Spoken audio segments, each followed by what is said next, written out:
Where was Dave Fulton? America's pastime.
And a very pleasant good afternoon, and we welcome you to Stengel Field on the campus of Glendale College for Vaquero Baseball here on SoCalCollegeSports.com. Jeff Soinoff, Mike Cepeda, the entire SoCal College Sports team here with you this afternoon. Pleased to be joined by Jody Breeden, ShowBallBaseball.com. It's going to be my first of many times saying that, Jody, so juggled it just a little bit at first.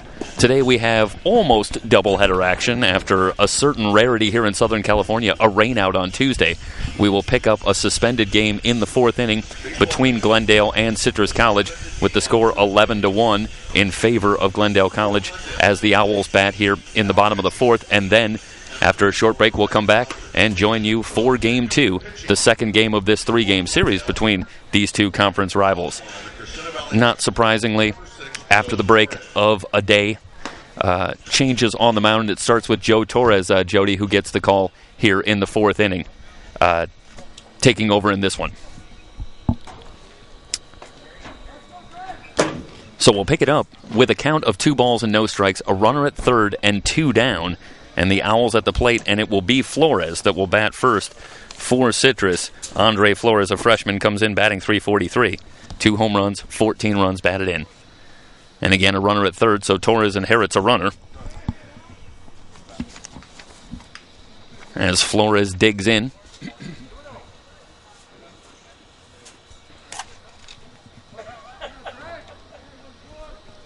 So Torres to Flores here to get things going. He'll work from the stretch with the runner at third. Here's the first offering, fouled away on the right side. 2 balls and 1 strike. The count on Andre Flores. Again, we're in the bottom of the fourth. And Glendale in control. This is the second matchup between these two teams on the season. Citrus won the first outing between these two teams by a score of 10-1, so the Vaqueros turning the tables in a major way here in the second matchup. And again, this is the first of a 3-game set here for the conference rivals here from Stengel Field. 2-1 pitch from Torres. Almost a little bit less than 3/4 delivery, I think, there from Torres. Almost going on sidearm. A little tough for the right-hander. That one called just inside, so 3 balls and 1 strike now the count. And obviously, the Owls with a long way to go. They need base runners in a big way. Here's the pitch. Lined on the right side, tailing down the right field line, foul. So the count goes full on Flores. And Jody, what do you see from Torres in the first few pitches? He looks pretty smooth, throwing a lot of strikes so far. And Joe is actually 5'8", 175 from Cosena Valley High School, local boy. Yeah, I mean, there's nothing that I imagine is much more infuriating for a manager than to have a 10-run lead and have your pitcher come out there and not throw strikes. So Torres doing a good job. Obviously, you don't want to give away any base runners here. And no sooner do I say that than that ball catches Flores. So the hit by pitch will do just that. It puts Flores on. So runners at the corners now, still 2 down. So Torres almost out of it. And Villalobos will be the batter. Jesse Villalobos, another freshman, a .240 hitter. No home runs, 8 runs batted in as he'll dig in from the left side.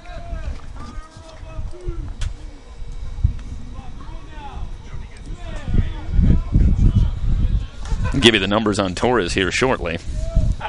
For Glendale. Runners at the corners for Villalobos. First pitch. Grounded towards short. Mona can't handle it. Comes up with it. Has no play. That'll be an error on Grant Mona. And it will bring home a run. So the Owls now with 2 aboard. Still 2 down. And Glendale just that close to being out of the inning. But Mona can't handle the hop off the bat of Villalobos. And 2 are on now. And Ushimaro will be the batter. Kiyasuke Ushimaro, a .282 batter, no home runs, 10 runs batted in. Another left-handed bat, that one line foul. No balls, 1 strike the count on Ushimaro.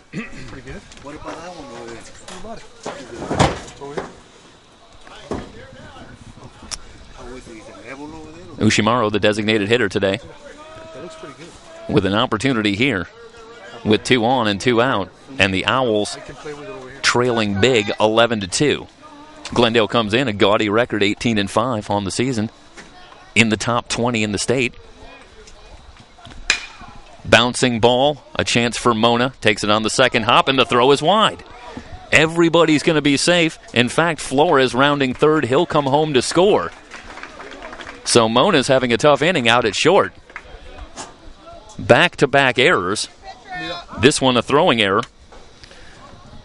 And the Owls have runners now at first and third. As Villalobos ends up at third, they put 2 on the board. It's 11-3.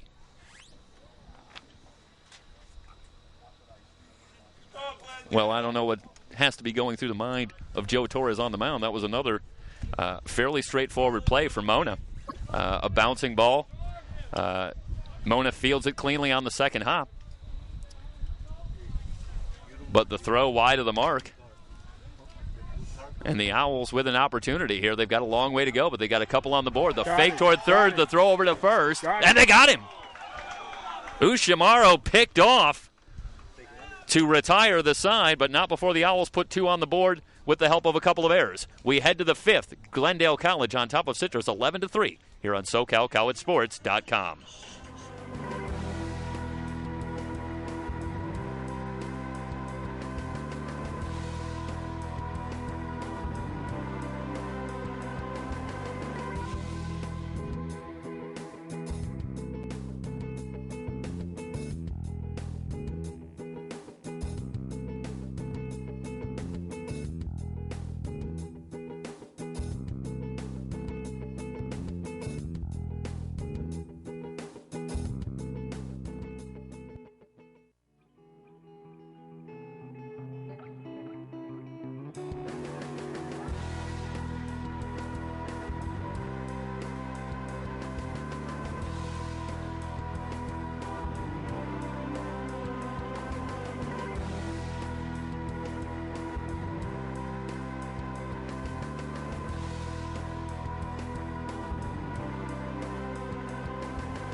Heading to the top of the 5th from Stengel Field on the campus of Glendale Community College.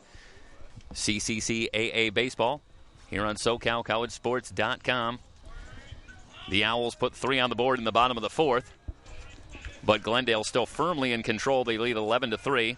It'll be 2, 3, and 4 in the order coming up against the new pitcher, Sir Jordan Gomez. For Gomez, he makes just his 4th appearance on the season in 4 innings. He's given up 5 hits, walked 2, struck out 3, and ERA of 4.50. So Gomez will try to keep what little momentum there is for Citrus right now and hold Glendale at bay with the Vaqueros firmly out in front by 8 runs. So Garriola, the batter, comes in batting .349, 3 home runs, 10 runs batted in. No balls and 1 strike the count. Gomez tries the outside corner and gets it. Quickly, no balls and 2 strikes. Garriola with a long look after the call. We're right behind there. And quickly in a hole now is Garriola. Here's the no ball, 2 strike pitch. Line drive toward right center, but playable. Aguilera moves over to put it away. So Garriola Gets good contact. Down, no balls and 2 strikes, but right at Aguilera. 1 down, and that will bring up Malott. John Malott batting .390 on the season. No home runs, 17 runs batted in.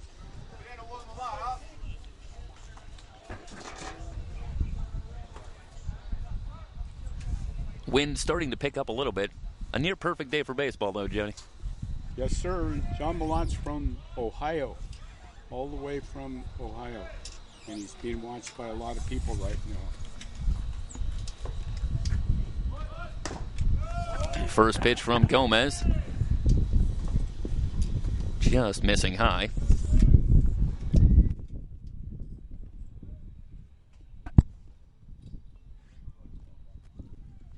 One ball and no strikes. Here's the offering to Malott. Squares to bunt. Bunts it foul. Ball and a strike on Malott.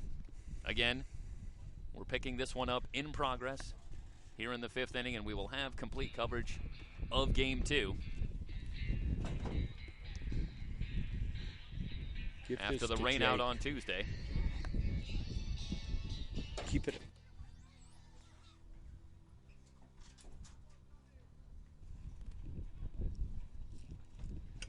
Malott going to take some time. Now he's back in. And we're ready to go. The 1-1 fouled away. Set the lineup for you very quickly for Citrus. Jesse Villalobos in left, Oscar Mejia in center, Benjamin Aguilera in right. Around the infield, Andre Flores at third, Marcos Campos at short, Donovan Curiel at second, Isaiah Montoya at first, and the battery, Jordan Achey behind the plate, and Sir Jordan Gomez on the mound. 1 ball and 2 strikes on John Malott. Flores still about halfway at third. Slow curve, called strike 3, Malott down on strikes. And so far, I think through 2 batters, as that one just shaved the inside corner, I think it's safe to say that it's a fairly generous strike zone. And Gomez taking full advantage as he's retired the first 2 batters, and now he'll face Montez. Montez, for his part, comes in batting .467. That's good enough for 3rd in the state. Here's the pitch from Gomez. Big swing and a miss from Montez. Talked about the .467 average. A home run, 14 runs batted in to go along with that. Montez leads the team in stolen bases with 10, but Jody, that could be just a volume thing when you're on base this much. Maybe just has that many more chances to steal bases. Again, Gomez working the outside corner and doing it well quickly. No balls and 2 strikes. Montez is a really tough out from Alamany High School in the valley here. He's been watched like most of the guys for Glendale. The 0-2 pitch tries to come back inside, off speed, inside. 1 ball, 2 strikes. Looked to me like Montez just leaning in ever so slightly, willing to take that one for the team if he could get on first base, but didn't quite get a piece of him. So 1 ball and 2 strikes the count now. Gomez into the wind. Fair ball down the left field line.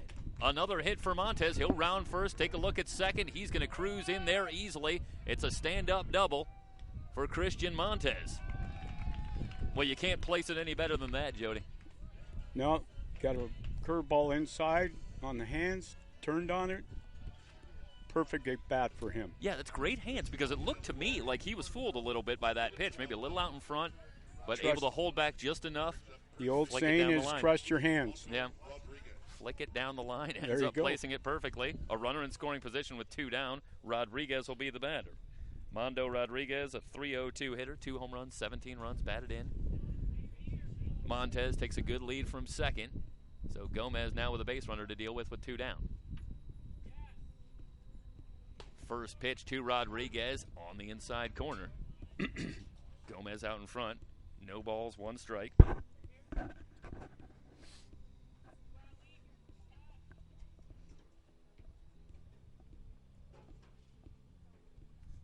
They're going to shade Rodriguez just slightly to pull in a couple of steps. And I imagine that's a nod toward the fact that trailing by 8 runs, if there is a base hit, you want to at least try and have a play at the plate potentially. Can't afford to give up any runs at this point if you're Citrus already down 8. But it is a risk with Rodriguez, who has good power. 1 ball and 1 strike the count on the right-hander, Mondo Rodriguez. High pop, out of play. 1 ball, 2 strikes the count now on Rodriguez.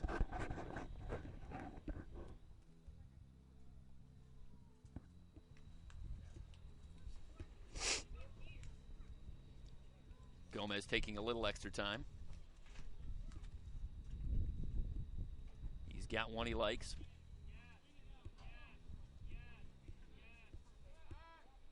Montez dancing, and now they'll throw back to second, but he's back in safely. Now the Owls, in the midst of a fine turnaround this season, they started out 2-7. In their first 9 games, they have their record up to 12-9. So they've picked it up just in time for conference play. And again, looks like Montez really dancing out there at second base, and you have to believe he's trying to get into the head of Gomez any way that he possibly can here. See if he can distract him a little bit as he works on Rodriguez. And again, it seems to be working. Can't say for sure, Jody, but the more he does, a lot of attention being paid to Montez at second base. More he does out at second base, that shortstop's going to move to his left even more. The 5-6 hole's wide open. Gomez going for the outside corner. 2 balls, 2 strikes on Rodriguez. Rodriguez, 10 walks versus 9 strikeouts on the season, so seems to have pretty good command of the strike zone, one would think. Here's the 2-2. Off speed, freezes Rodriguez, down on strikes. That'll do it for the Vaqueros here in the top of the 5th. Halfway through our first game, 11-3 Glendale all over Citrus here on SoCalCollegeSports.com.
Heading to the bottom of the 5th inning, the catcher, Jordan O'Shea, will bat first. He'll be followed by Mejia, and then the top of the order, Curiel, against Joe Torres.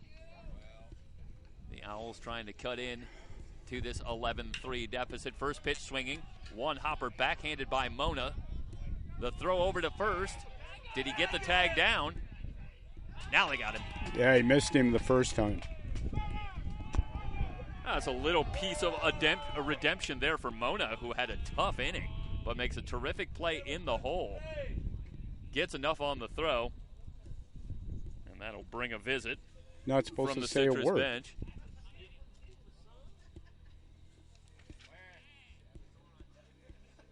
Steve Never Gomez, got to the bag.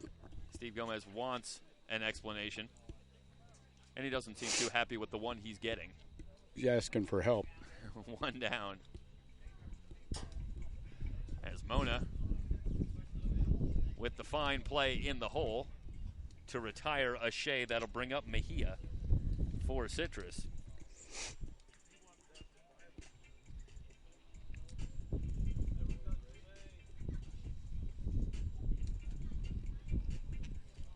trying to get the numbers on Mejia.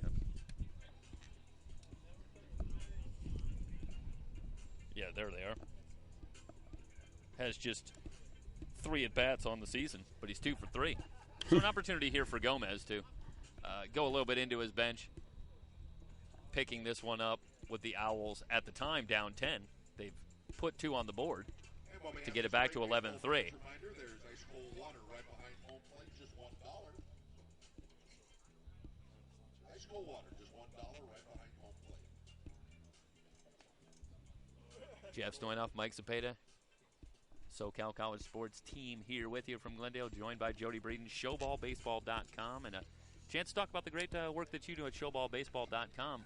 An opportunity to shine a spotlight, a scouting tool that's really picked up for you here in the last few years. Well, it's been 11 years, Jeff.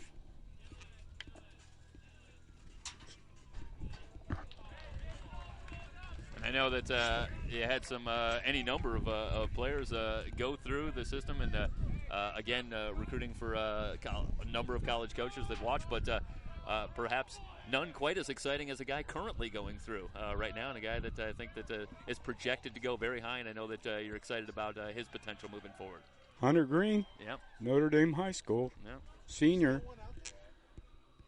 More than likely he's going to be the 1 or 2 pick in the draft. More than likely he's going to be first, throws 101, 102 miles an hour. Well, I can't speak too much to my memory, but I'll try to hold that name in my head. Any guy who throws over 100, I'm bound to remember. It's still a pretty small fraternity, I think, out there. And he throws strikes. Yeah. And he plays shortstop when he's not doing that. And I know that you had some experience with my own hero. I grew up in Chicago. I don't think I've had a chance to mention that. So, needless to say, given what's gone down recently, this one hit hard to center. Malott backing up, has room, and he'll make the play. So 2 up, 2 down here in the 5th. But Chris Bryant, that's my guy now. I mean, talk about breaking the curse. Chris Bryant, Unbelievable. I'm six years ago out of Las Vegas, still came to basking in our the glow. camp, went to University of San Diego. Now he's running for mayor in San Diego. You walk in the coach's office, and Rich Hill, the head coach, has a big poster board of Chris Bryant. Yeah. Why not? Yeah. Not the only poster of Chris Bryant around. Mm-hmm. 2 down, bases empty. Top of the order up. Curiel will be the batter for Citrus. 3 runs on just 2 hits for the Owls. 4 errors. Meanwhile, for Glendale, 11 runs on 10 hits, 2 errors. But Torres has settled down nicely after picking off Ushimaro to get the Vaqueros out of the jam. Short hop on the left side. Garriola unable to come up with it cleanly. No play on Curiel. I'm going to go ahead and guess that that's going to be a hit. Let's wait and see what the call is. Tough play for Garriola. Caught right in the middle there as that one's just over the bag at third base. And Curiel with good speed getting down the line. No chance for Garriola. With 1 out.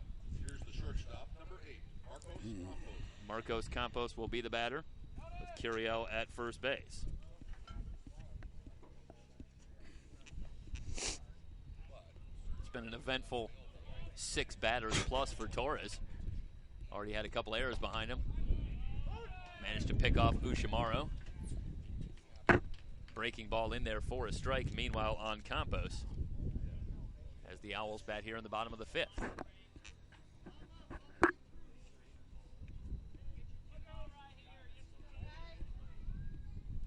Let's correct something very quickly now as I see. I believe, and Jody can check me on this, but I think the call was overturned at first base, and they because O'Shea is down there at second base. So let's update the situation. It is now runners at first and second with 1 down. O'Shea was initially called out, but Gomez able to turn him around. Gets the call, and O'Shea ends up first. Not real sure about that because I see he's at second base. You know, the umpire doesn't have to do anything until the tag is applied, especially when it's out of the baseline. Yeah. I don't understand, but... So O'Shea will get credit for a base hit. First and second. 1 ball, 2 strikes the count on Campos. The Owls bat here in the 5th. Well, the Vaqueros resting on the comfortable lead, but things can tighten in a hurry. Already saw the Owls put 3 on the board after they trailed this at one point 11-0. And they have a couple on here with 1 out with Campos at the plate. Here's the 1-2 from Torres. Inside, 2 balls, 2 strikes. The defense for Glendale, meanwhile, Jacob Gribben in left, John Malott in center, Christian Montez in right, Garriola at third, Grant Mona at short, Bruno Terremoto at second, Mondo Rodriguez at first, the battery, Zach Mouser, who's taken over behind the plate, and Joe Torres. The 2-2 pitch from Torres. Campos swings and lines that one toward right field, falling in for a base hit. They're going to wave the runner around. Here comes Shea. He will score standing up. Curiel ends up at third on an RBI single by Campos. Marcos Campos with an RBI. So a brand new day for the Owls. And they're starting to creep back in. They still trail it 11-4, but they have runners at the corners, still only 1 down.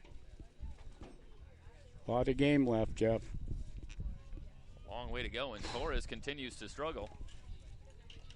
Montoya will be the batter for Citrus. Isaiah Montoya batting just 105 on the season, but he has a big opportunity here as he takes over for Christian Scott at first base. Curiel at third, Campos at first. First pitch in there for a strike. Torres has been around the plate. It's not a question of really falling behind hitters at this point. Again, a couple of fielding miscues behind him haven't helped, but now 3 base hits here in the bottom of the 5th. And the Owls have 1 on the board, and they're threatening for more. Torres steps off, looks the runner back. Aguilera waits on deck. He'll be followed by Andre Flores. Rodriguez holding Campos at first. No balls and 1 strike. The count on Montoya to throw over. Campos back on his belly.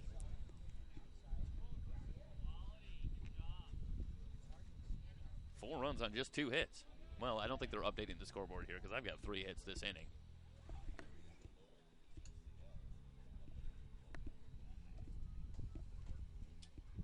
Torres ready. The 0-1. A wave and a miss at the breaking ball. That's a tough pitch for right-handers there, Jody. Real tough. Drops down from the side. Good movement on that pitch. If I'm calling pitches, I'm throwing that again. Yeah, Montoya did not look too comfortable with it. Either that or he's right on top of the plate, too. Either that or bust him inside, but don't hit him. Let's see which way Torres goes. Back to the breaking ball. Got him. Strike 3. So Montoya down on strikes. That's a big strikeout for Torres. Now we'll see if he can get out of the inning, allowing just the 1 run. Benjamin Aguilera standing in his way, a .318 batter. 6 home runs, 20 runs batted in on the season. Well, if you're Citrus College, this is the guy you want at the plate. You want to strike a big blow to try and get back in the game. A couple of men on for Aguilera, who's got 6 bombs. I was just going to say, Mr. Mona needs to move over, and he must have heard me. Well, you are right behind the plate. It is possible. Another breaking ball in there for a strike, and Torres continues to locate it well. Mm-hmm. No balls, 1 strike on Aguilera. Gets his first bat here today.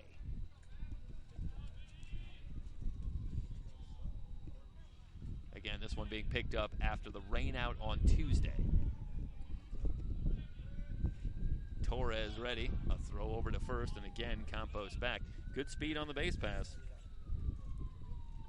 for Citrus College, so you have to imagine a ball in the gap here. Could put a couple on the board for Citrus. Interestingly, they shade Aguilera, the power hitter, slightly the opposite way. Might want to go over there again. Guy's got a big lead. Campos got nothing to lose. Inching away from first. Instead, he comes home inside to Aguilera, and it just missed him. 1 ball, 1 strike.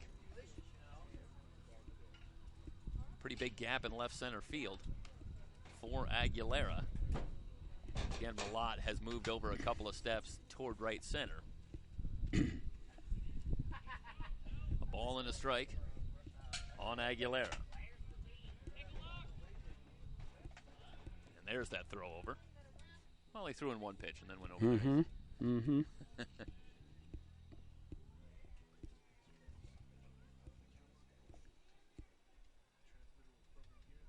It's been a steady diet of breaking balls from Torres as he works to the dangerous Benjamin Aguilera. The 1-1. That time we'll try the fastball back to the screen. Here comes Curiel, the throw toward home plate, but Curiel is safe. So the wild pitch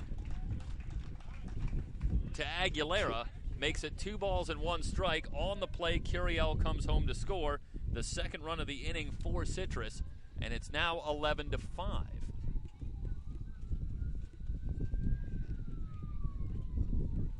Campos moves into scoring position at second. Still 2 men out. Starting to be a little bit of nervous time in that Glendale dugout, I have to imagine. Almost got it cut in half right now. Well, I think about the words we got from longtime coach Len Money up at College of the Canyons to talk about when you're trailing big in games. Focus first on winning innings. Just try to get a run across, a couple of runs across, win an inning, win another inning. Then think about maybe start cutting into that lead. But you do it slowly. You do it gradually. And right now the Owls following that playbook pretty effectively here the last couple of innings. As you say, they're almost halfway back. It's 11-5. Now the count 3 balls and 1 strike. Torres does have first base open with Aguilera at the plate. But obviously with the lead, you don't want to put runners on base. Off speed, that one right back this way. So a full count now on Aguilera.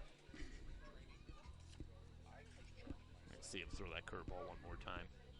Len Money, Jeff, one of the all-time great JC coaches. I was just spent time with him last week at UCLA at the game. Yeah, we were lucky enough to have Len join us for a couple of years. Great guy. On our coverage of the baseball championships here in the 3C2A over the last few years. It was always a pleasure. Certainly an education for me. Fastball that time fouled away. All he does now is play golf, go to baseball games, and fish. Sounds pretty good. In that order. Yeah, you got to be careful. Golf can get addicting. May never be heard from again. Full count on Aguilera. Campos away from second. As Malott continues to move over now a little bit further into right center. Here's the payoff pitch. In on the hands. Garriola, but it's Torres who will move over and finally retire the side. But the Owls put a couple on the board on 3 hits. We head to the 6th, tightening up somewhat here at Stengel Field. It's 11-5 Glendale on SoCalCollegeSports.com. That was a great pitch, by the way, Jeff, by Joe Torres there. Probably the best one he's thrown. Back for the 6th inning momentarily.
Top of the 6th inning from Glendale College and Glendale on top of Citrus, 11-5.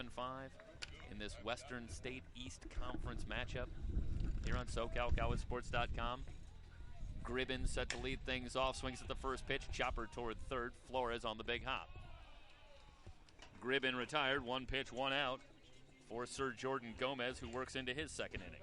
That'll bring up Bruno Terremoto. With 1 out, second baseman, number 9, Bruno Terremoto.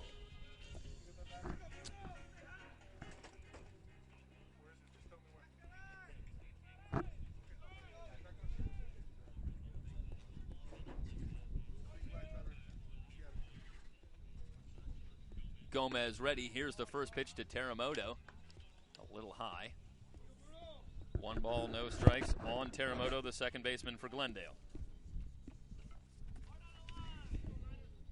Terremoto comes in batting .379. A home run, 13 runs batted in. Gomez's second offering is in there for a strike. Count evened up, a ball and a strike. Mouser waits on deck for Glendale. Gomez taking a little extra time.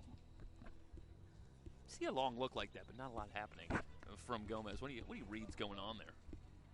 He looked like he didn't track the signs real well right there, to be honest with you. Yep. That's where these come in. Yep. The game signs on the catcher's fingers. 1 ball and 2 strikes as that one catches the inside corner. Gomez working from the stretch with the bases empty. 1-2 pitch in on the hands. Popped up left side. Campos moving over. Under it and has it for the out. 2 down for Gomez, who's retired 5 of the 6 batters he's faced and held Glendale without a run here through 1 2/3. And that'll bring up Mouser. Zach Mouser, who took over behind the plate, batting .167 on the season. No home runs, 3 runs batted in, so Chris Sacudo not going to his bench to the same degree, but does bring in Mouser to take over behind the plate. Gomez first pitch in there for a strike. That's so.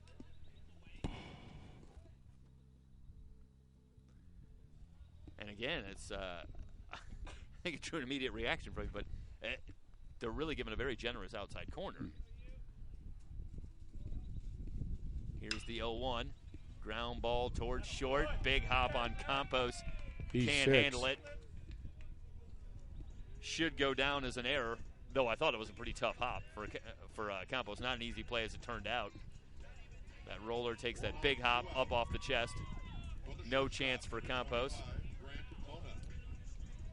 So Grant Mona, who himself was victimized by a similar ball back in the bottom of the 4th, will step in. Time called. The Vaqueros with a base runner with 2 down. So they're going to huddle up here.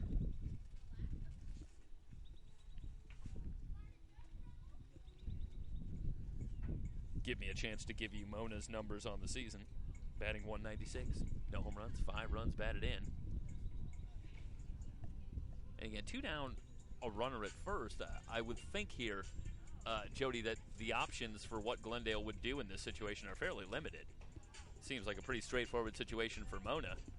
Little choice here but to swing away. Mm-hmm. I don't think anything will be on as far as the steal because Zach doesn't run that well. He's a catcher.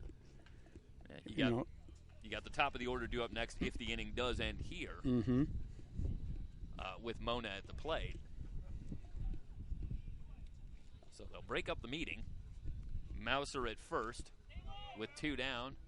Sir Jordan Gomez working from the stretch. First pitch in the dirt.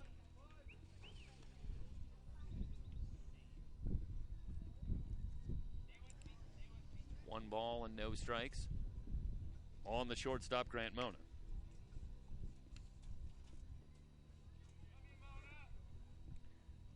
How about Mona on the season? 196 as he tries to bunt this one on the left side, but it's foul. So 1 ball and 1 strike. 196 the batting average on the season. But thanks to 12 walks, the on-base percentage is up over 400.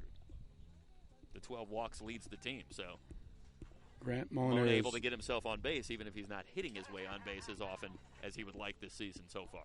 I don't know how many sack bunts he has, but he's very well groomed as far as doing that, Jeff. Yep. And he's hitting in the 9-hole. Yeah, he has far and away a team leading 7 sacrifices on the season. Obviously, not really the situation here with 2 down, but obviously it shows very comfortable putting the ball down with the bunt, and he tried there to see if he could bunt his way on base. No, all he has to do is hit a line drive down the left field line. That third baseman's playing even. Yeah, Flores has moved in about a step off the grass. That one inside. 2 balls, 1 strike on Grant Mona with Mauser at first and 2 down.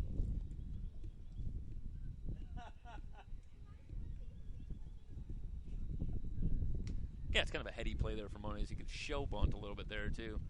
Bring him up. Now if he can get around on one from Gomez. A little bit more room. Here's the 2-1 pitch. Gomez trying the outside corner. That one low and away. 3 balls and 1 strike. Called that a ball. It's been a strike all day. Well, that one. Well, it's, listen, it's as we like to talk about a lot in our coverage, Gomez doing the old Tom Glavine there. Listen, if you're going to call the outside corner, I'm just going to keep on moving a little bit outside. Let's see how far you're willing to go calling that a strike. And pick at it. Yeah, find out where is the line so I know where to throw.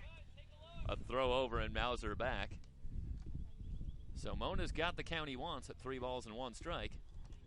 See if he can drive one here for the Vaqueros. I know Coach Alex Kokol, who runs the offense, didn't give the steal sign. I can bet my life on that. He's just deking the other coaches is what he's doing. Another throw over from Gomez. It's a pretty small lead from Mauser. It doesn't really look like he's... It's a catcher's lead, Jeff. He's not exactly hiding the fact that I don't think he's really intending on going. Nonetheless, is this a situation where Gomez might be buying himself a little bit of time? Mm-hmm. He's had pretty good command, but the error behind him here, and now he's down in the count to Mona. Get him. Mona reaches out, lifts this one to right. Long run for Aguilera. He's not going to get there. Mauser rounding second into third. They're going to hold him up there as the throw comes in. Did that work out for the Vacs? Whew. Well, even with Mauser going on contact with 2 down, not able to get around and score. You talked about the running catcher there at first base, and unfortunately for the Vaqueros, no runs in yet, but they have runners at second and third with 2 down, and that'll bring up the designated hitter. Thad Wilson, batting .321 on the season, no home runs, 7 runs batted in, as he'll dig in from the right side. Thad's a local boy from Glendale. Played at Glendale High last year. Done a great job for the Vacs leading off for him. Gomez in a jam now. Has a couple on with 2 outs. And that one on the inside corner. Well, as generous as the outside corner has been, Jody, I got to say, the inside corner has been just as generous. This is, as you say, I give a little credit. At least I think there's been consistency, but it's an incredibly pitcher-friendly strike zone that we've seen so far. Certainly not squeezing anybody. No balls and 1 strike. Mona at second, Mauser at third with 2 down. Thad Wilson standing in for Glendale here in the top of the 6th. Yeah. Overhand curve is outside. 1 ball and 1 strike. This is a huge at bat for Thad, and those are 2 huge runs for the Vacs out there.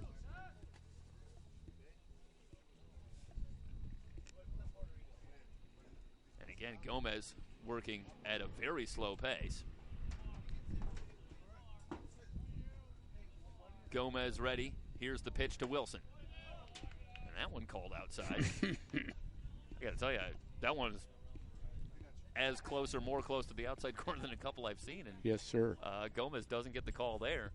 So 2 balls and 1 strike. Garriola waits on deck. If Wilson can keep it alive here for the Vaqueros. The 2-1 pitch. Wilson tries to bunt that one, but it's foul.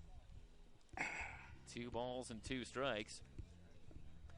Well, that's 2 times in a row. You saw a Vaquero hitter thinking about bunting their way on, so Perhaps they're picking something up, but now with 2 strikes, you expect to see Flores move back, and he will at third base, so the infield is deep. Deuce is wild here. 2 balls, 2 strikes, 2 down, 2 on. It just keeps going and going.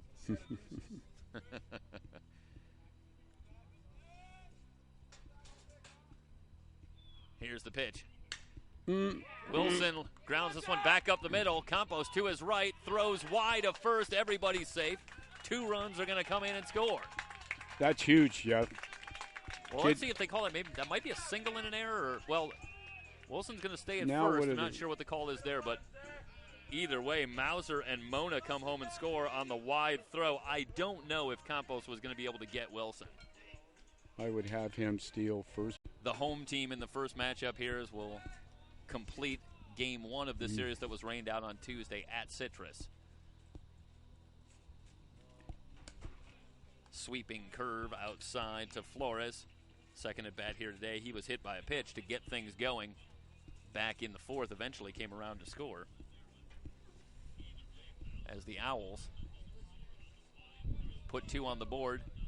Eventually 5 in a row. This one driven toward left center. Malott with a long run. He's not going to get there. It falls in for a base hit. Just off the end of the bat, and Flores places it perfectly. So Flores perfect on the afternoon. And the Owls have the leadoff man aboard, bringing up Villalobos.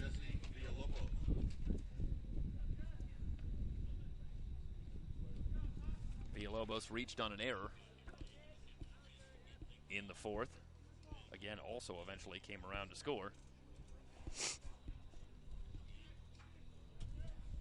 was a big answer last inning for Glendale after the Owls had put 5 in a row on the board. First pitch swinging, slow chopper on the right side. Torres with the nice play over to underhand to first to get Villalobos on the play.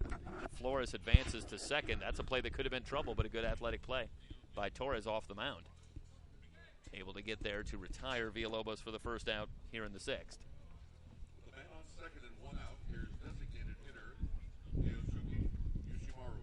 And that'll bring up Kiyosuke Ushimaru. Also reached on an error back in the 4th, but was picked off to end the inning. Started to say the Owls had put 5 on the board over the 4th and 5th innings and had seized momentum, but a big answer, a big 2-out hit from Thad Wilson.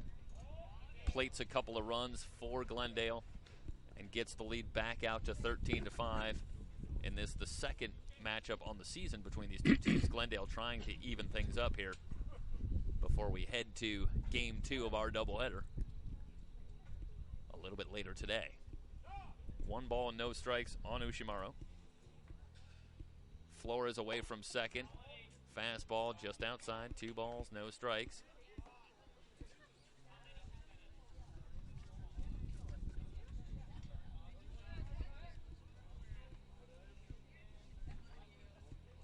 Torres making his 8th appearance on the season. Comes in with a record of 0-2 and an ERA of 9. But an opportunity here. Right now, he's slated to get the win. If Glendale can close it out. And, I know he comes in somewhat of a struggle this season so far, Jody, but I think he's been pretty good. He's been let down a little bit by the defense behind him. The command's been pretty good. Got to play catch, Jeff. Yeah. But, bottom line. Overall, the Owls have been able to get something going, but Glendale starts with the big lead, and they maintain the big lead right now in the bottom of the 6th. Tries the inside corner. Inside, he walks Ushimaru on 4 pitches. That's the first walk by either team here today. First and second. And Shea will be the bat. Need a ground ball double play to get out of it here. First and second with 1 out for the catcher, Jordan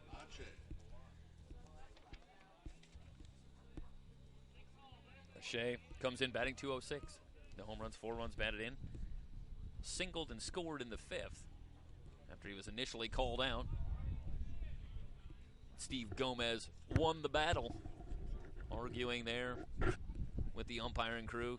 Gets the turnaround on the call. Shea awarded first base. Eventually came around to score on a base hit off the bat of Campos.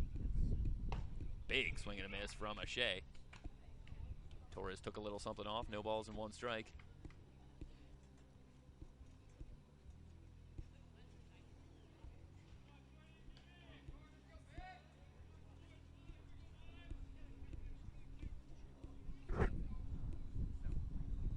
Short lead for Flores at second.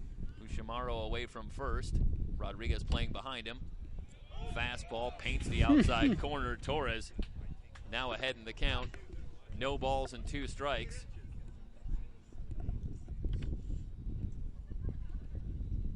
So Torres gets a good call for him, but elects to take a little walk. Now he's back up on the rubber and ready to go. See if he can finish off Shea. A look back at second. Here's the pitch. Swing and a miss. Shea down on strikes. Torres gets the punch out.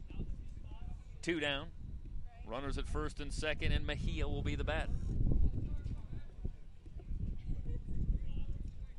Well, we said the 2 runs in the top of the inning were big. I think if Torres can get out of this jam, confidence will be extremely high in that Vaquero dugout. With Glendale already on top by 8 runs, but this would be a big confidence booster for young Joe Torres to work through a jam here and get out of it. First pitch, bouncing ball toward third, in the hole. Mona up with it, throws on the run, and gets the man at first base to retire the side. Mona with the good arm finishes off the Owls here in the 6th. No runs on 1 hit, no errors, 2 men left on base. We head to the 7th, 13-5. Glendale on top of Citrus here on SoCalCollegeSports.com.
Doing that. Top of the 7th inning. Garriola will lead things off. He'll be followed by Malat and Montez. First pitch high and outside to Malat, or I should say to Garriola. Garriola was at the plate when Wilson was thrown out at second to end the 6th. We're in the 7th, 13-5. Glendale on top. Swung on, fouled away on the right side. Shea giving chase, but he'll run out of room. Count evened up at a ball and a strike. The kid. He's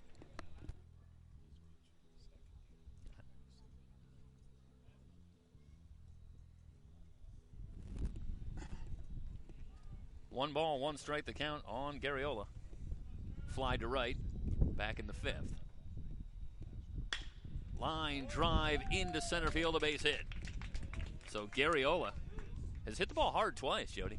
My memory was that he can do that. A shot into right center field that Aguilera was positioned well for and able to put away the out, but that time he hit it on the screws again. And He's at first, the leadoff man aboard, and that'll bring up Malott. Of course, I suppose that's not a galloping shock. Glendale swinging the bat well. After all, as a team, they hit nearly 300, and Garriola himself is up just under 350 coming into action. In fact, with that base hit, I believe Garriola's at 350. Watch out here for a push bunt up first baseline. Good lead for Garriola as he's held on by Montoya. There he goes, down to second. The throw is wide, into center field. Garriola pops up, he'll head to third. So the throwing error on top of the stolen base. Aggressive. And Garriola is now at third, still nobody out with Malott at the plate. And a count of 1 ball and no strikes. That is error number 6 today for Citrus College. So we've talked a little bit of the struggle for Glendale. But also think about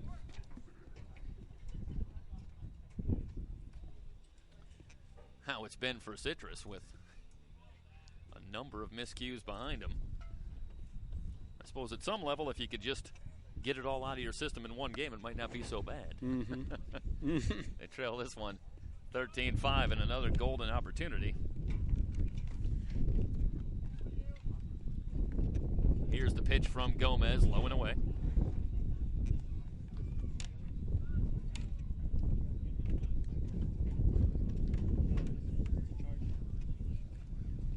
Two balls, no strikes on Malott. Struck out back in the 5th.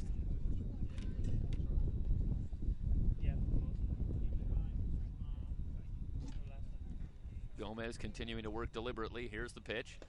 Off speed and a beauty. In there for a strike.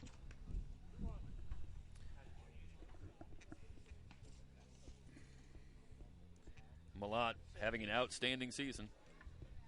Hitting .390 coming in. Feather in the cap of Sir Jordan Gomez that he was able to get the strikeout the first time he faced him back in the 5th. Here's the 2-1 pitch. Goes back to the curveball, misses outside. 3 balls and 1 strike the count. Wind continues to pick up, and it looks to me like it's maybe blowing across a little bit out to left field. Which is good for us. See those flags? Gomez ready. Here's the pitch. Again, staying with that curveball. That one just outside. And that'll be ball 4. Didn't want anything to do with him, Jeff. Now the hot guy's coming up right now. Montez, a double back in the 5th. Third leading hitter in the state. Came in batting .467. And an opportunity here to extend on this lead for Glendale. They already lead at 13-5, and they have runners at the corners, still nobody out. Watch out over and back here. So Gomez in a spot. First pitch, outside corner, called strike 1. Wow. I'll tell you, looked like a fastball, but a little bit of a tail on it, but definitely a pitcher's call on the first pitch to Montez. He's going. And a throw over. Malott has a good lead, but back easily. First and third, nobody out. Montez to be followed by Rodriguez and then Gribben.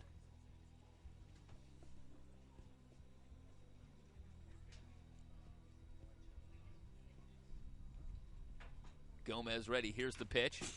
That one fouled straight back. I think Montez wants another look at that pitch if he can get it. That was right. Thinking to himself, how on earth did I miss that pitch? Right in his wheelhouse, Jeff. Well, he's down in the count now, no balls and 2 strikes. But I believe if memory serves, it was with 2 strikes that he did a great piece of hitting his last time up. Able to flick one by Flores down the third base line. You're going to throw him away here, and you go the other way. Slow curve, lined into right boy. field, a base hit. Garriola will come home. Boy, he On the play, Malott advancing to third. Montez with his second hit of the day.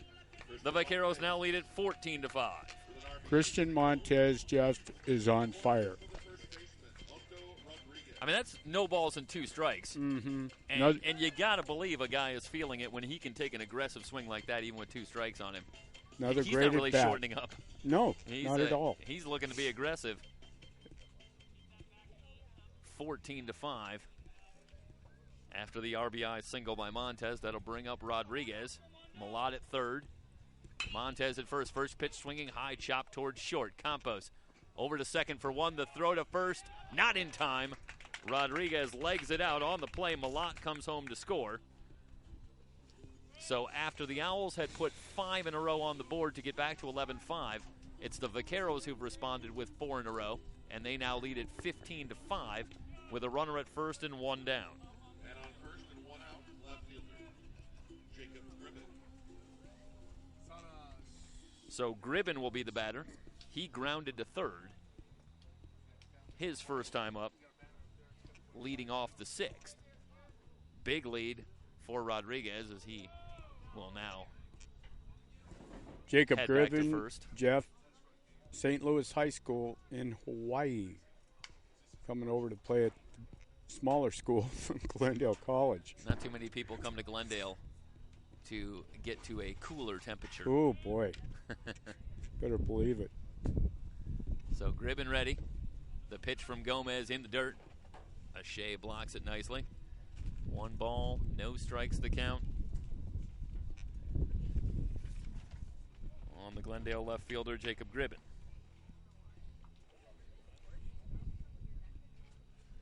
Gribbin batting .250 on the season. 2 home runs, 9 runs batted in. Rodriguez with a lead at first. Here's the 1-0. Lined into center field, hanging up there, but Mejia is going to field it on 1 hop. So the base hit for Gribbin puts runners at first and second, still only 1 out. And I have to say, you mentioned between innings that you wondered how much Gomez had left. He comes in with just 3 innings pitched on the season. Felt that fatigue might start to be a factor. And I got to tell you, Jody, they're starting to tattoo his stuff here. Mm-hmm. It In looks the like 7th there's inning. somebody down there throwing, but I can't tell. Yeah, there's not a lot of accidents here in these base hits. No kidding. So far here in the 7th. Runners at first and second. You got the 7-hitter hitting now with 1 out in first and second, so don't be surprised if Coach Kokel doesn't put somebody in motion here. Off-speed pitch on the outside corner. And again, pitchers on both sides continue to get that very generous outside corner. No balls and 1 strike on Teramoto, who popped to short. His first time up, that was back in the 6th.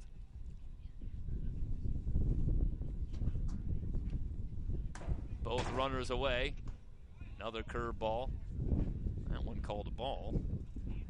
1 ball and 1 strike. I suspect that was a little high. I'm not really sure. It didn't seem like it was further outside than the last pitch. So the count evened up on Teramoto. Sir Jordan Gomez getting a long look. He started this one. He's now worked 2 1/3.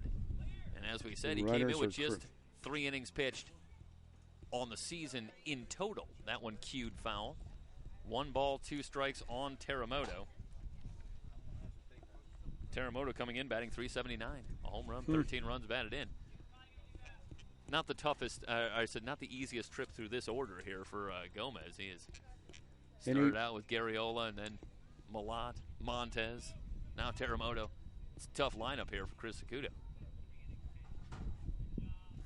Here's the 1-2 in the dirt.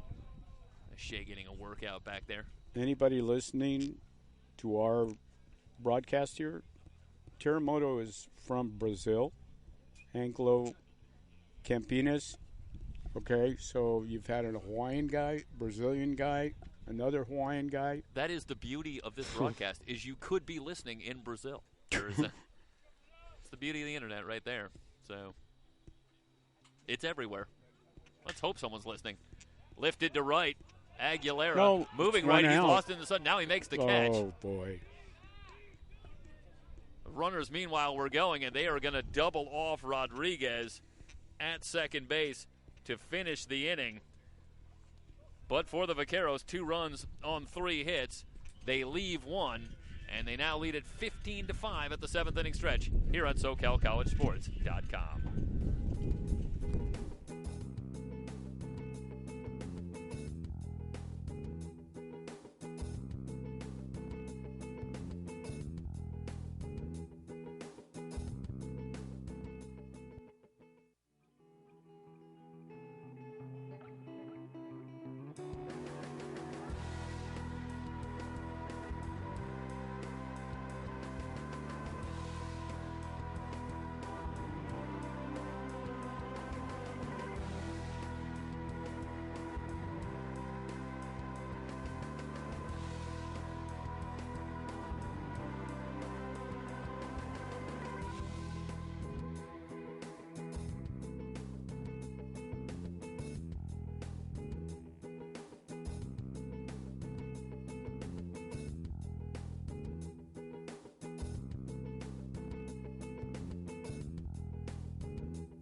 Jake Selko, taking over at first base for Glendale as the Owls come to the plate here in the bottom of the 7th, trailing it 15-5.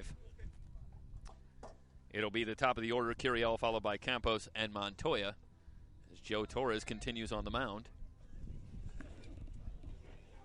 That's what we got. What is he saying? It's 15-5. That pitch missing inside. 1 ball and no strikes now on Curiel. Singled his first time up in the 5th. Here's the pitch from Torres, again trying to work the inside corner.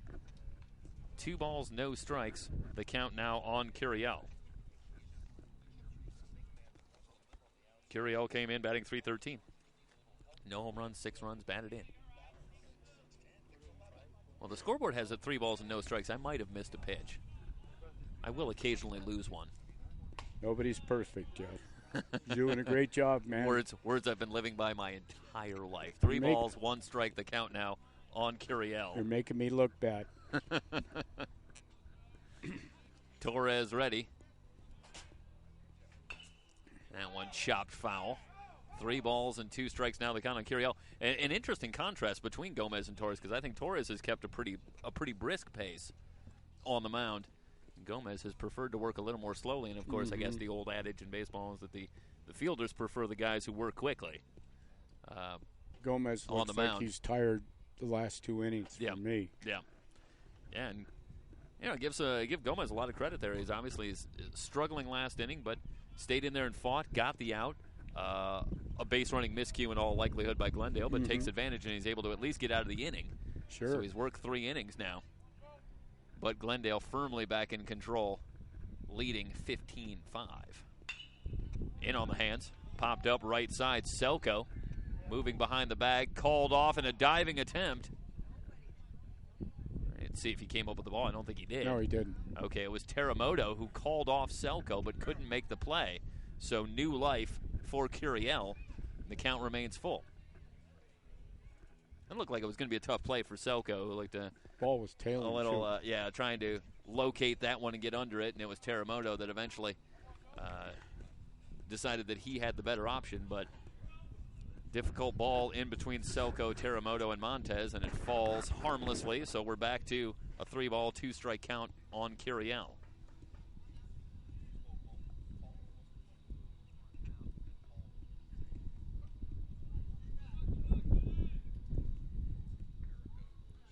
Long look from Torres. Here's the payoff pitch. Bouncing ball up the middle. Teramoto to his right with the throw. Not in time. Curiel, good speed heading down the base paths, and Teramoto had little to no chance, I think, on that one. Very nice play, though. Yeah. To get Showed to the the good ball. range, getting back up the middle. Curiel aboard with a leadoff single. Brings up the shortstop. So Curiel at first. Campos will be the batter. Jeff Stoynoff, Mike Spada, Jody Breeden, showballbaseball.com. Big show. Big show to you.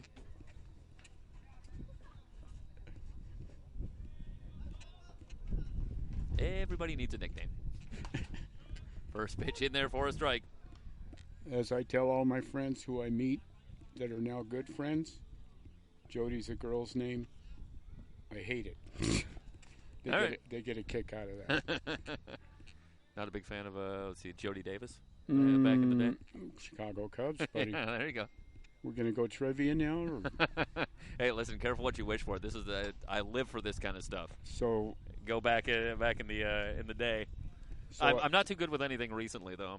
I'm more of a history guy. The plumber comes to my house this morning. He said, "Hi, I'm Dutch," and I said, "Are you any relation to Dutch Renner, the old umpire?" And he goes, with the pronounced strike call, yes, he goes, back in the day. He goes, "How did you know that?" I said, "Really?"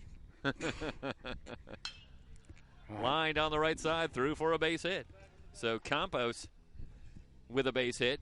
Curiel is going to hold up at second. So runners at first and second, nobody out. Well, Curiel and Campos, speaking of Jody Davis and going back in the day, pretty good daily double at the top of the order here for the Owls with Curiel and Campos. The CC Both now boys. 2 for 2. Yeah, they're perfect on the day.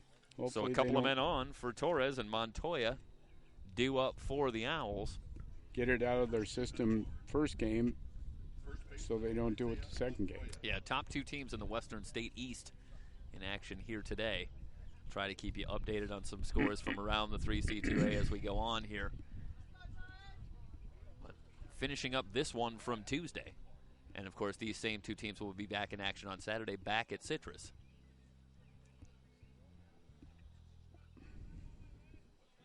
So Curiel at second, Campos at first, and Montoya at the plate.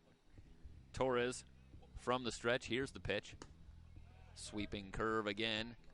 Called, or I should say strike one, as they're going to say that Montoya went around.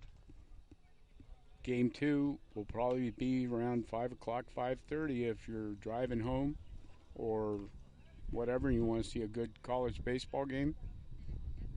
Good seats are still available, according to our announcer at the field here, Spiro Saltis.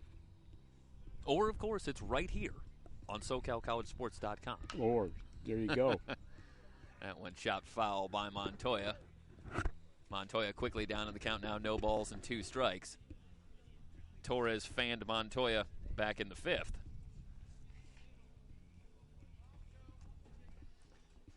Aguilera waits on deck. See Mike down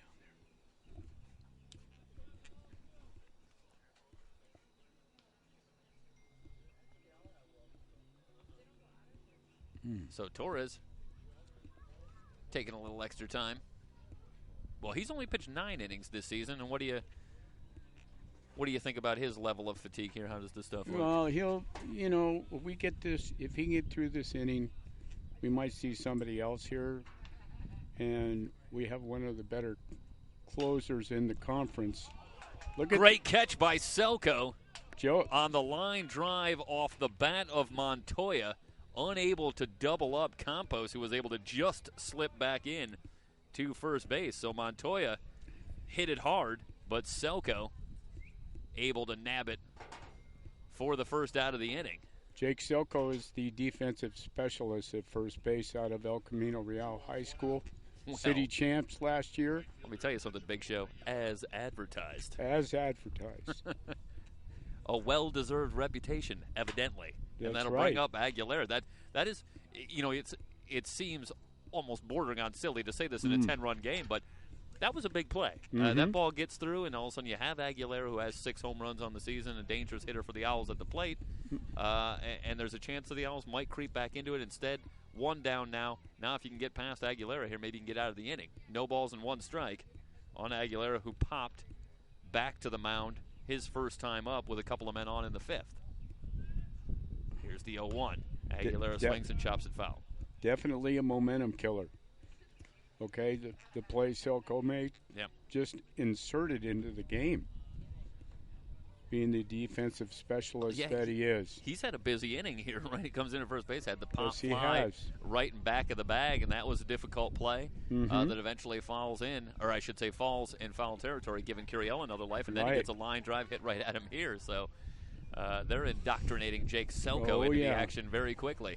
Yes, sir. No balls and 2 strikes now on Aguilera. Torres with a deep breath, now he's ready.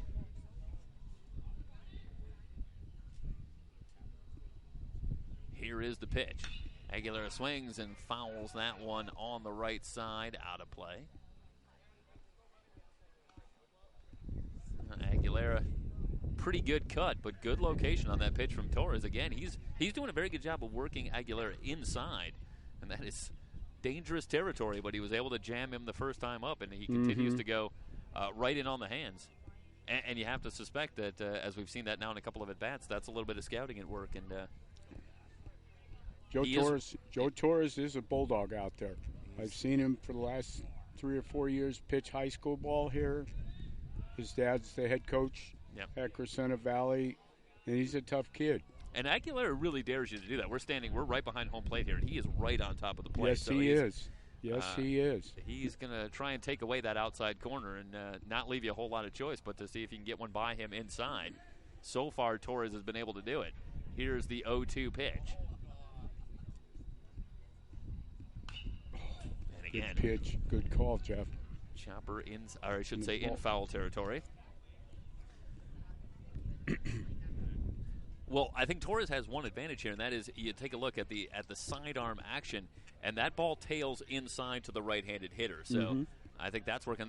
I think that's part of why Aguilera is having a difficult time getting the barrel of the bat on it. Exactly. That tailing action is allowing him to work inside. Very true. And so far, not much of an adjustment from Aguilera. He continues to be right on top of that plate.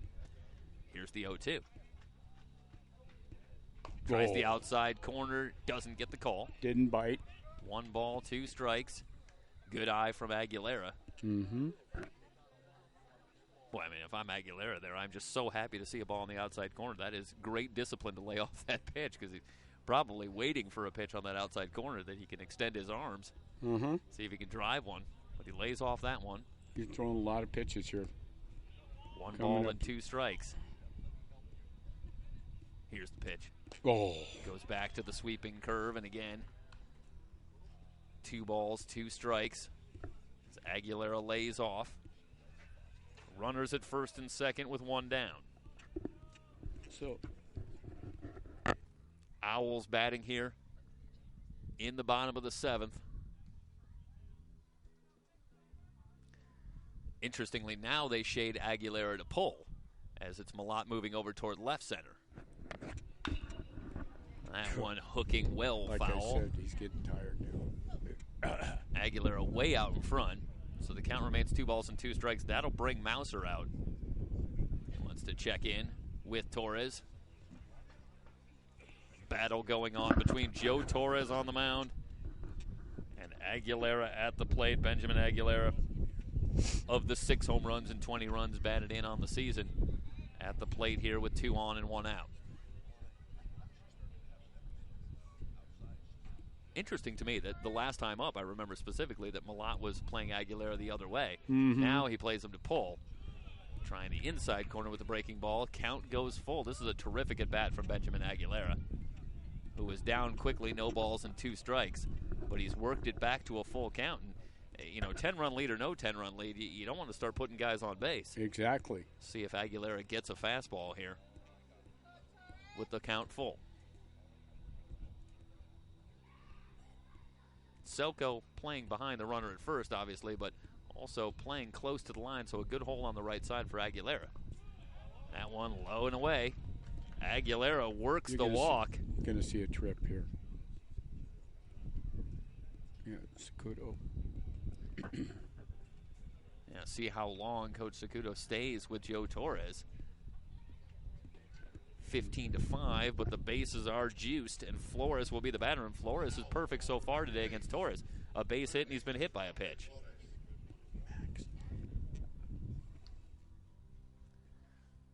Okay, a little hesitation. Now we'll have the mound trip. They'll come out, and everybody will come in for the meeting on the mound. We'll step aside very quickly, come back. The Owls with the bases loaded here and 1 down in the bottom of the 7th. Glendale on top here on SoCalCollegeSports.com.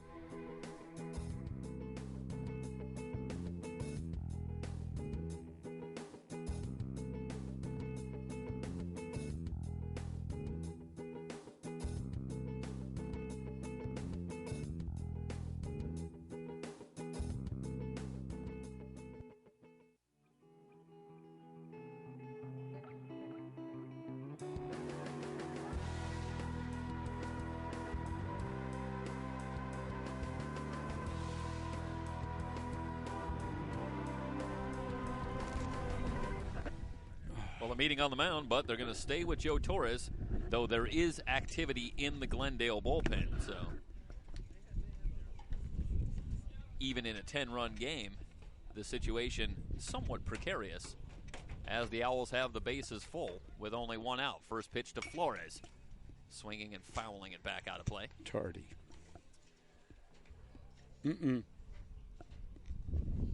There's a lot to work with Torres. He's got the good action on his fastball as it tails inside, and then he goes to that sweeping off-speed pitch that works away from the right-handed hitter.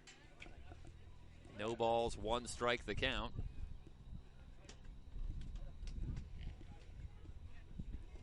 Torres ready from the stretch. Here's the pitch to Flores. Low and outside. Nice play by Mouser.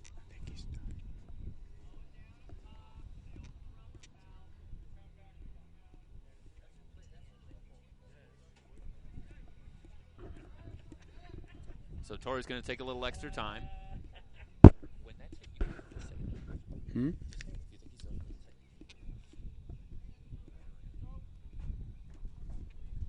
Ready, and here's the pitch. Bouncing ball down the third base line, played by Garriola, but they're going to call it foul. Boy, that could have been trouble. Garriola comes up with it. That's right huge. Near the bag. Instead, it goes down as a strike, so it's a ball and 2 strikes now on Flores. Curiel started the inning with a base hit. Campos followed with a single. Then Montoya lined one toward first. Jake Selko makes a terrific snag for the first out. And then Aguilera battled Torres in a long at bat and eventually worked it for a walk to load him up here with 1 out. A ball and 2 strikes now, the count on Flores. The outfield swung around the opposite way for Flores. Here's the pitch. Outside. Push. 2 balls, 2 strikes.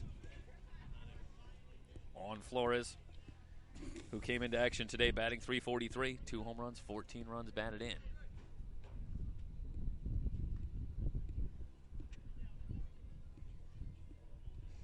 Torres allowed a couple of unearned runs back in the 4th inning, and then was touched for a couple of more runs in the 5th before working a scoreless 6th. That one just outside. So Torres not getting the outside corner that time. Another full count, and we wondered about a pitch count for Joe Torres coming into this inning and when he might run out of gas, and this has been as many pitches in this inning as in any other inning. It's been a lot of work for Joe Torres, so the pitch count continues to climb. And he has a full count here on Flores and no place to put him with the bases full. Here's the payoff pitch. Missing outside. Stole it. And I think, to your point, I don't think there's any question but that Torres has run out of gas. And you have to expect that here is going to see the move to the bullpen, and we will see a new pitcher. We'll come back with the details on the new pitcher. 15-6 Glendale on top of Citrus. It's Glendale Vaquero baseball here on SoCalCollegeSports.com.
Freshman right-hander Ronald Garcia is the new pitcher for Glendale.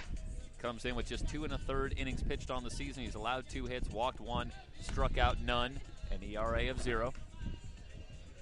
But he comes in here in a pretty tough spot with the bases full and one out. And Jesse Villalobos coming to the plate for Citrus. Big part of the ball game here, Jeff. This could be a big positive for Ronald and the Vacs, or for Citrus. Yeah, this is about the most angst-ridden 9-run game that you're ever going to see for Glendale, that they just can't seem to put away Citrus, and the Owls putting runners on base every inning so far here today.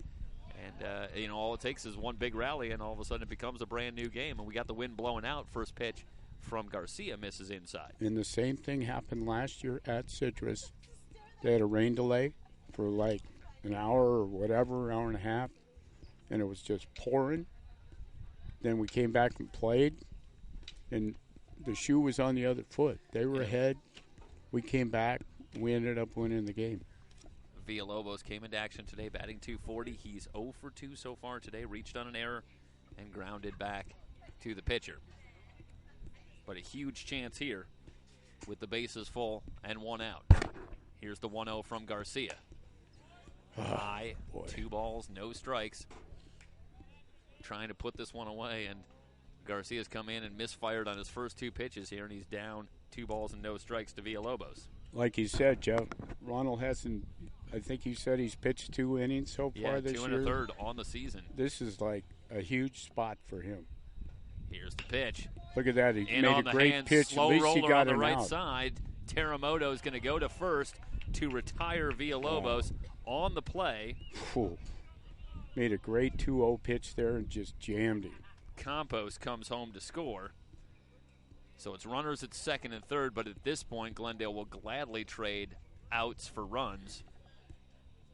Just trying to get out of the inning here and stay out of the big inning. They still lead at 15-7 with 2 down now in the bottom of the 7th. Here's Ushimaro. Ushimaro comes in, reached on an error and walked. First pitch, a little low. 1 ball and no strikes on Kiyosuke Ushimaro. Talented slap hitter, obviously. .282 batter on the season. No home runs, 10 runs batted in. Yeah, he'll put the ball in play, that's for sure. The 1-0 from Garcia misses low. So he's down in the count now to Ushimaro. He was able to come back after being down to Villalobos with a good pitch, as you talked about, in on the hands. He's going to have to do similar work here for Ushimaro. Does have first base open, with Shea waiting on deck for the Owls. The 2-0 pitch. Tried the inside corner and missed. 3 balls, no strikes to count.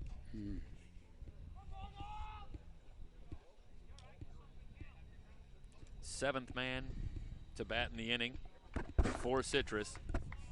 They've had 2 hits and a couple of walks. They put a couple on the board, but still a lot of work to do, trailing this one by 8. Called strike on Ushimaro. So 3 balls and 1 strike. The count now. And again, Jordan Shea would be next if the Owls can keep it alive. Heads up, Jake. The 3-1 pitch. And that one misses outside. Right. So Ushimaro works his second walk of the afternoon. Loads him up once again. So Aguilera at third. Flores at second. And now Ushimaro at first. And Jordan Shea will be the batter. Shea's 1 for 2, singled and struck out. That one well outside from Garcia. Well, if you're Garcia, you're thinking one more here. And I'm heading back to the dugout, having done the job. Really thinking here the outfielders are playing way too deep, especially in left. Yeah, Shea. This guy's not a big power hitter. And 13 hits on the season coming in. Now 14 with the hit today, but only 1 of those 14 hits has gone for extra bases. So I think you're on it there, Big Joe. I'm trying. The 1-0 pitch. Outside.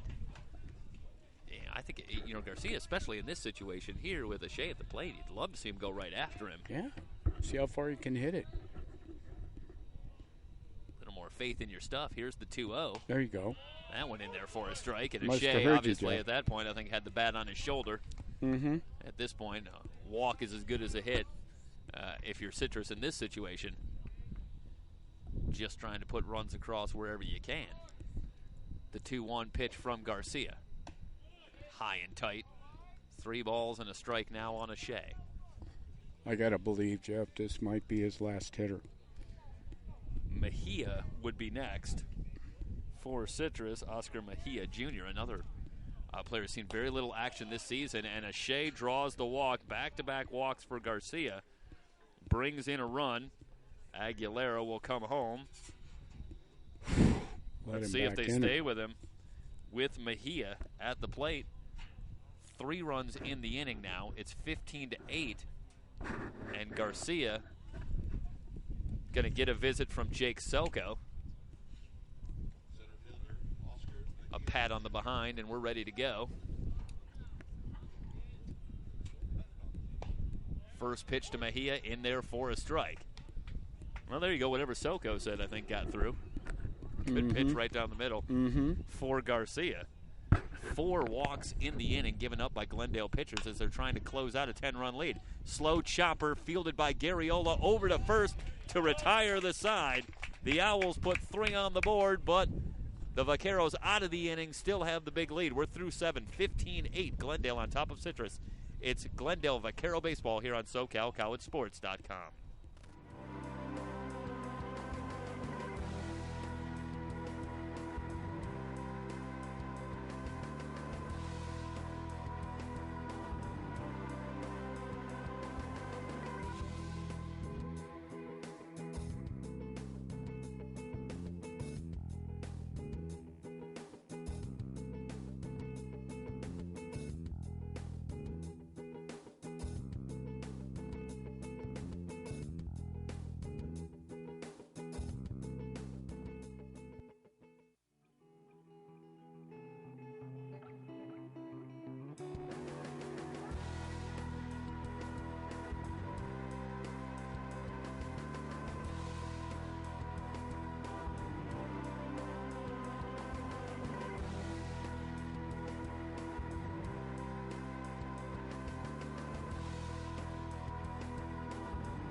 It'll be Mauser followed by Mona, and then the top of the order, Thad Wilson.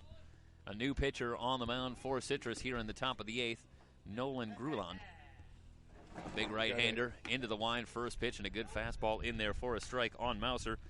Reached on an error back in the 6th, eventually came around to score. You got a hitter for Mona on deck, Troy Viola, 22. Troy Viola. Uh-huh. So Grant Mona finishes up his day, first pitch, or I should say second pitch in there for a strike for Grulon. Troy Viola's out of Summit, Oregon. See, Glendale facts are worldwide. Yeah, apparently. Take advantage. Mm-hmm. That went way outside. Ball and 2 strikes on Mouser. Owls have 8 on the board, 8 runs on 8 hits, 7 errors. They're going for a triple-double, Michael. Not what you want to do in this game, I think. Slow curve in there for a strike. Mouser frozen on that one, so Grulon gets the strikeout. 1 down, and that will bring up Viola. Troy Viola. Batting .314 on the season, no home runs, 6 runs batted in. So Grulon shows a good fastball and then goes with the off-speed stuff to freeze Mouser.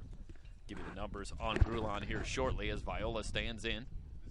Another right-hander for Grulon into the wind. In there for a strike again. Well, the consistency is there. Again, a good outside corner for the pitchers. Here's a scary thought, Big Show. We've had a pretty generous strike zone, and we've still seen a lot of runs today. I mean, if they were squeezing the pitchers out there, who knows how many runs we'd see on the board? Maybe they know something. At almost 70 years old, Jeff, I swear to you, I've seen a lot of baseball games. Never like this plate guy. Backdoor curve is in there for a strike. He's obviously in a hurry. Well, it's a busy day. Beautiful We're finishing day. up the game from Tuesday, and then we'll There get you go. We'll get the real game going. Yeah, then we'll have game 2. Just warming up. Here's the 0-2 to Viola. Again, tries the outside corner. 1 ball and 2 strikes.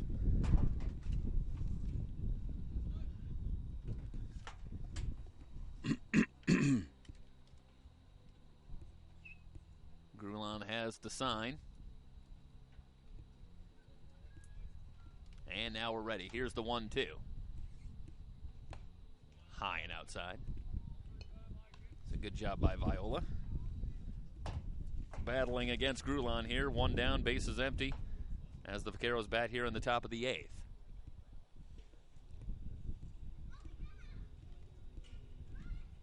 Two. Back to the mound. Grulon up with it. Goes to first to retire Viola. Got a new hitter, Connor Piotto, number 26. Connor Piotto will be the batter. So Coach Kurtsakuto, an opportunity here to go deep into his bench. Goes to Connor Piotto. Another guy Just out 2 of for the 11 country, on the season. Jeff. Sorry about that. No, my bad. So Piotto. No home runs, 3 runs batted in. Up with 2 down, and the base is empty as we're joined by the Mike Cepeda. Michael, Cepeda, that name pales in comparison to Big Show over here. Oh, buddy. hey, at least you have a nickname. He was nice enough. Was Big Show to ask me if I had a nickname, and I had to give the sad answer. No, Well, I don't. Stoy. I don't. It's true. I guess we do. Stoy. We do have that one. Jeff, you're the main man in between the 2 goalposts. I believe between. I don't want to stick with this analogy too much, but between 2 goalposts, it's just a lot of air. There you think go. It's A lot of hot air. I don't really. Hopefully- I don't know if that's good for me. I think I'm staying with that one. Ball and a Ooh. strike there on Piotto. Now the count. Yeah, we need to get 6 outs here. So Grulon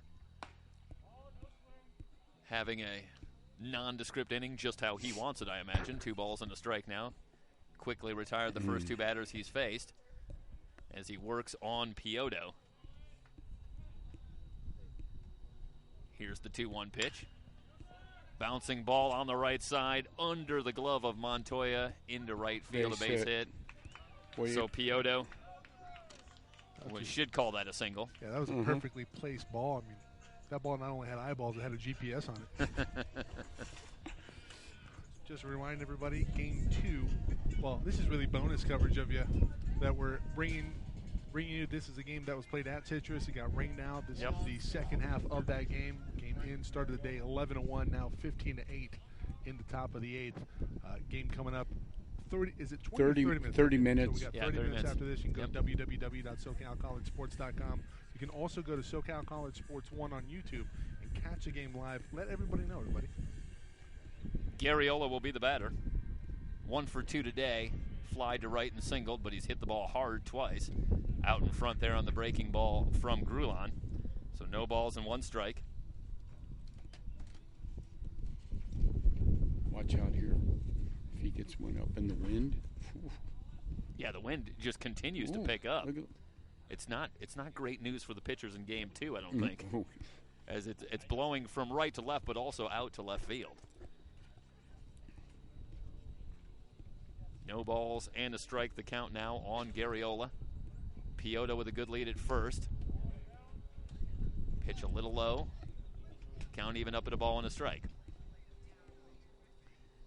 15 runs on the board for Glendale on 16 hits, and they've been helped out by 7 Owl errors. So they've been all over the base paths today. You don't play catch, Jeff, you don't win. And Hit hard again toward right center. Aguilera positioned well, and he makes the catch in front of the track to retire the side. No runs on 1 hit, no errors, 1 man left. We head to the bottom of the 8th, 15-8 Glendale trying to close the door here on SoCalCollegeSports.com.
After batting around in the 7th inning, it's back to the top of the order for Citrus College here in the 8th. Ronald Garcia continues on the mound for Glendale, and he'll work on Curiel, who's perfect today. He's 2 for 2. So Donovan Curiel, who came in batting .313. Off-speed pitch outside, a ball and a strike.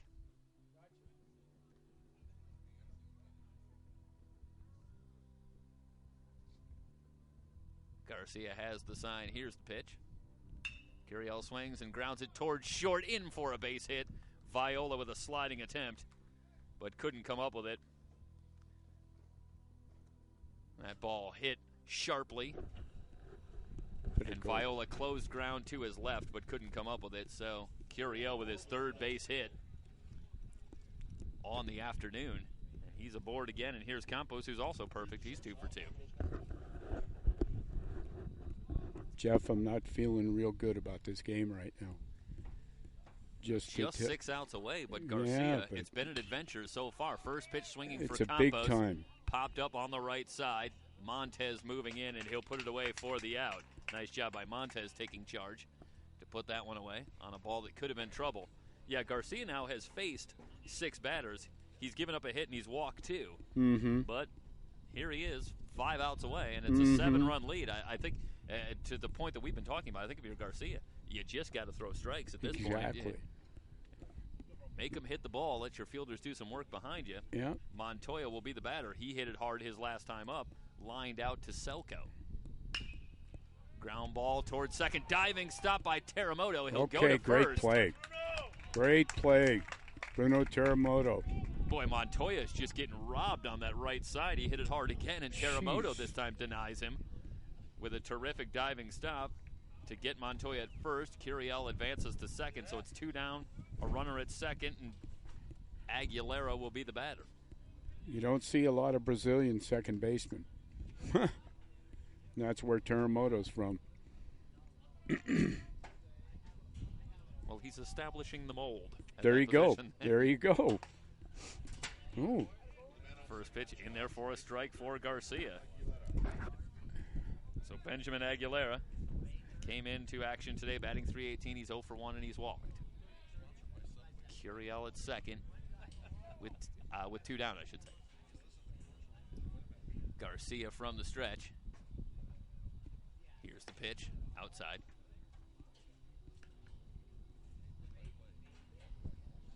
So Garcia now has worked 3 2/3 innings on the season. Still hasn't allowed a run that's been charged to him. Walk softly. See if the fielding behind him gives him a little more confidence. Here's the 1-1. Aguilera lifts it toward right center. Montez on the run. Malott moving over, but it's Montez who will make the catch to retire the side. So Aguilera gives it a ride, but it holds up in the wind. And we are through 8 complete, 15-8. Glendale on top of Citrus. It's Glendale College baseball here on SoCalCollegeSports.com.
We head to the 9th.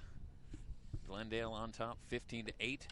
Nolan Grulon into his second inning of work. And the first pitch to Malott, a swinging miss, a strike, no balls and 1 strike.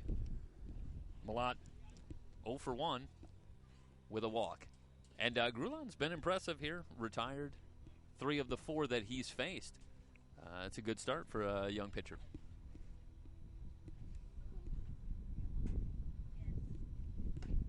One just outside, a ball and a strike now on Grulon. Now, what have you seen from Nolan Grulon here in the inning that he's worked? Well, Nolan Grulon looks to me, Jeff, like he's a study in pitching, like he's been working at it and so on and so forth. He's kind of hesitant to let it go. Yeah. And you see, like he's just using. I'm sure he's very athletic. Yep. But maybe somebody coach threw him out there because they needed another arm or whatever. Yeah, is it something where maybe right now he's kind of trying to keep some things in his head? You know, and there you go. Not entirely comfortable yet. There you go. You can look like he's very. See, now that's. 3 balls and a strike. Mm-hmm. And one tails too far inside to Malott. I think if the Vacs are patient with him, he might walk a couple guys here and we get some more runs. So we'll just see, but there you go. In there for a strike. That might be the best pitch he's thrown. He might have heard me. Count full now on Malott. Montez waits on deck. He'll be followed by Rodriguez. Glendale batting here in the 9th, trying to win Game 1 of this series. It's a 3-game series this week. Glendale and Citrus. There's one one just of the walks. inside. Well, Grulon allowed a base runner back in the 8th, but it was the base hit by Piotto after 2 were out. So obviously a little more difficulty in this situation as it's the leadoff man who's aboard and we'll have a pinch hitter for Montez. Devin Guggenheimer. Devin Guggenheim will be the batter. Guggenheimer. Yeah. Got to get that. I didn't quite go all the way with it. I got about 90% of it out.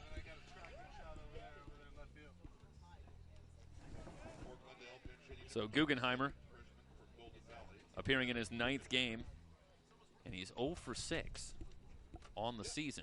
So an opportunity here as he bats against Grulon with Malott at first and nobody out. Fastball in there for a strike. Well, we'll watch how Grulon works here in at least a little more difficulty this inning as he's allowed the leadoff man aboard and starts off with a good fastball to Guggenheimer.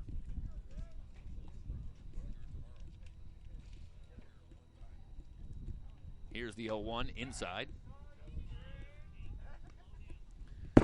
Ball and a strike. Guggenheimer, Jeff, is from Golden Valley High School in Santa Clarita, a local boy. Isn't that odd for the Glendale Vax? Yeah, well, it seems to be that's the mix. Guys from right around the corner or across an ocean. You got that right. How, Coach Sakudo likes to work Boy. it. Good off-speed pitch in there for a strike. A ball and that 2 might strikes. be his best pitch right there today so far, Jeff. That's a nasty pitch to a right-hander. Man. And Guggenheimer didn't have much of a chance. Now he's down in the count, a ball and 2 strikes.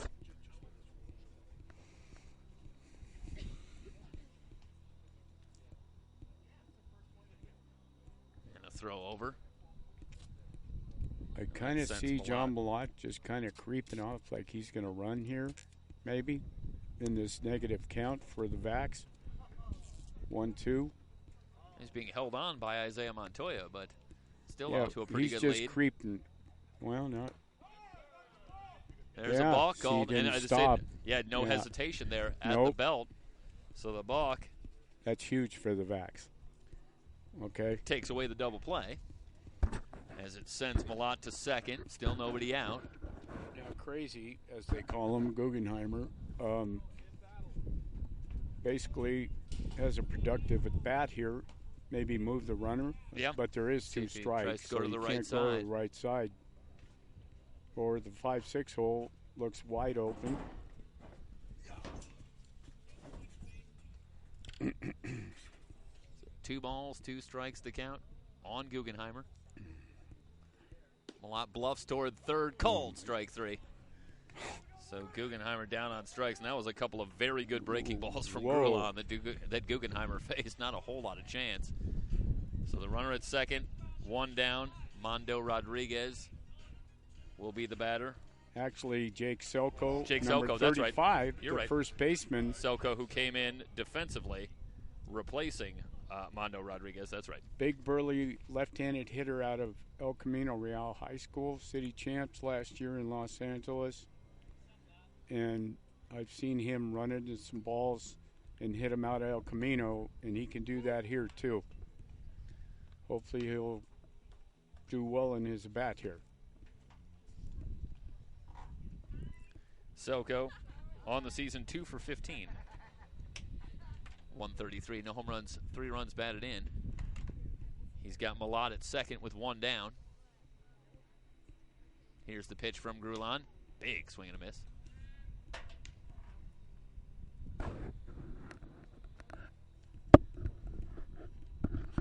So Grulon quickly on top of Selko.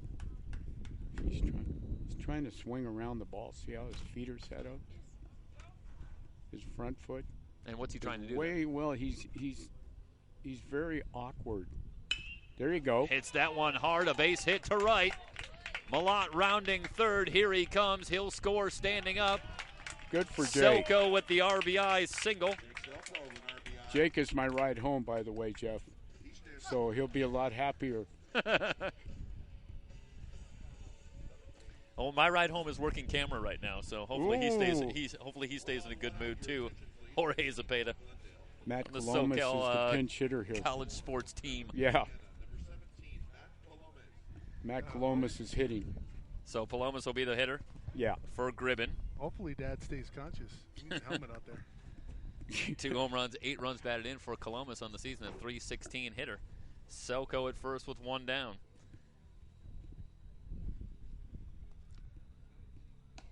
First pitch outside from Grulon.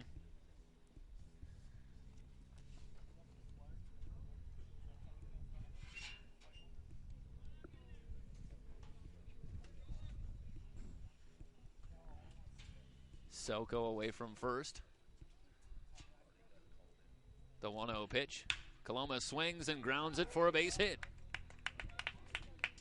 Making Coach Sakudo look good, huh?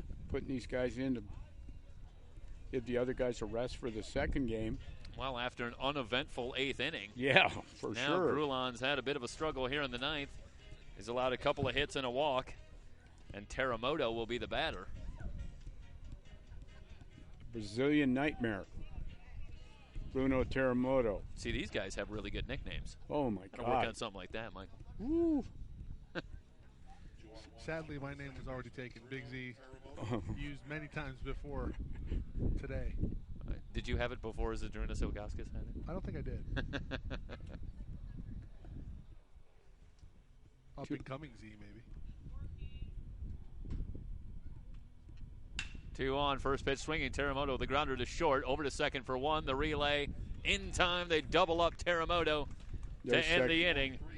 Their second baseman is really smooth. Take a Good step turn by back. Curiel. Wow. Nice job by Campos to Curiel, then over to Montoya. Wow. 6-4-3.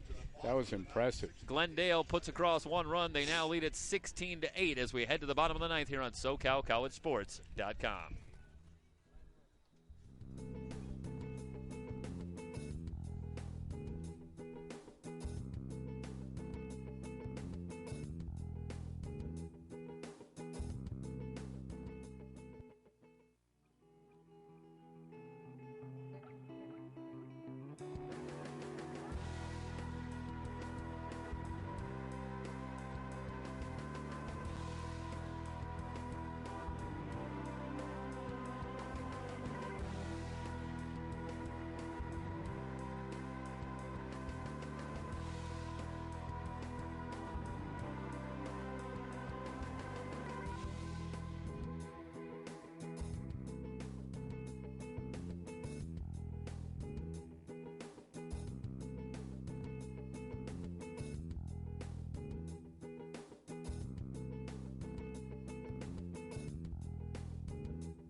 Want to remind everybody that this is game 1 of 2 today.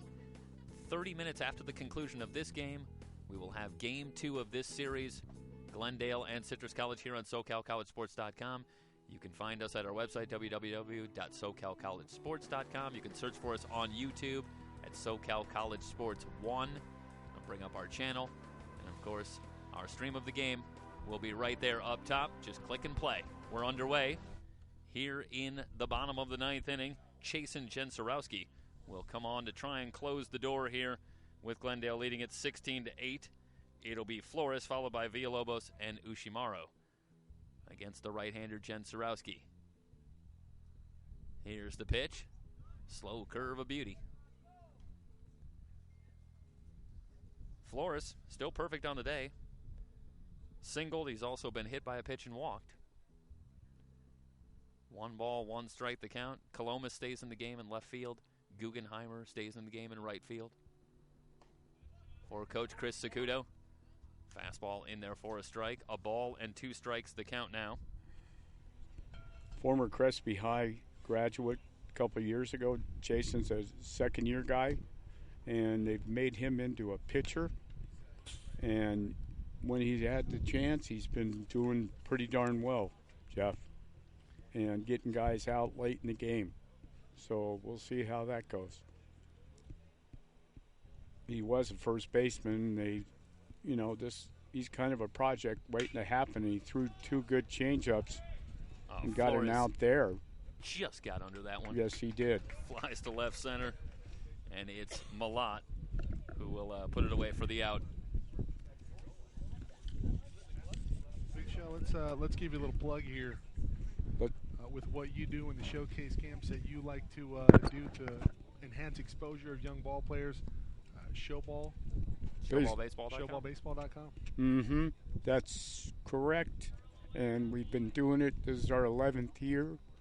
My partner, John Novak, and our gentleman in Florida that helps us out too. Anyway, real quick, it's blown up. Kevin Pillar, I mean, I could rattle off names. Yeah. Chris Bryant, like I told Jeff. But you look on showballbaseball.com and you'll see come July, and we have 40, 50 coaches working it. We have one in New York scheduled, one in Florida, and a couple during the summer in California and November. It's along the same lines of what we like to do here at SoCalCollegeSports.com is really provide exposure, to young athletes that are looking to move on to the next level, whether it be 4-year or possibly pro baseball and pro basketball in other regards too. So Hunter Green is one of our guys. He'll be the first pick in the draft in June. So he's a special player. Meanwhile, Garrett Barnes is pinch hitting for the Owls with a count of 3 balls and 1 strike. Pitch from Jen Sorowski, line drive, base hit for Barnes. Too many changeups. Big Show, does that qualify as a cookie? Yeah, man, I thought you played basketball. It sounds like you were a two-sport guy. Good Lord, Mikey. That's awesome. Shoo, boy. Jeff's a lucky guy to have you around. No.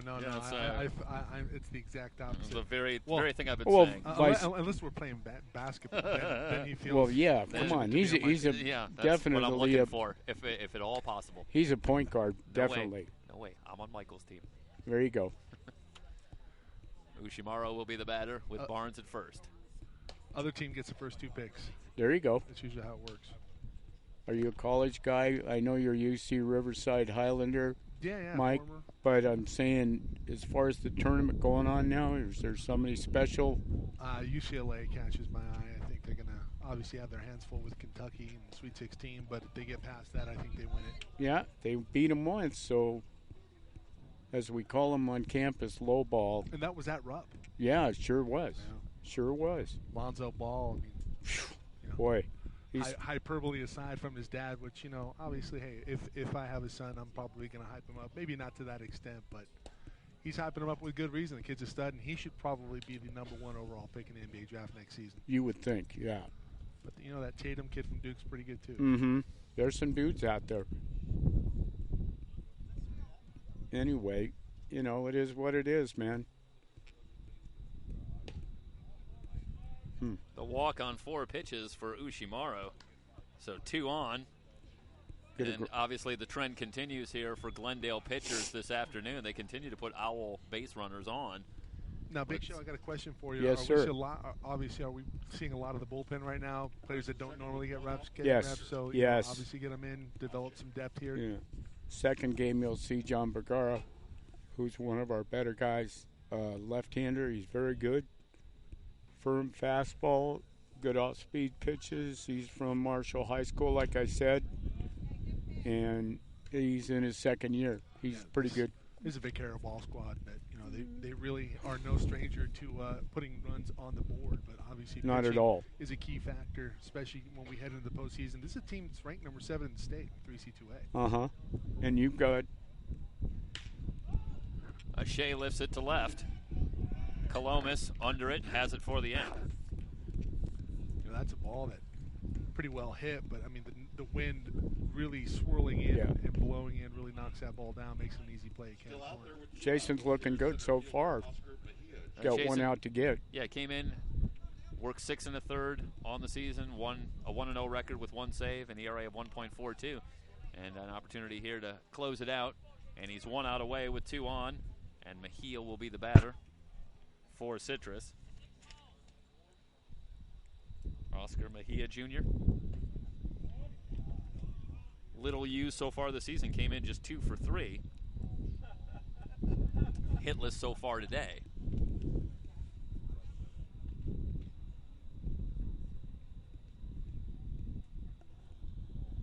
So Tarowski's going to take a little time, and now Mejia will step out and back in, and we're ready to go. Here's the 1-0. Chopper foul.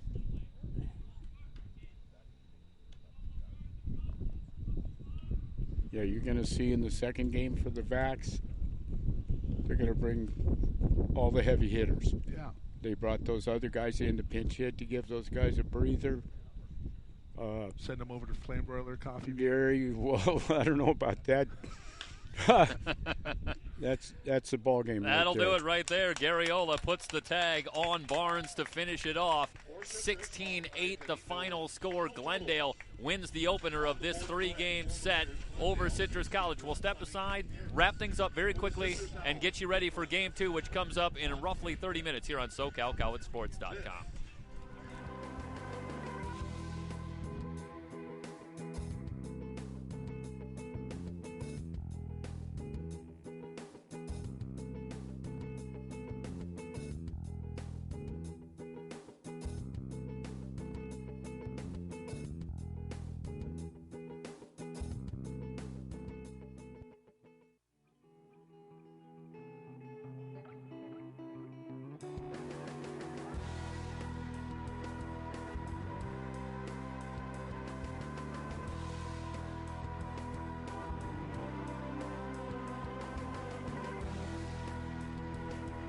Big Show, talk to me, buddy. I'm with you. There you are. Well, 16-8, your final score, and we expected a blowout coming in. Picked up at the bottom of the fourth inning. It was 11-1. The Vacs comfortably ahead, but we saw some players that we wouldn't normally see, and the Vacs get it done, 16-8. Yeah, that was a good outing. I really looked for the Vacs here to really lay it on heavy the second game, Yeah. because they're on a roll. They're on a good roll. They got their arms going. The guys are hitting in the right spot. Quality of bats, so on and so forth. So, the pitching's going to hold up, and you haven't seen our closer yet, James Giambalvo, which pretty special. Yeah, well, you got to imagine that you like it if your coach Chris Sacudo, when you don't have to be in a position to have to use him. Yeah, you're right there. You're right there, man. 16-8, your final score here. Half hour from now, start of Game 2 here on SoCalCollegeSports.com. Thank you to Big Show. Jody, Stoy, Mike Z signing off. We'll see you in about half an hour. Thank you. God bless.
underway. Game 2 here today on SoCalCollegeSports.com. It's the Vaqueros Glendale hosting Citrus.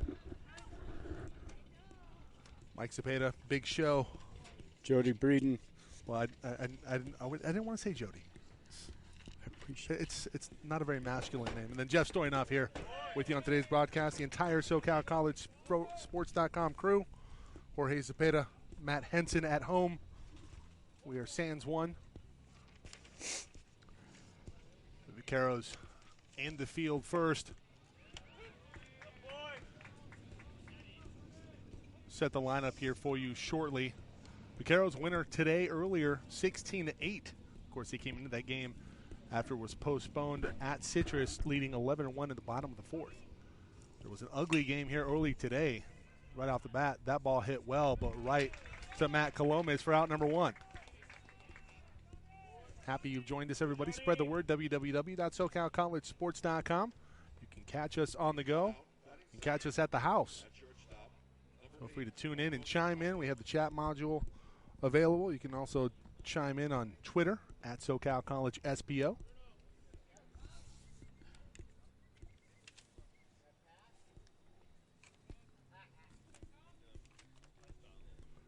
We'll bring up Marcos Campos, and Campos started off with the ball. Jake. On the mound, it's John Vergara. Vergara on the mound. Behind the dish, it's Sergio Rey. At first, Mondo Rodriguez. At second, Bruno Terremoto, the Brazilian. Grant Mona at short. Frank Garriola at third. Matt Colomes in left. In center, John Malott and Christian Montes in right. That one in for a strike, 1-1. No 85.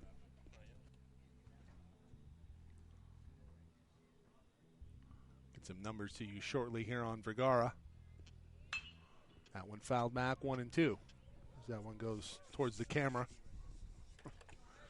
3 cameras set up here today. Well, 4 if you count the webcam. Just going off on technical direction. Here in game 2, he'll be on play-by-play shortly. I'll be going home. Well, I won't be going home. I'll be. Better not go home. I got a hot date tonight. That one lifted into left field. And Colomes, a busy first inning, puts it away for out number 2. Can of corn.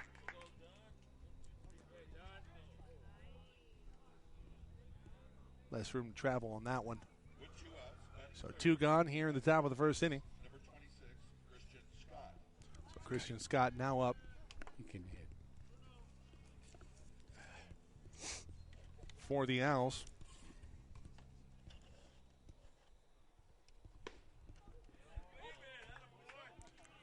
Scott, the first baseman, averaging .352 on the season. That leads the Owls.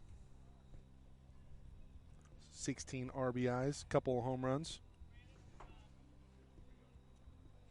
Batting in the 3-hole today, takes a fastball high, swing and a miss, strike 2. So Vergara quickly ahead. A strike away from getting out at the top of the first.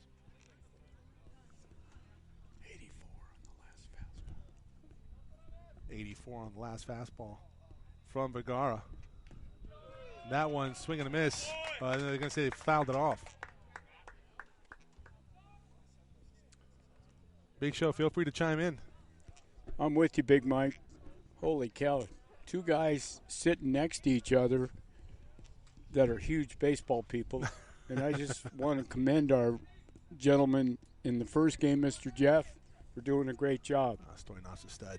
Baseball. He his is a go-to. stud He's big time. without the studs. The 0-2, that Okay. one fouled off. Just so you know.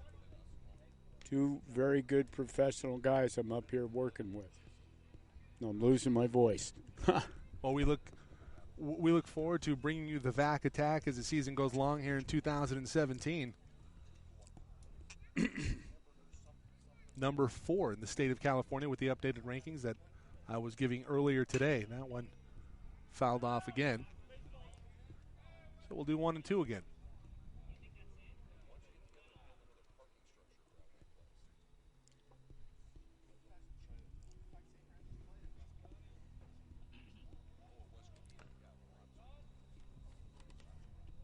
The Vacs with a win earlier today, 19-5 overall on the season, 5-1 in conference. Lone loss coming to Citrus. Swing and a miss, strike 3. 3 up and 3 down for Vergara here in the top of the first, and we head to the bottom half here from Glendale. What's their record?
Well, after a 1-2-3 top of the first, we head to the bottom half here. The Vaqueros of Glendale taking on the Citrus College Owls. Live from Glendale here on SoCalCollegeSports.com. Mike Cepeda, The Big Show. Jeff Stoynoff with you on today's coverage.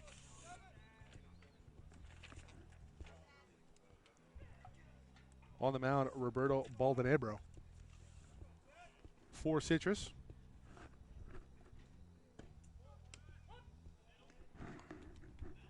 He's a strike thrower. Thad Wilson leading off for the Vacs. He started off with the strike 0-1. 0-1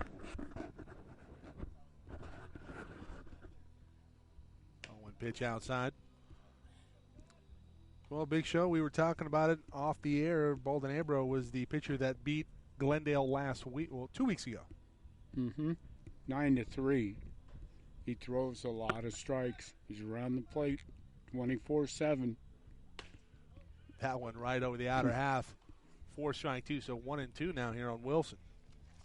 Wilson on the season averaging .321 in the leadoff spot. 13 Ks, 9 walks, 7 RBIs.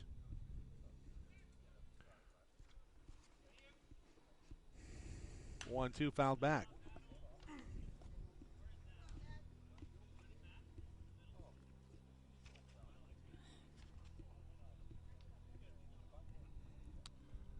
Garriola on deck. All right, Thad, small victories.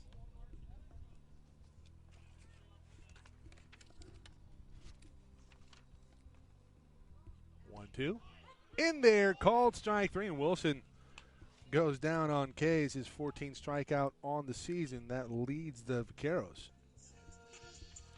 Well, right off the bat, you talked about Baldonebro throwing a lot of strikes, and right on cue, a punch out to start things off in the bottom half of the first inning. Going to bring up Garriola. Ranked this season .349. 10 home runs, or 10 RBIs, 3 home runs. 3 home runs, that leads the team. Pretty good power in the tool here. Down to count 0-1. Went away here, bottom of the first. Stengel Field here Glendale, California.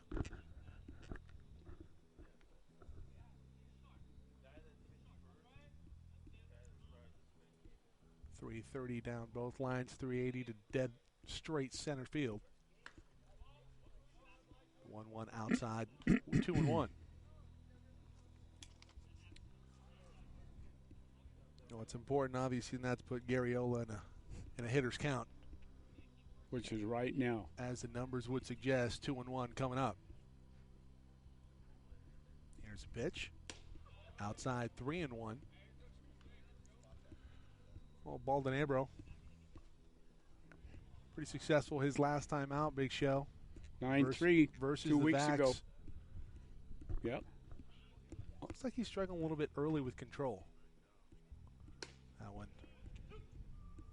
over the outer half. I saw him all 9 innings the first time around, and he's a totally strike thrower. And now it looks like he's trying to overthrow a little bit. Yeah, a little bit. I've seen some of the off-speed stuff a little bit outside of the zone. That one, strike three called. So back-to-back strikeouts. Well, we saw it in the first game. The strike zone very generous. Oh. Didn't really matter much because both teams combined put up 24 runs on the board. But right back-to-back, Baldonabro.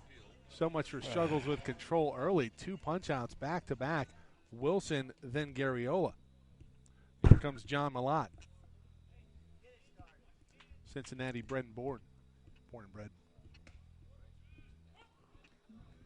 Tomato. He started off with a strike. So Baldonabro rolling here in the bottom half of the first.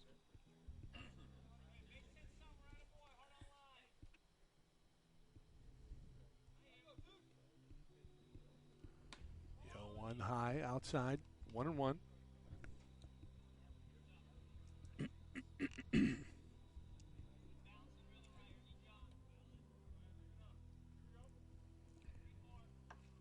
Two gone here, bottom of the first inning. The 1-1. That one in there for a strike. Big Show, that looked like a change? Kind of did, but it was a fastball. He tricked us. Trick fastball. Try to get some velo for you here. You need to get. Yeah, we got a radar gun. Yeah, big league stuff here. Oh, we try to do it as big time as possible. There you go. The 1-2. Called strike 3, and Baldonabro strikes out the side to open up the ball game here. A strong response after the Owls dropped game 1 16-8. Back in a moment here with the top of the second inning on SoCalCollegeSports.com.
Cleanup hitter Benjamin Aguilera will start things off for the Owls. And do we have a pitcher's duel brewing here after one? I would say we do. Left-handed strike thrower, right-handed strike thrower. John Vergara on the bump for the Vacs.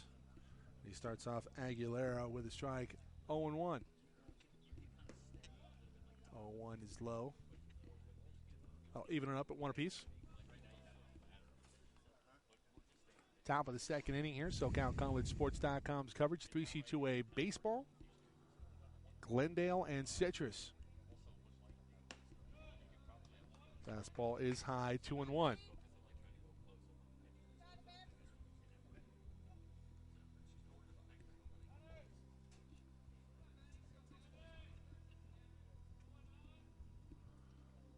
Vergara from the windup. That one in the dirt. Well, Big Show, you talked about Baldonabro maybe overthrowing in the first inning. Seemed pretty successful, but I almost get the feeling that Vergara is doing the same thing. And he can do that. I've watched him for 2 years. Played at Marshall High School, and he 3-1 tattooed into the gap. This is going to be extra bases here for Aguilera. Aguilera comes off the bag and nearly gets thrown out as Mona made a play from Malatin Center. bat on ball. So it's a leadoff double here for Aguilera. So Andre Flores, now the batter for the Owls.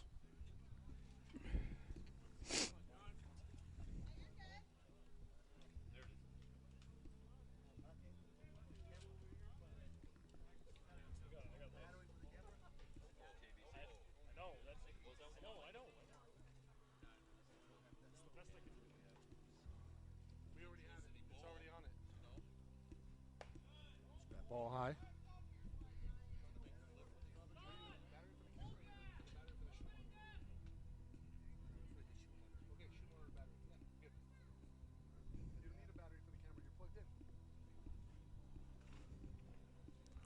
One and 0 on Flores. Aguilera at second, that ball high, and this is going to get past Sergio Ray. So nobody gone here, man at third, an opportunity here for the Owls to strike first blood. Thanks,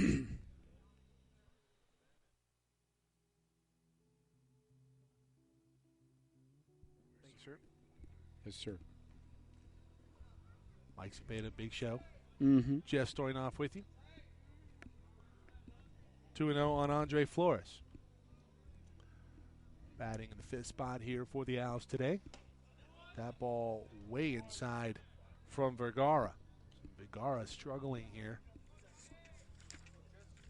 with the control, now down 3-0 in the count. It was a 3-1 pitch that was lifted into the gap by Aguilera. Batting in the cleanup spot today. He has 6 home runs on the season. Obviously a lot of power in the lineup for the Owls. That one right down the pipe, 3-1. See how far it can hit it. Johnny.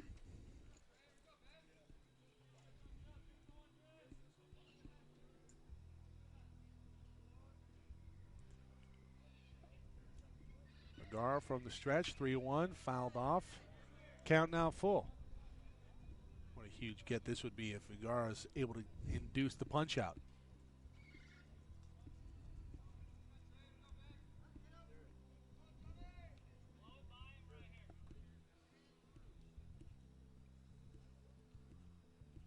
Three-two, popped up.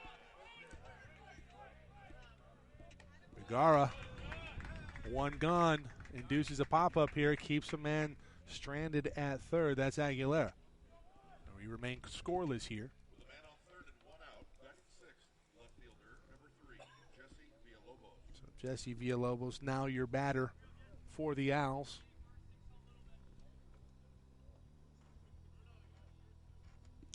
Kiyosuke Ushimaru on deck for Citrus.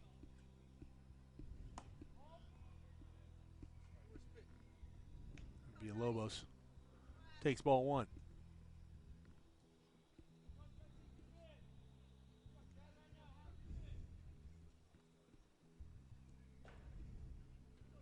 Aguilera led off the top of the second, lead off double. That one in there for a strike, 1-1. Took advantage of a 3-1 fastball and lifted it, drove it pretty well.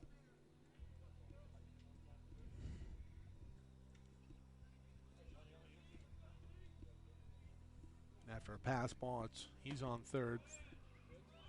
1-1 inside, 2-1.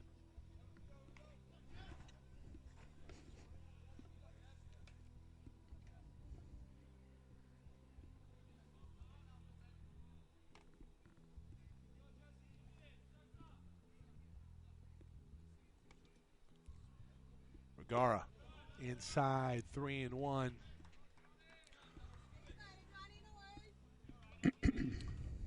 Last time, Vergara got behind 3-0, worked the count full and was able to induce a pop-up. Now behind 3-1 to Villalobos. Looks to me like Mike, he's trying to be too fine with his fastball. Yeah. Just let it rip. 3-1. There you go. He does just that. Did that catch Chris? Mm-hmm. Coach Sakudo catches one on the ankle.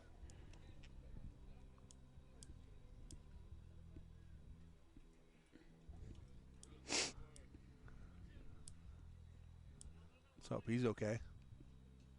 He's a stud. Mhm. He'll be fine. Football mentality. It's a good mentality to have when you're playing baseball. You got that Baseball right. player's pretty tough, too. 3-2 now, and that one lifted into center field. Going to be a long run for Malott. Not going to get there in time. It'll drop in. It's an RBI single, and Citrus strikes first blood here in the top of the second as Aguilera comes across. That might be the best pitch of the day he made, and it hurt him. Yep. It's all We'll bring about up Jordan Ashe, or check that, Ushimaru. Ashe now on deck. all about adjustments, Mike. The Owls do just that. Mm-hmm. And they're able to scratch a run across first. Vergara starts it off with a swing strike from Ushimaru. 0-1.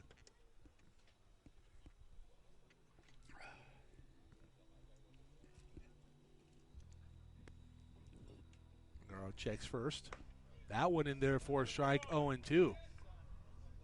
Well, Big Show, you talked about, hey, John, you just have to let her rip, and he's doing just that, this and that. Yes, he is. Talked about that ball hit by Villalobos. That's a pretty good job swinging the baseball bat after a pretty good pitch from Vergara. Strike three called. Came right back there with 3 bullets. What'd you get there? 85? 85 85. on that one. Creeping across the outside half of the plate. So Ushimaru down on strikes. Here comes Jordan Ashe. Big Show picking me up here. Somebody's got to do it, big guy. I appreciate it. Well, after the win earlier today, 5-1 in conference is Glendale, 19-5 overall. Citrus falling to 4-2, 12-10-1, and obviously this game huge in the Western State East. 2 gone here. Matt at first. That's Villalobos. He has an RBI single. It's 1-0 Citrus on top of Glendale, the Vaqueros. To game 1 earlier today, 16-8.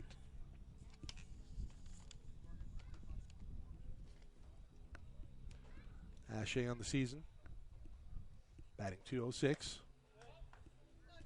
High fastball. This one's starting to get away from Vergara. 2-0 now.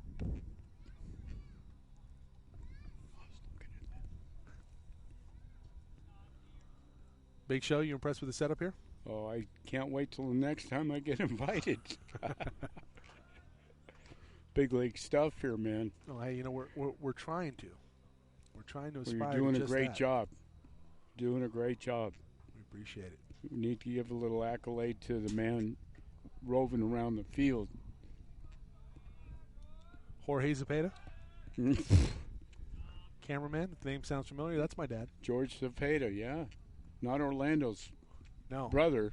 no relation. I believe Orlando Zepeda was spelled with a C. Ours is a Z. Yeah. Oh, okay. See, I tried. No, we appreciate the plug Heck yeah. for the name. Meanwhile, Vergara now behind 3-0 on Ashe. Actually, doesn't strike out a ton, only with 9 strikeouts on the year. 3-0, so that Gara lets one get away. Ooh. Now first Ooh, and second, 2 gone here. 1 already across for the Owls. First and second with 2 outs. Batting 9th. Jacob Gafford. Center fielder, number 7, Jacob Gafford. Now the batter for Citrus.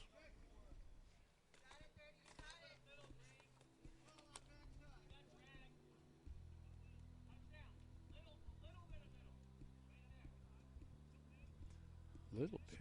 Opportunity here for Gafford. No, he went. Get a little, yeah. I have to Oh. believe that Gafford went on that one. Wow, they're gonna let him get away with that one. The lights come on here. Stengel Field. First and second, 2 gone. Vergara now from the stretch. Behind 1-0, make that 2-0 on Gafford. Throwing too many pitches, Mike, early. I completely agree, and we'll see if we can get a pitch count.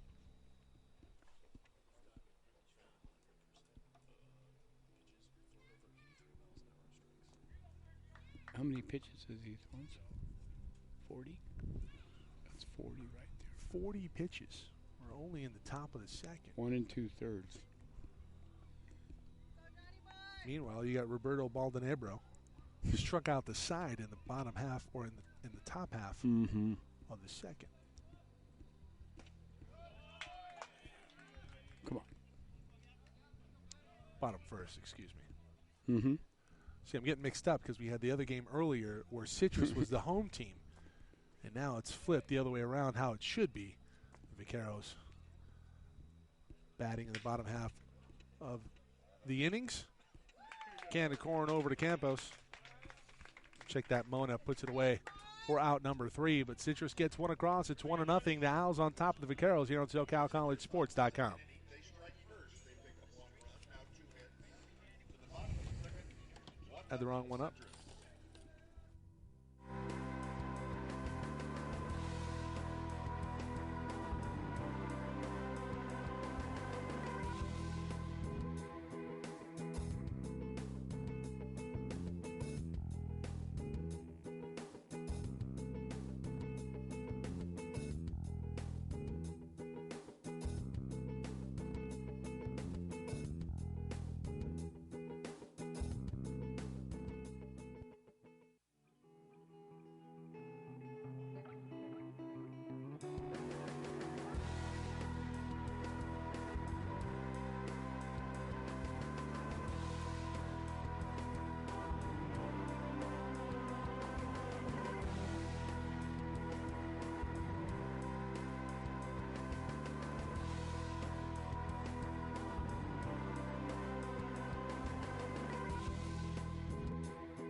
Mondo Rodriguez, the big bat in the lineup for Glendale now at the dish.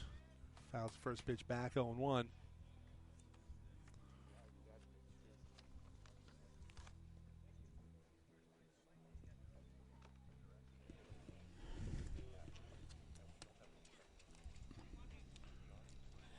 Rodriguez with a couple bombs this season. 9 Ks, 10 walks, batting .302. Off speed on the outer half, 0-2. That can't be right. That's the stats. Those are the stats that I have in front. Mondo Rodriguez, 302. He's 4th in the state.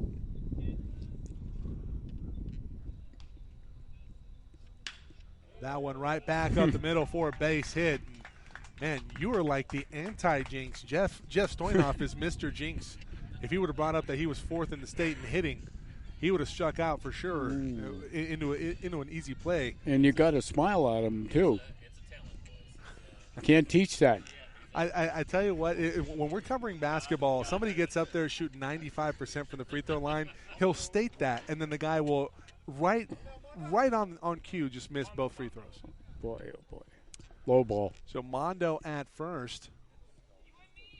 Nobody out. Do we maybe have an opportunity for the Vaqueros? Assistant head coach Alex Kokel likes the term you guys will hear a lot tonight and in the future, you and me. Big show real quick. Sorry to interrupt. This is Mondo Rodriguez at the dish right now, correct? Yeah. Because I have Christian Montez at first. Montez hit before him, number 7.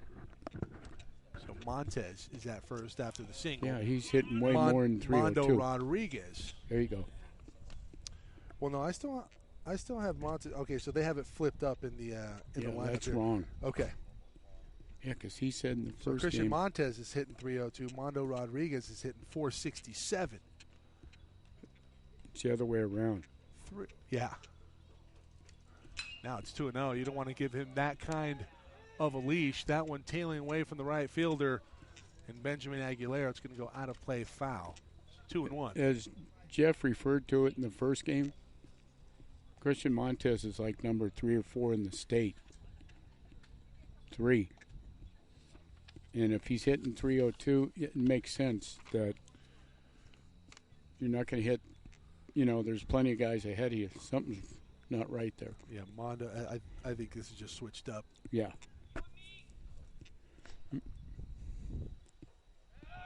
Quick throw back to first. Montez back safely.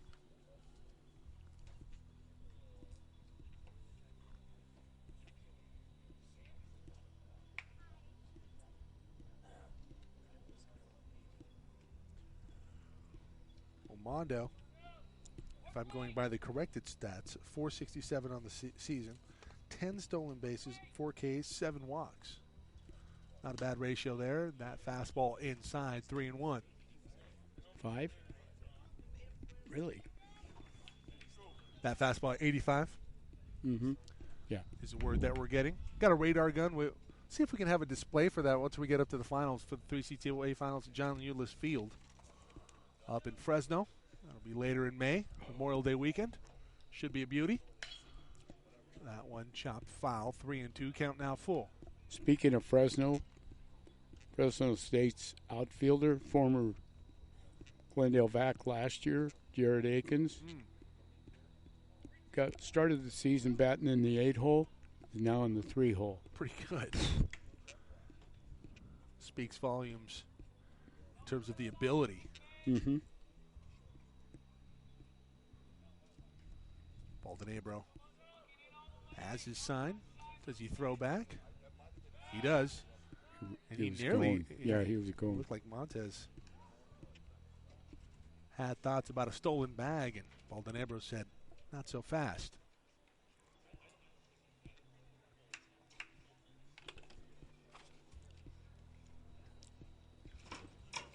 Happy you've joined us, everybody, live on SoCal College Sports 1 on YouTube, SoCalCollegeSports.com. You can catch this broadcast on the go.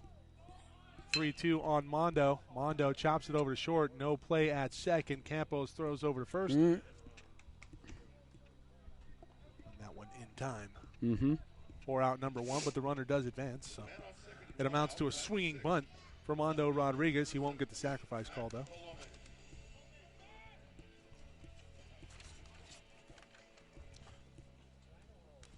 Matt Colomes, now the batter.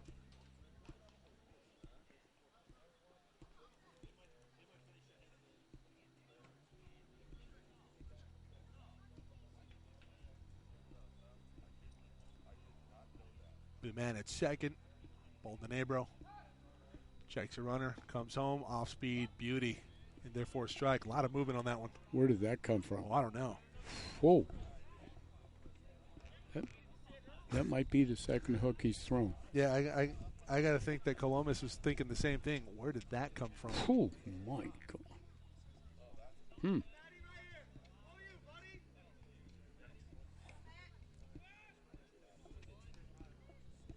5-6 holes wide open. See if Colomas can utilize it.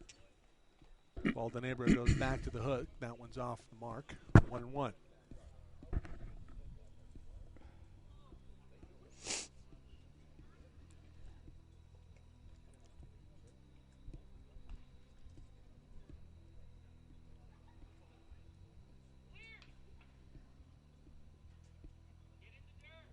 Here comes the pitch. Swing. Foul tip.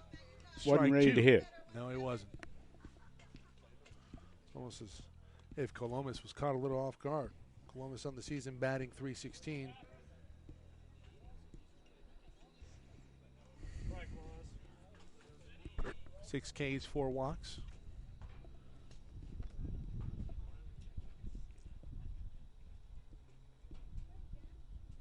Check that, 11 Ks, 3 walks. That There you one go. in the 5-6 hole, 4 base hit. They'll hold the runner at third. First and third, 1 out now. Good piece of hitting there, Mike. Absolutely. And the vac attack is on here in the bottom of the second. Can they even it up? Bruno Terremoto, They're at the corners Brazilian native, with 1 out. Batting 7. now at the dish. Number 9, Bruno Terremoto.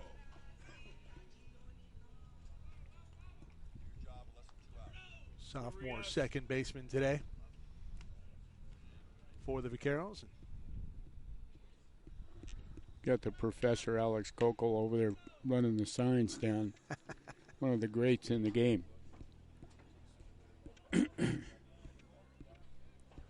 Big Show, what do you think happens here? What's the sign being given? Well, you're taking the strike maybe. Wear this guy down a little bit. Yeah. Make him throw some pitches. Yeah, he's calling a powwow. I can't believe what a beautiful night it is for it's great. people on TV or wherever you're watching from. You need to come out to Stengel Field in the future, see the Vacs play. Or watch Or on watch on SoCalCollegeSports.com. Sport.com. Story, I love the plug. Put your headset on already. Yeah, there you go. What's going on here, Big Show? Well, it was a big-time rock pile with Kokel in the middle, like he's the quarterback. And, you know, They you call don't time? want to get run. Yeah. They don't want him to get run off there. Basically, Montez is at third. He can run. The worst scenario is here. You just call that a rock pile? I love did. that. I did. That is incredible. I did. When you've been doing it as long as I have, Mike, I love it. we're not talking hoops either. No. You know the ratings are going to go up the second game. I hope Now so. that Jeff went to the bullpen. No, not at all. Well, Jeff's coming back out of the bullpen. Yeah, very he's shortly. coming in I told you relief. I told you I got that hot date tonight. The wife bought me tickets to go see Game of Thrones in concert. Oh, Guess what my undershirt is right now? no, it's Game of on you. Thrones. Oh yeah, Really? locked and loaded, sir. Never heard of them, my friend. Hey, look, it's our first date since we had our 9-week-old Michael Owen. You might want to take her to Michelli's. Chili's? Michelli's. Oh, Maselli's. Michelli's, Yeah. yeah. I'm Italian, so. Story knows about that place too. That one in the dirt from Baldonabra. He's actually the one that turned me on to it. There are some strange places down in Hollywood these days. I saw coming back from Loyola High School last week, a game. And we try to stay indoors as much as possible. Good for you. It's safer that way. Yeah. First and third, 1 out, bottom of the second. Citrus scored a run in the top half of the second. The Vaqueros looking to scratch one across, tie things up, possibly take the lead. That's a big hack there from Terremoto. Here's a big pitch here, too. You got deuces. You're on deuces and 1 out. Okay? Weird things happen on this type of situation. Yeah, 2-2, 1 out. Right now, Baldonabra looking to flop a set. And each team's got 2 hits. Well, he's got 3 strikeouts already. Struck out the first, the entire side. Could use a K right here. Yeah, High see? fastball. Make him throw that curveball, man. Man, it was the curve. What was that curve at? I didn't get that. No gun. It's all right. Shogun, no gun.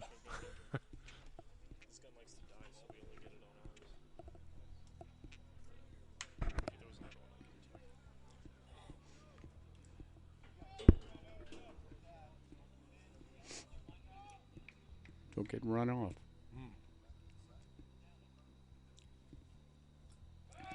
Sure. Romano, throw back over to first. Columbus back in time. This situation right here, Mike, coach likes to run a little bit, get somebody going the wrong way in the infield on a ground ball in the hole. A little gamesmanship going on here. Oh, from yeah, Coach Sakudo. big time. He's really making the pitcher pay attention here. He's got the runner at third really showing. You got to look dead red fastball. There you go. That's That a good one- job. It's out of play. Out of play. Probably better that it's not played. You probably get the sack fly in there. Mm-hmm. So out of play, 3-2 now.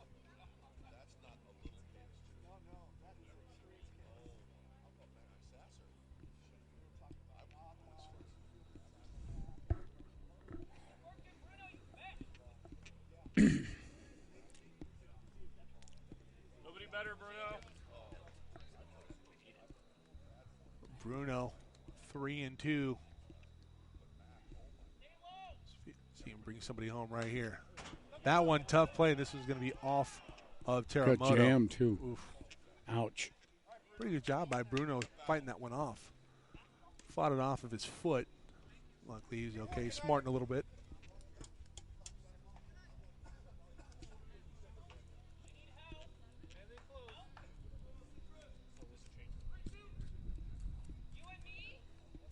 Oh, you heard it again. You and me.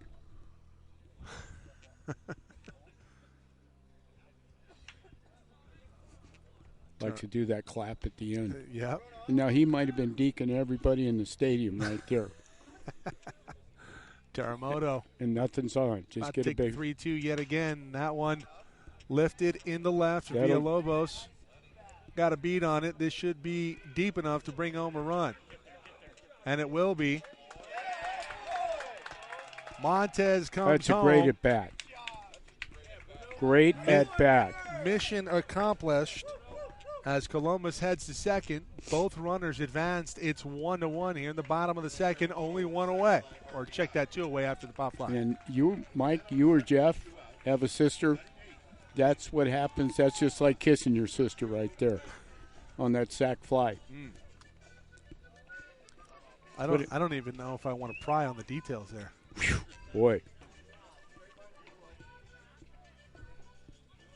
Got to tell you, I really like the song selection here. The background music. It's beautiful. Adrian Gonzalez would be proud. Agon. Agon. Boy, I wish Jim Leland was here right now. I'd give him a big hug, man. Whoa. Well, he's probably on Twitter. You can probably find him there. Well, he broke down last night. I'm sure you saw it on TV. Oh. He had to walk away from the mic. Did you see it, Jeff? No? Amazing. How about Stroman? Oh, Stro. yeah, they're appealing to see if he tagged early. No go. That's always good to be prudent. Yeah.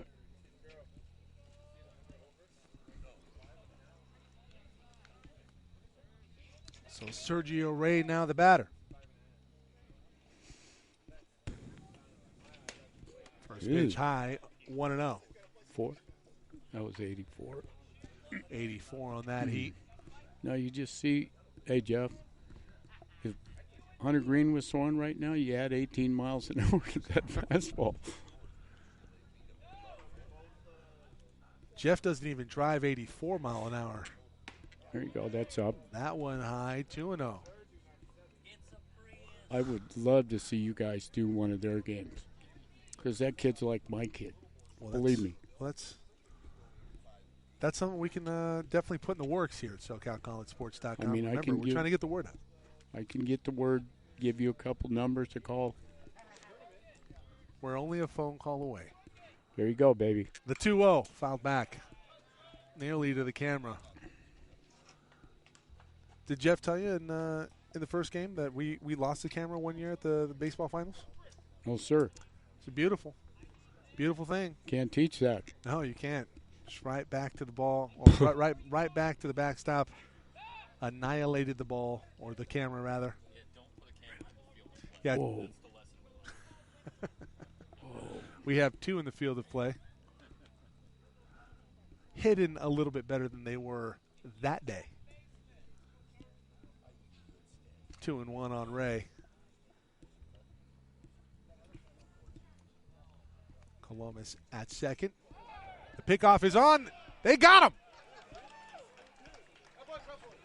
So That can't happen. Baldinebro gets thrown out at second on the he gets the throw out at second on the pickoff as Columbus took a little bit too much space. That was perfectly timed, and Big Show, you're exactly right. That cannot happen.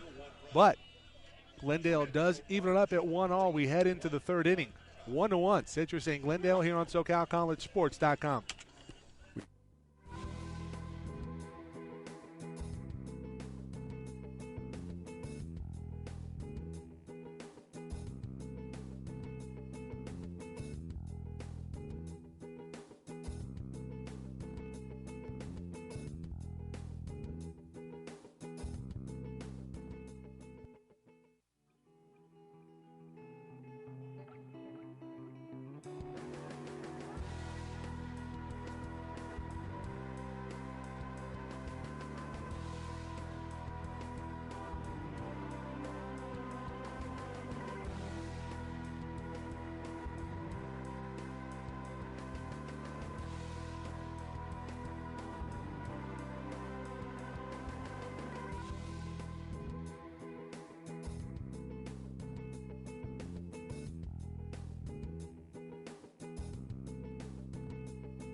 Top of the order due up here in the top of the third for the Owls.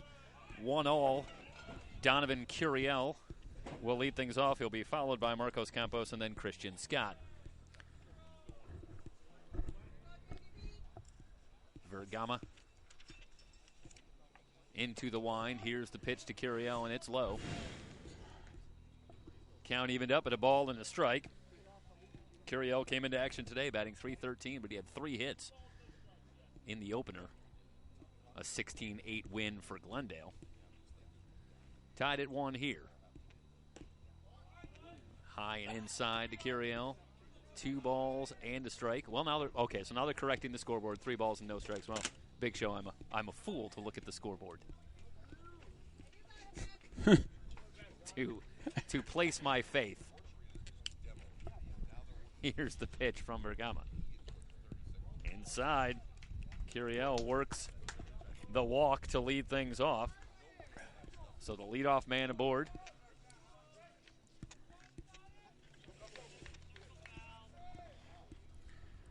And that'll bring up Campos, who himself had a couple of hits in the opener. The top of the order was dynamic, but there was no stopping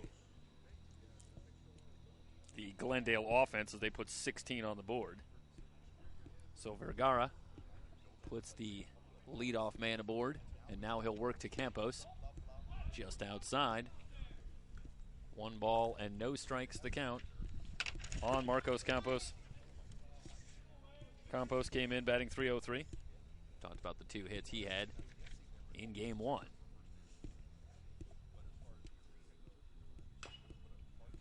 It's a chopper foul. 1 ball, 1 strike the count.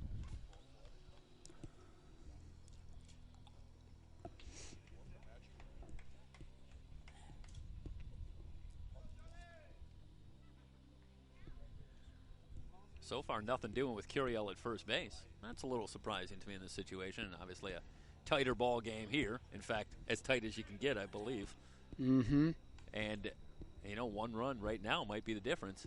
But so far, nothing doing with Curiel. If you're curious, Curiel has 6 stolen bases in 6 attempts. He's just waiting for he could get picked here, Jeff. The 1-1, Vergara comes home, lined hard into left field, sinking, a diving attempt, and the catch is made.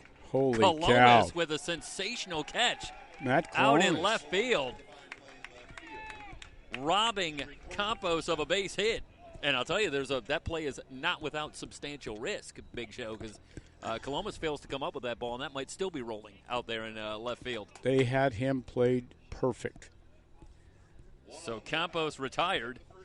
Vergara, the beneficiary of outstanding defense behind him. Curiel remains at first base with one down, and that'll bring up Scott.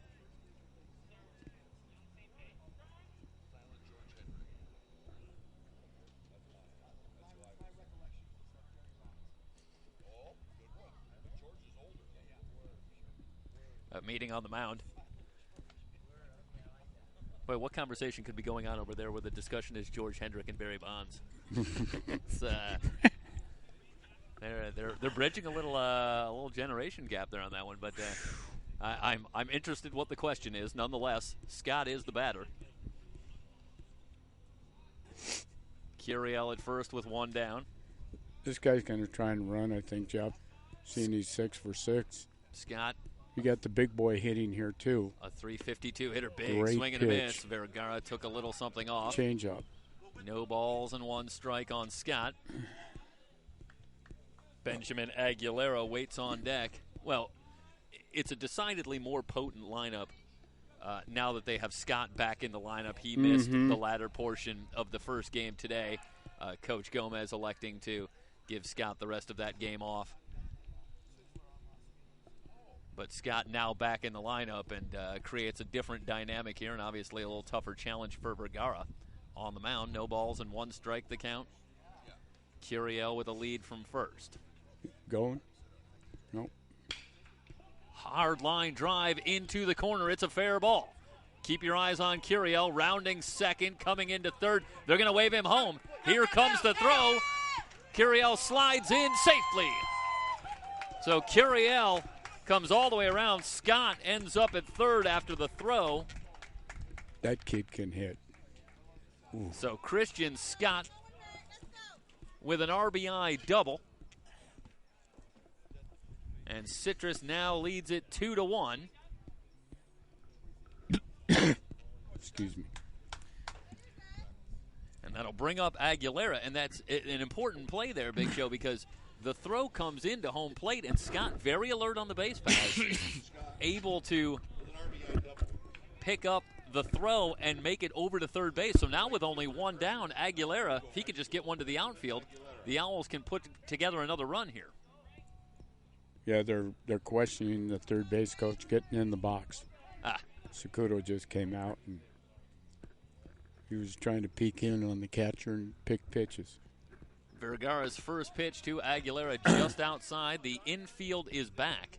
Well, they're maybe about halfway at the corners, but I think they'll concede the run here for the out with Aguilera at the plate. So golden opportunity for the Owls, who already lead it by one, to put another run on the board. In there for a strike. Vergara on the season a record of 4-1, making his seventh start. An ERA of 2.81. In 32 innings, he's allowed just 22 hits. Walked 17, struck out 20. So the wildness can be perhaps a bit of an issue. That one just outside. 2 balls, 1 strike the count. Now on Aguilera. That's a strike when the other guy umpired, the base guy. Well, I got to tell you, now that we're in game 2, what wasn't a strike? Oh, boy. In game 1, a very, very generous strike zone. Inside, Aguilera takes it for ball 3. Tell you, Aguilera obviously brings a lot of power with 6 home runs on the board, but I'm really impressed with the discipline at the plate for a guy who hits for a lot of power, Big Show, because Aguilera had a couple of very good at-bats, fending off some good pitches, working the count. And that is a terrific trait for a guy who also brings a lot you got that right. To the plate. And when you get that combination, that is a difficult out. 3 balls and a strike right now. So Aguilera has a good count to work with. Came in batting .318. Vergara ready. Here's the pitch. Fouled off. Aguilera had a good cut. just missed that one. Count goes full now. Andre Flores will be the batter after Aguilera.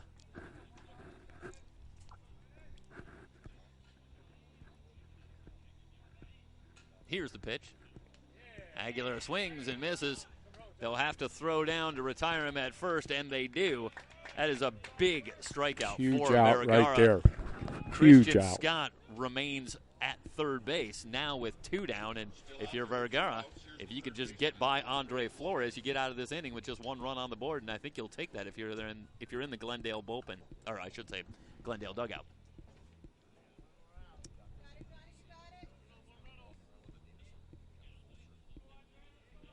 So Flores stands in. Vergara up on the rubber, and here we go.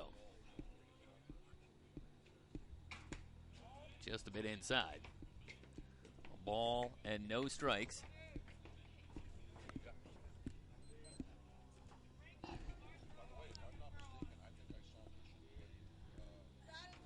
The outfield in a couple of steps for Flores and swung around slightly the opposite way.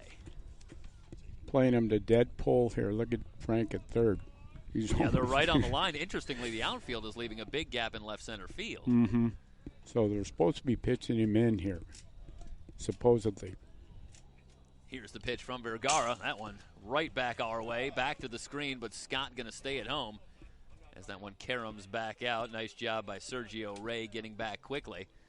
2 balls and no strikes. Well, that pitch was from the Nuke Lelouch school, I think, right there from Bull Durham, if memory serves. It was well, I don't know. Got lucky there that Vergama didn't hit the mascot.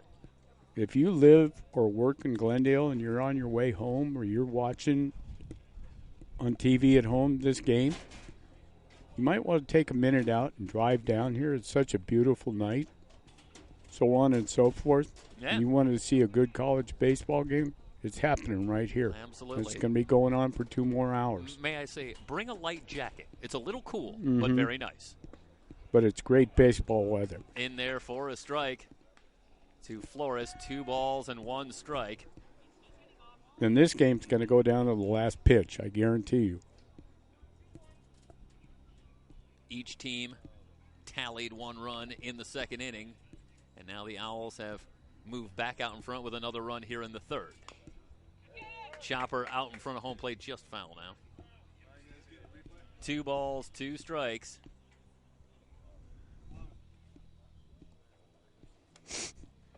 Villalobos would be next if Flores can keep it alive.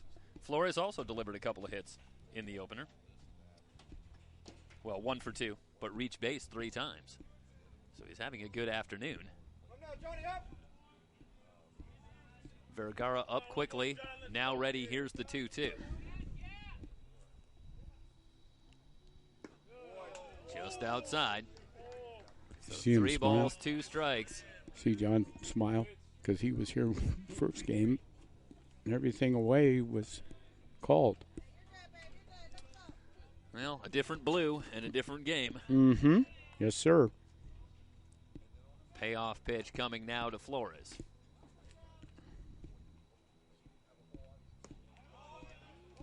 Just a little low, so Flores works the 2-out walk. Runners now at first and third, and Villalobos will be the batter. Watch him try to put a play on here with a left-handed hitter up. Villalobos came 2 into outs. action, batting .240. A left-handed hitter up, runner is at the corners. Maybe to try to run early and get in a rundown. I saw them do that at the last game, the 9-3 game that they beat us.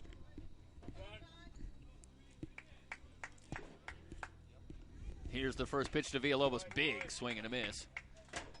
Well, Villalobos was thinking about the play where he hits the ball over the wall and everybody runs around the bases and comes in. It's a 3-run play. And we call that big fly, by the way. In this particular situation. No balls, 1 strike. The count now on Villalobos. And they'll go over to first. Just to let them know you're there, John. So Flores at first, Scott at third, 2 down. Owls leading it 2-1.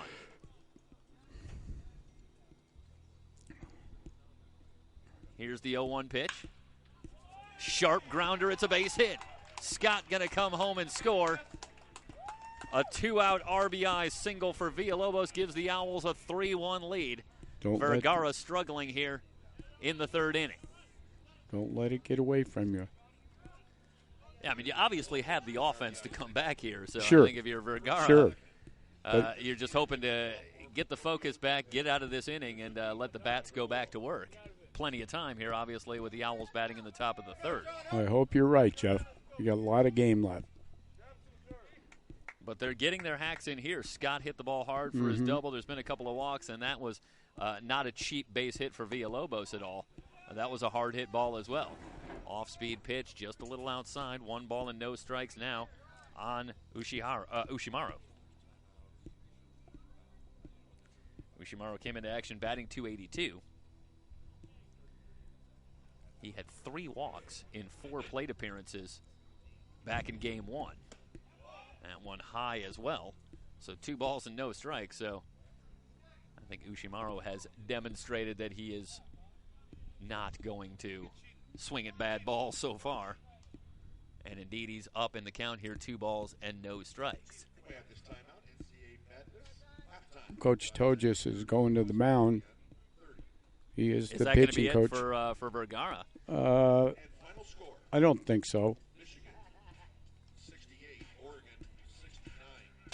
Oh, he tried to deke everybody in the yard. And he knows I'm a Big Ten guy. He announces the score, and he gives Michigan the 68, then comes in with the Oregon 69. By the way, he just slipped it in there.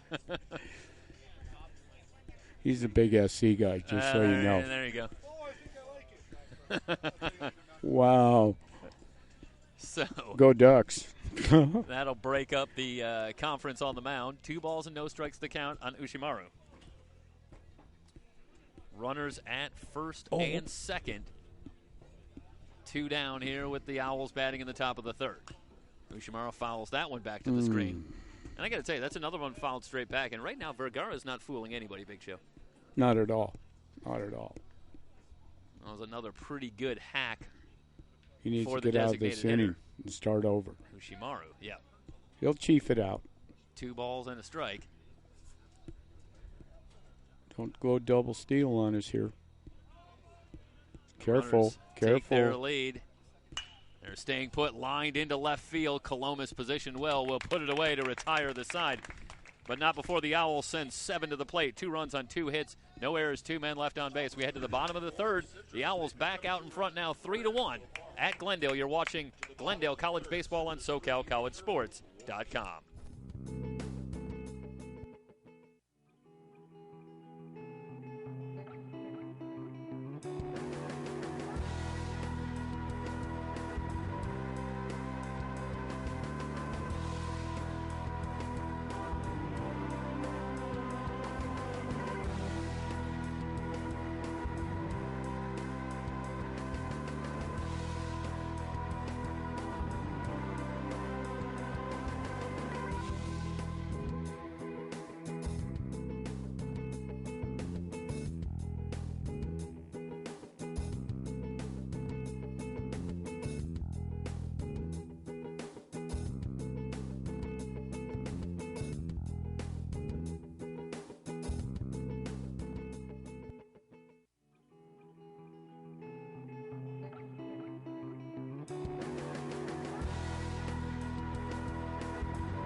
Bottom of the third inning. And Glendale with some work to do. They now trail it 3-1. Baldenabro with the first offering. 1 ball and no strikes. At the plate, Sergio Ray getting the start behind the plate. Baldonabro ready. That pitch on the outside corner, a ball and a strike. Well, we haven't seen a lot of the generous outside corner, but there it appears for Baldonabro. 1-1 now the count on Ray.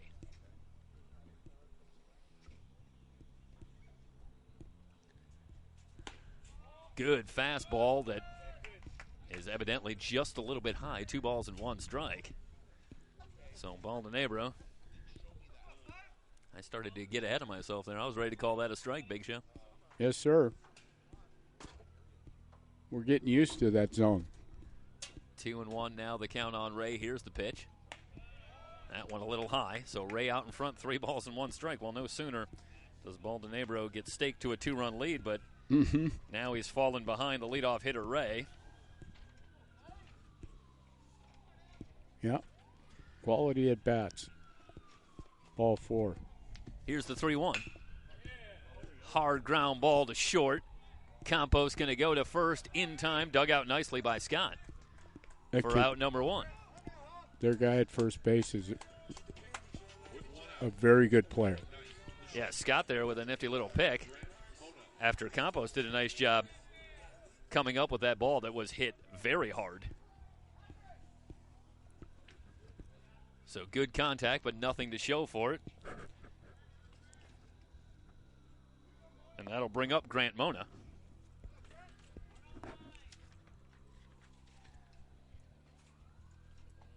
Here's the first offering, in there for a strike.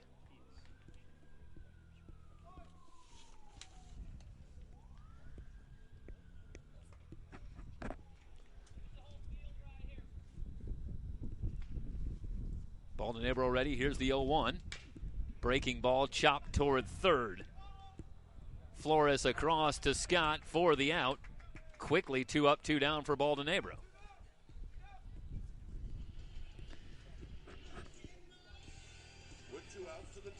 So that'll bring up the top of the order. Thad Wilson.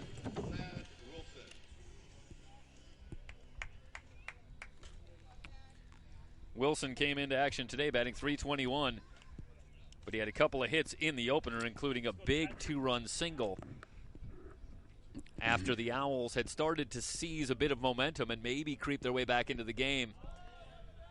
It was Wilson who answered back with a 2-out, 2-run single to push the lead back out to 8, and Glendale cruised from there to a 16-8 win. 1 ball, no strikes to count now. As Wilson stands in from the right side, Baldonabro ready. Here's the pitch. In there for a strike. 1 ball, 1 strike. You see the bite on that pitch? That last pitch?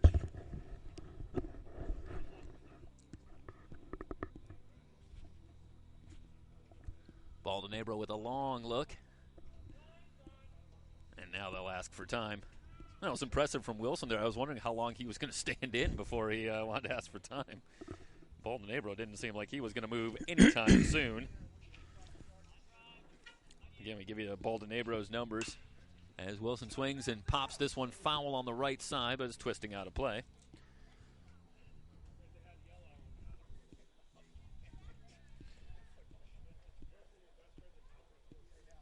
Well, interestingly, Baldonabro hasn't really appeared in a lot of games this season. I'm not finding his stats on here. So I'll continue to search for that, but clearly this is a guy that we haven't seen a whole lot of this season, and thus far, through 2 2/3, he's held the Glendale offense to 1 run, and the Owls have the 3-1 lead. Called strike 3. That will retire the side. 3 up, 3 down here in the third. We head to the fourth. Citrus on top of Glendale 3-1 here on SoCalCollegeSports.com.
Watch a drag bunt here.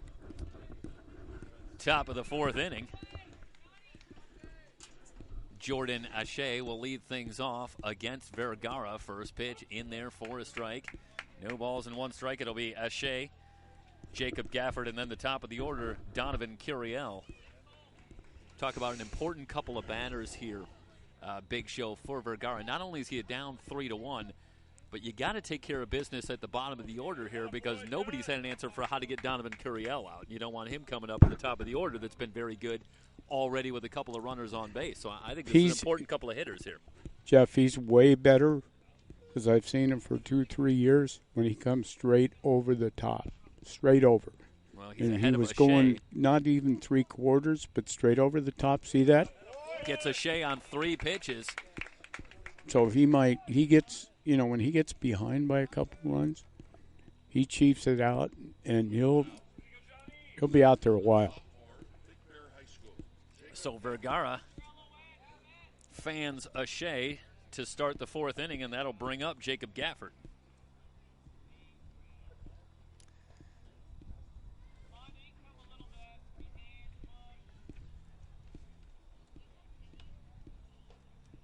Vergara ready. Here's the pitch. Gafford showing bunt and takes that one for a ball. 1 ball, no strikes, the count. As we talked about, the teams have now played 2 games on the season. They met back on March 9th here at Glendale, and Citrus won that one easily, 10-3. So now Glendale has evened the score with the 16-8 win earlier. 2 balls, no strikes, the count now on Gafford. This is the second of a 3-game series this week between these 2 teams. They'll be back in action on Saturday. A little low. So after looking very good, Big Show, in the previous at-bat with Ashe, Vergara back to what we've seen too much if you're a Glendale fan here today, and he's well behind Gafford, 3 balls and no strikes. And I think with the top of the order 2 up, I'll be amazed if Gafford takes the bat off his shoulders here. Here's the 3-0. Taken all the way, and it's a little bit outside. Tried to finesse that pitch. So Gafford with a 1-out walk.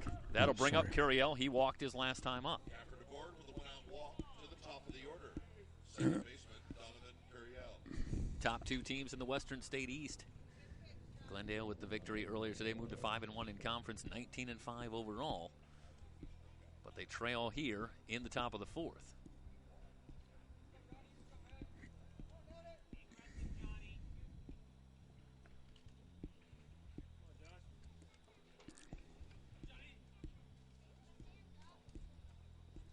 Vergara ready. Here's the pitch. Inside. Get him 1 ball going and back no to strikes. first.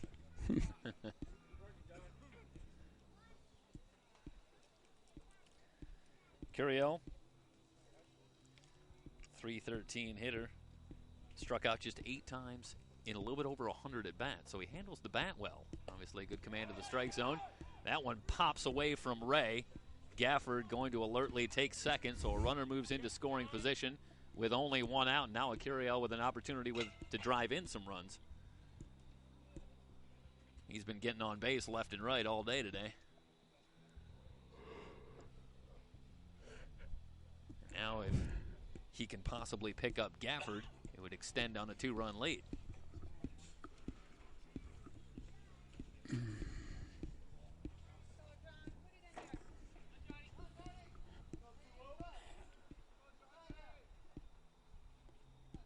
Curiel, despite the average up over 300, has just 6 runs batted in on the season.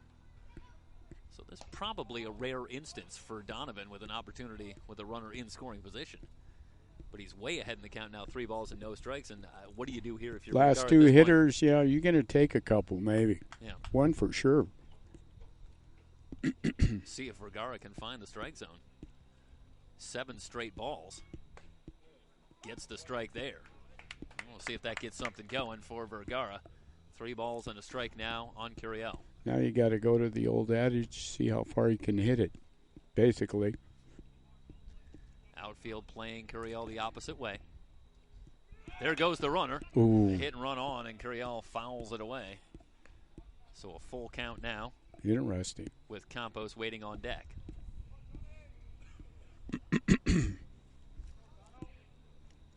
Well, Coach Gomez drew up the play there on the 3-1 count. I think you got to assume that Curiel's going to get a pitch that he can handle there, and had a good cut, but fouled it away. Count goes full. Vergara from the belt. Here's the pitch. Called strike 3. Curiel down on strikes. That's a huge out. And that is a great job by Curiel, or I should say by Vergara. Down 3-0 in that count. Comes all the way back to fan Curiel, and now it's 2 down, and the batter will be Marcos Campos. 1 on, 2 out for the shortstop, Marcos Campos.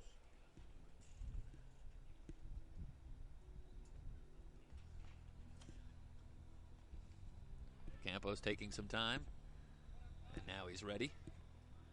Vergara up on the rubber. He's ready. Here's the pitch. Curveball just high. A ball and no strikes. This is quite the situation for Vergara. You think he's got first base open, and he does, but he's also got Christian Scott, Benjamin Aguilera waiting on deck, 3 and 4 hitters, so I think he'd like to take his chances with Campos right here. Good. A look at Gafford at second, who will retreat back to second base. Had to show him that move.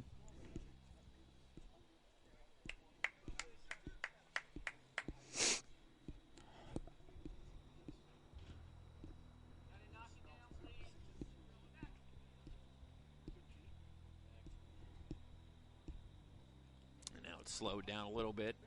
It's Campos that will ask for time.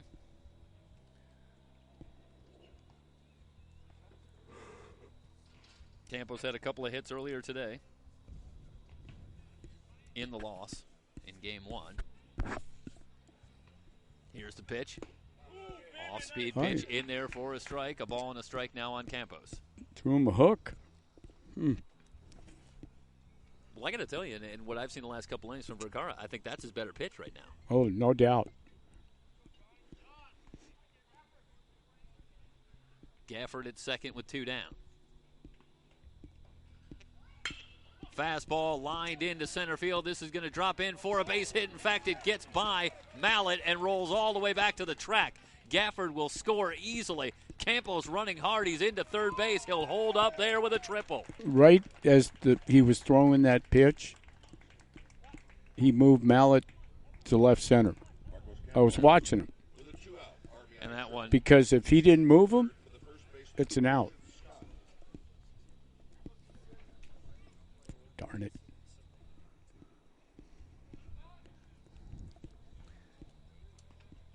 So the Owls now lead it 4-1 after the 2-out triple by Campos brings home Gafford. I wouldn't even pitch to this guy. Yeah, you got Scott standing in.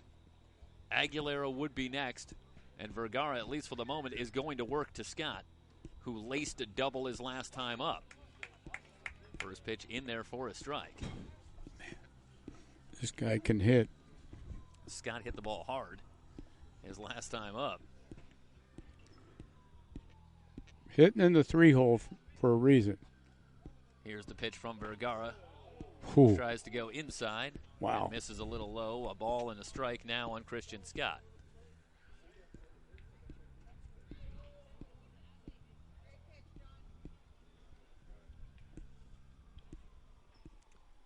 Vergara has the sign. Here's the pitch.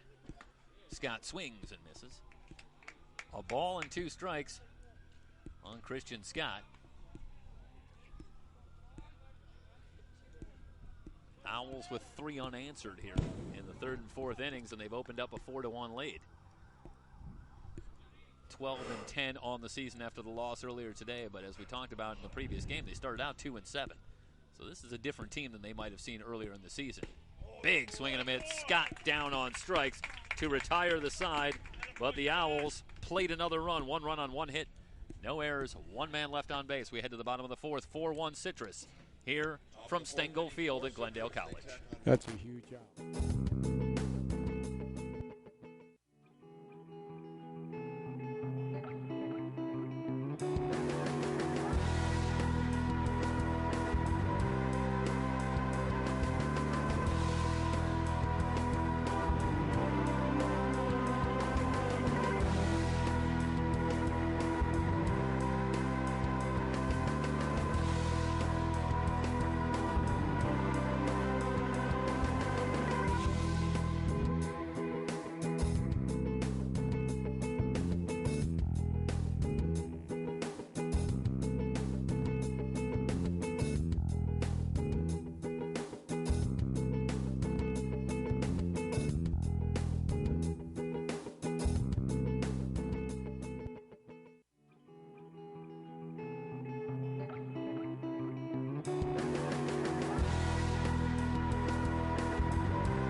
It'll be Garriola, Malat, and Montez. A trip through the heart of the order for Glendale here in the bottom of the fourth, trailing it 4-1.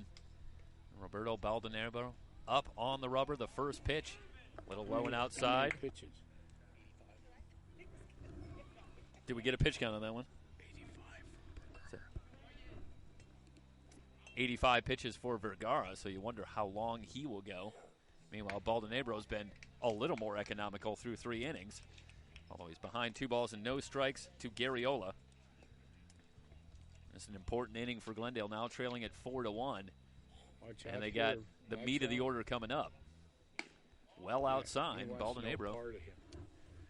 Well, we talked about it. Garriola's been hitting the ball hard today, going back to game 1, where he had just 1 hit.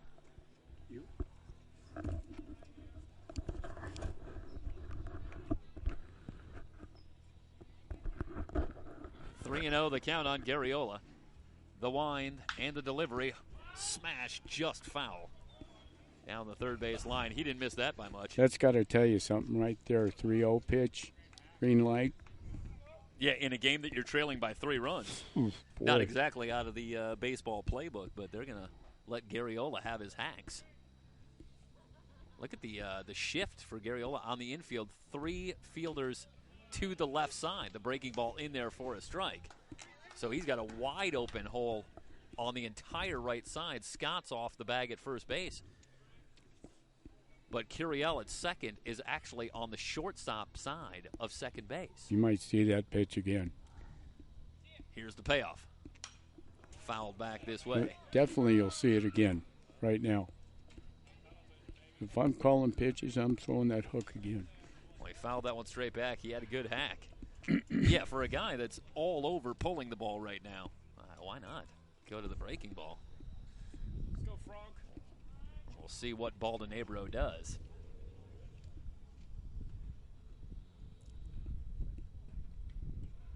Here's the pitch.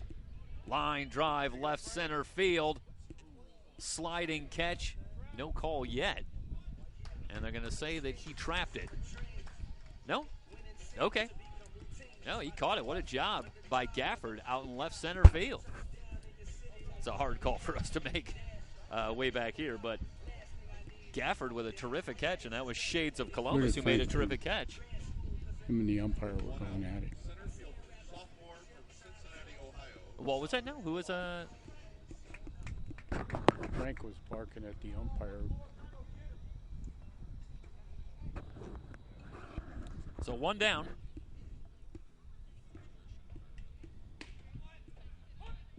Pitch in there for a strike to Malat.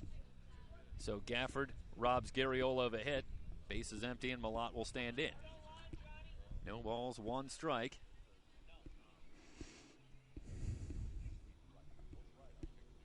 Fastball outside. Ball and a strike on Malat. Malat coming in, batting .390.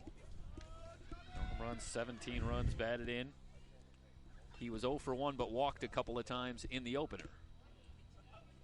A wave and a miss at the off-speed pitch. A ball and 2 strikes now on Malat.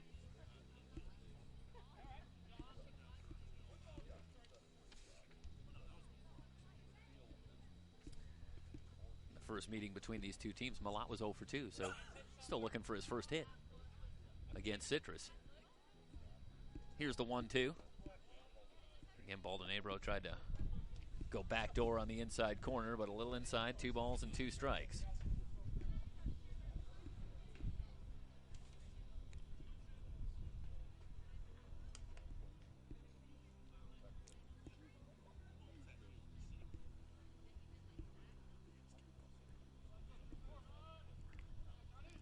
A long look again from Baldanero. Step out.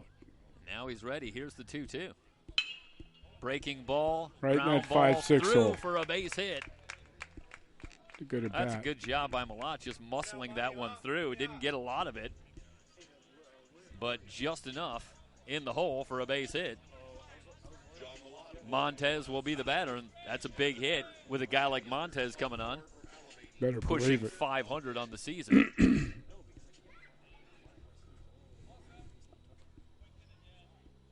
And his the quintessential ground ball with eyes right there, I think, from Malott. So Montez will be the batter with a runner at first and one down. Fastball swung on and fouled away.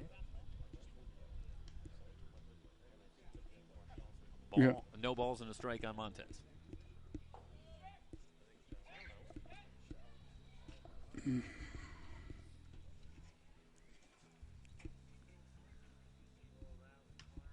Mondo Rodriguez waits on deck.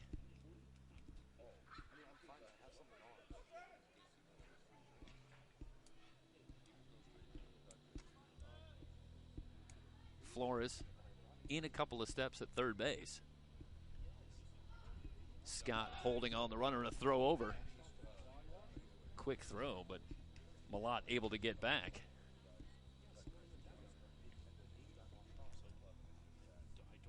I'm a little surprised to see Flores cheating in even just a little bit. Now he takes a step or two back, but with Montez at the plate, I would think the chances would be pretty minimal that he is going to put one down in this situation.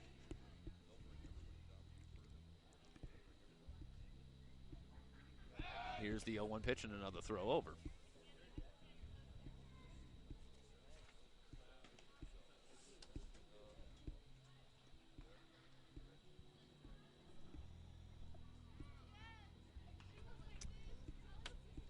So Montez going to look in, see if anything's cooking here with an 0-1 count. One down in the bottom of the fourth.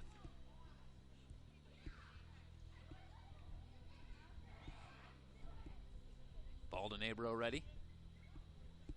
Here's the pitch. There goes the runner. Line drive, base hit for Montez. Malott will easily make it into third. It's runners at the corners with one down.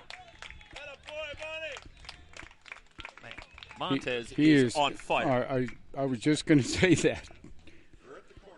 Bat on ball, you're down 3. He makes stuff happen.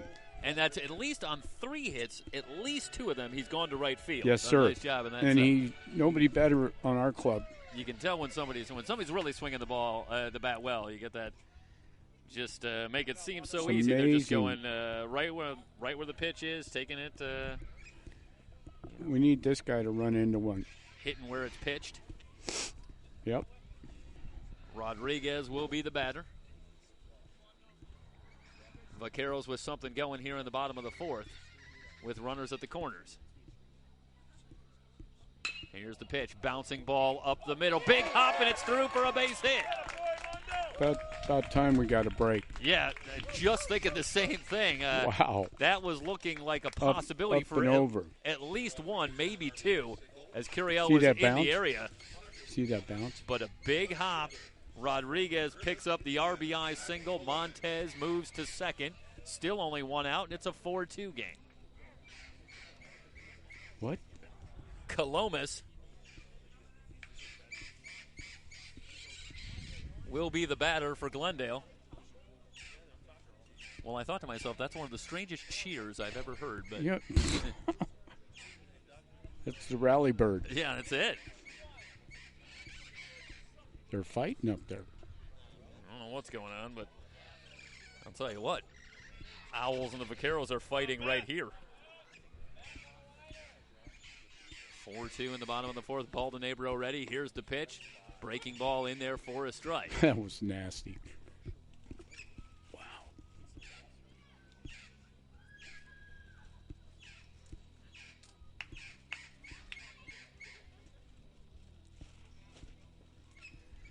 San Diego, a winner over San Diego Mesa. 6-2 earlier today. No balls and 1 strike, the count on Colomas. Fastball, Colomas able to check his swing. A ball and a strike, the count. In the Orange Empire Conference, Orange Coast, the top team in the state. An easy winner over Cypress, 14-5. Pirates loaded again, indeed, as is much of the Orange Empire Conference once again.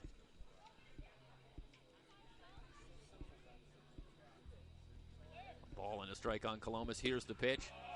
Another fastball, this one low. 2 balls and a strike now on Colomas. Matt Colomas came in batting .316, 2 home runs on the season, and that in just 38 at-bats. So Columbus has major power. The wind, meanwhile, has subsided somewhat, but you got to believe Columbus has the power to take one downtown if he gets a pitch in the right zone. The 2-1 from Baldonabro. That one driven foul on the left side. 2 balls, 2 strikes, and he was just a little out in front on that one. Also in the Orange Empire Conference, Saddleback a 5-2 winner at home against Fullerton.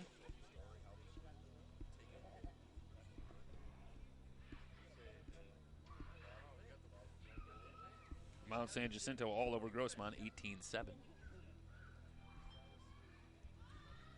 Golden West falling at home to Santa Ana, 4-3.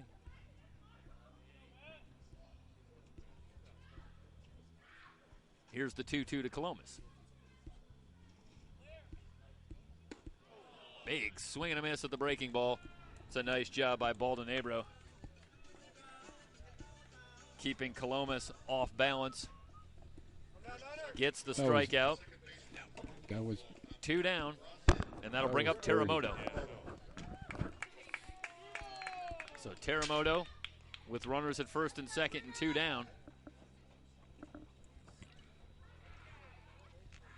Teramoto earlier today, 0 for 3.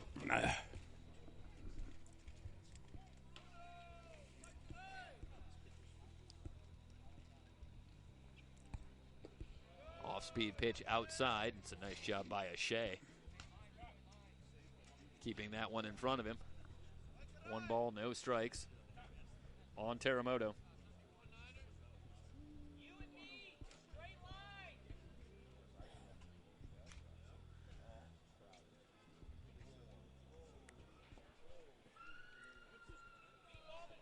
Baldonabro has the sign.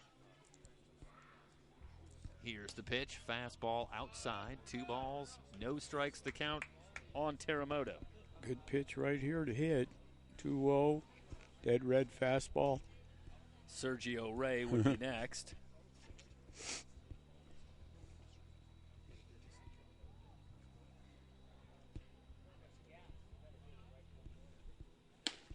And fastball pops the glove. 3 balls and no strikes.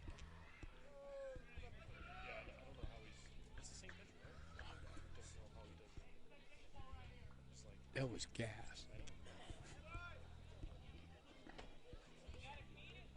So Teramoto well out in front now, 3 balls and no strikes, and be interesting to see here if he takes this pitch, maybe takes another one after that. Or does he have the green light? Takes there, and the pitch outside. So Teramoto walks on 4 pitches. The bases are loaded for Sergio Ray. I wonder if they're going to hit for Mona. He's on deck. If Ray gets a hit or something. Well, you got to believe if Ray gets a hit here, you're talking about a tie game. I don't know if that changes the dynamic for whether or not you make a move with Mona. Mm-hmm. Very true. Ray grounded to short his last time up, but he hit the ball hard.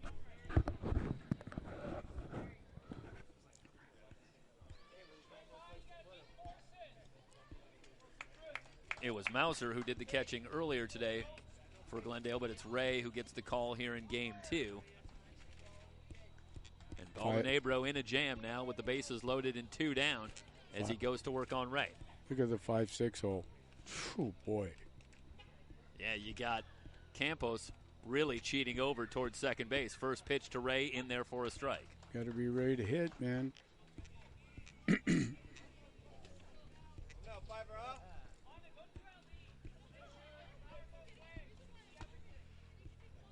Ray came in batting .216. No home runs, 4 runs batted in. You get a look there at the bases full of vaqueros. Fastball, a good one in there for a strike. Quickly, no balls and 2 strikes on Ray. And I think to your point there, Big Show, Ray's going up there, I think, hoping to get a couple of balls out of the zone and maybe get himself down to first base without swinging the bat. But Baldonabro has been more than up to the task. He's a strike thrower like we talked about early. No balls, 2 strikes the count now on Ray. Here's the pitch. high and outside. This kid's got a rubber arm, I'm telling you. Jeez. Well, I said that maybe he'd been a little more economical. I would say only marginally more economical. And now he's throwing a lot of pitches here in the fourth inning. It is great conditions, I think, for a pitcher at this point. So expect to see both guys won't be as inclined to tire early. But a lot of pitches. Ground ball towards short. Right under the glove of Campos. 2 runs are going to score. Bad hop. Wow, how about a bad hop? Yeah? So Campos Didn't come up. has that one slip right under his glove. The runners were going on contact. So 2 runs score easily. A big error, and we are tied once again at 4. And Big Show, your prediction's right back online that this one's going down to the final at bat. I thought at 4-1, maybe we weren't going to get the last at bat. No, here, this is going to go right down to that last pitch, man. This is it. I have learned. I will no longer doubt you. Ooh. Mona will be the batter, but we're going to step aside very briefly. A conference on the mound, tied at 4 here from Glendale College on SoCalCollegeSports.com. Wow. We're going to be...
Coming up. We're going to be here a while. Indeed, we might. We're in the bottom of the 4th, tied at 4. Pitching change, and it's Brendan Pacino coming on to pitch to Mona. Brand Mona looking dead red fastball first pitch. First pitch from the left-hander, and he gets the fastball right down the middle. No balls and 1 strike. That may be the best pitch he's going to see to hit right there. Brendan Pacino making his 9th appearance on the season, a record of 3-1, an ERA of 3.10. Coach Steve Gomez can afford to wait no longer here as he goes to get Baldonebro. Bouncing ball, great stop by Flores on the short hop. Goes across to retire the side, but not before a big answer for Glendale. 3 runs across. We're tied at 4 as we head to the 5th inning. You're watching Glendale College Baseball on SoCalCollegeSports.com.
Top of the 5th inning from Stengel Field on the campus of Glendale College. We are tied at 4 once again. It'll be Aguilera followed by Flores and Villalobos. For the Owls in the top of the 5th against the new pitcher, James Giambalvo. Giambalvo comes in, and Big Show quick to point out, he's the closer for this team, so an interesting decision for Coach Sacudo as he goes to Giambalvo early. Granted, this is quite the closer situation here in a tie game. A swing and foul ball, and it's a ball and a strike now on Benjamin Aguilera. 84 there. Aguilera struck out his last time up. Those people who were listening last inning, when I reminded you, if you're driving, coming home, or this game's only going to get better, okay? We're going to be here quite a while. Fastball. It's now 10 minutes to 7. A little bit high and and we're in the outside. top of the 5th inning. And it's 4-4, 5 hits for each team, and 1 error. Thinking about a 10 o'clock movie tonight. Are you telling me I'm in a little trouble here, Big Show? Well, See what happens here. We need not extra innings. Again, it's funny because, Jeff, I was invited to dinner with the Giambalvo family after the game at Joselito's up in Montrose. Yep. You all right, young man? 3 balls and a strike. The count now on Aguilera. Giambalvo working quickly into the wind. Here's the pitch. Cold Where are you strike two. going? I don't know what game Benjamin Aguilera's been watching Yeah. today. That one's been called a strike all day. It's the All- outside corner there. All day. It's going to be very tough to get a ball call on the outside corner. 9 innings in the first game. Oh, boy. Full count now on Aguilera. Here's the pitch. Got a man Lifted to there. center field. Malott drifting over. He's got room to make the catch. We call that a can of corn, Jeff. That's it. Just so you know that saying. Yeah, it's a Ken Hawk Harrelson right Yeah, there. there That's, you buddy. Can of corn. There you go. You wouldn't have any way of knowing this, but obviously growing up in Yeah. Chicago, I got a lot of memories of Hawk Harrelson. The Hawk's the real deal. I'm man. working on my imitation of Hawk. I'll never be able to do an imitation of Wimpy, but I could, I could do the imitation of Hawk Harrelson. Jiminy Christmas. Holy cow. One hopper body towards up. short. Mona knocks it down, goes to first. The stretch and the tag, they got it. Yes. So Mona, a terrific job giving up his body, and then Rodriguez able to pick it out and get the tag on Flores. Terrific job on both ends. 2 up, 2 down here in the 5th, and the batter will be Villalobos. As I told you before, Jeff, the last one that hits will win. Okay? And hopefully it doesn't get down. That is very good news for Glendale. I'm no expert on the rules, but Otherwise, I think otherwise I don't get dinner at Joselito's. that is a great sign for the Vaqueros. Fastball on the outside corner, no balls and 1 strike on Villalobos. Villalobos his last time up with a single.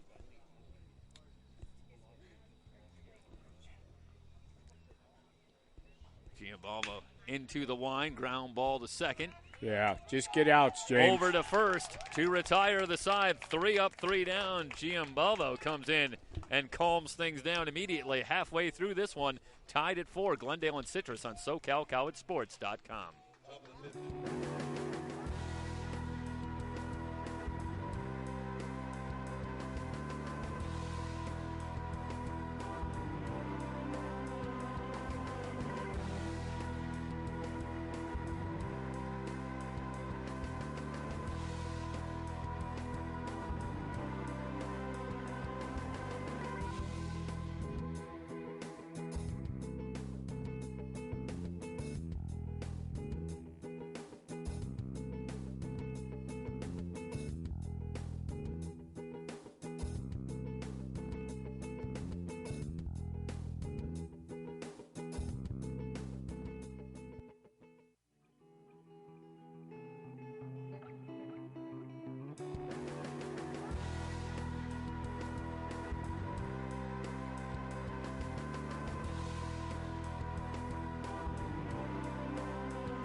be surprised. Bottom of the 5th inning. Be the top of the order. Wilson followed by Garriola and Malott against Brennan Pacino. Ooh. Breaking ball in there for a strike to Ooh. Wilson, who struck out his last time up.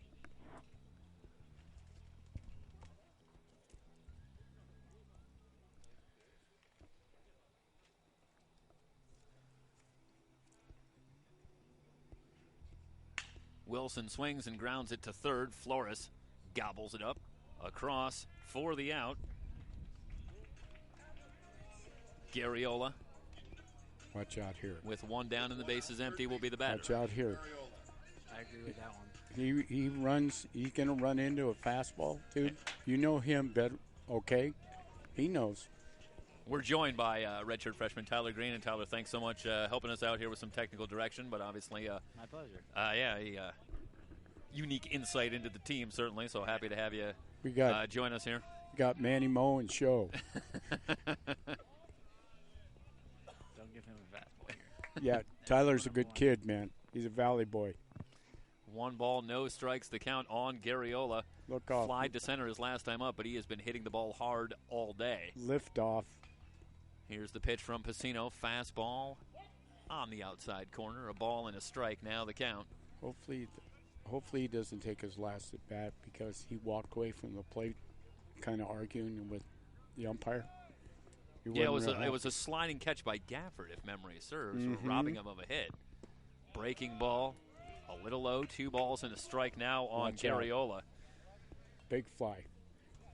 1 down and the base is empty, but the heart of the order has been key for Glendale today, and you got Malott, Montez, who is swinging as hot a bat as is humanly possible right now, coming up later in this inning. Ooh. So this becomes a key batter for Pacino, and now he's down to him 3 balls and a strike. Fastball strike, fastball count right here for him. So we'll see if he gives it to him. Garriola ready. Pacino has the sign. Into the wind. Here's the pitch. Called strike 2. Boy, you can't locate it any better right there on the inside corner at the knees. And I don't think Garriola's got a choice there. He's got to take that pitch. Can't do anything with it. It's a tough spot right there. Full count now to Garriola.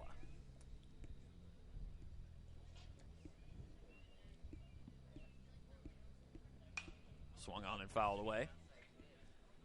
And Garriola had a cut. See his dad up there in top row. Frank Garriola, the last time these two teams met back on March 9th, was 2 for 4 in the game, and he had a couple of hits earlier today. So There's that shift again. in the dirt, Garriola lays off and has a 1-out walk. The 1-out walk, bringing up the center fielder, John Malott. So Garriola at first. If you're thinking about the stolen base, Garriola with good speed, 9 steals and 10 attempts. So good speed on the base pass with Malott coming up. He singled his last time up.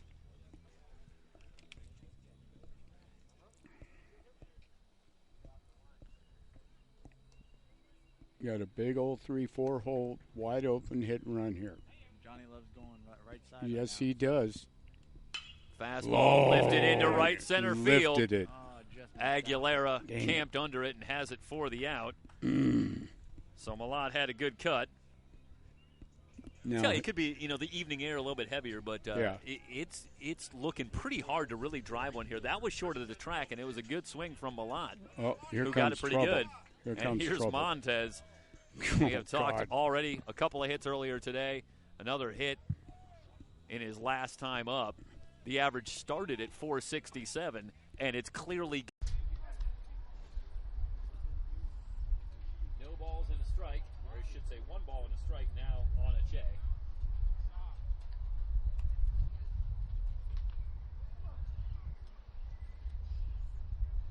With Bushimaru at first base.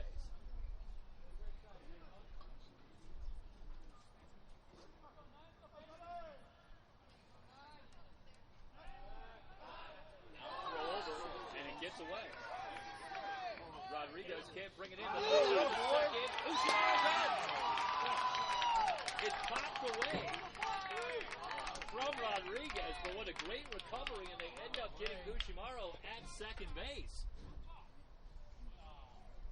And I think the Citrus bench wants a block. Or a dead ball, maybe. They're saying the ball went out of play, but okay, yeah. Is that what got away? Unbelievable. Rodriguez was able to recover and get Ushimaro.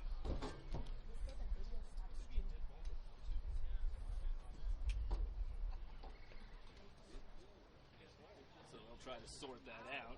Coach Gomez is going to make his point. I don't want to sell him short here because early he was able to turn the umpires around on one and actually get a runner back on base. So capable of anything for his part. Ushimaro won't come off of second base. He's gonna wait and see until they make him go. Bring him. Quick apology.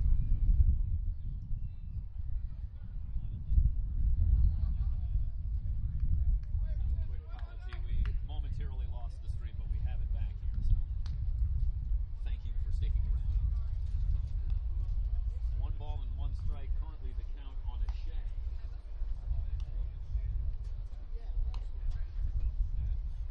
Oh, you know it. And they're still talking it over here. Now it's the umpires that will huddle up and get a call. a big play in the game. So Yeah. Top of the 6th, tie ball game. 4 runs, 6 hits, 1 error.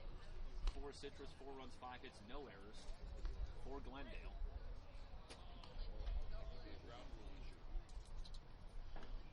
Well, that would make Coach Steve Gomez 2 for 2 on the day. That would be impressive.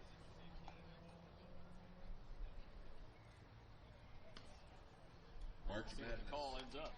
2 minutes to play. West Virginia and Gonzaga tied at 55. I got it.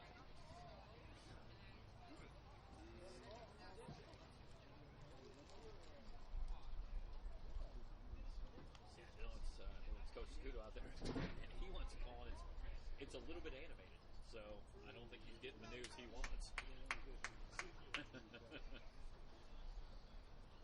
Well, sometimes you have a feeling when it's not good news, and I don't need to be privy to the entire conversation to know certain things.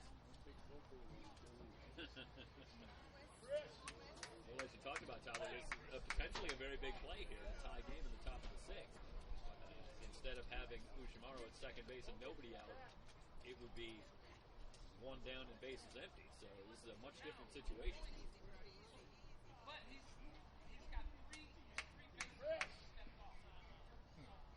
Okay, well now Coach Coulter is going to come out there and get. Scudo's going to come back. See what happens. Well, okay, and it gets worse for Glendale. It gets worse for Glendale because Ushimaro is now at third base. So guys, so what's the call? They're going to call that as a dead ball that went out of play, and then give Ushimaro the extra base, I believe. Because they've awarded Ushimaro the extra base, so now with nobody out, after the throwing it becomes runner at third.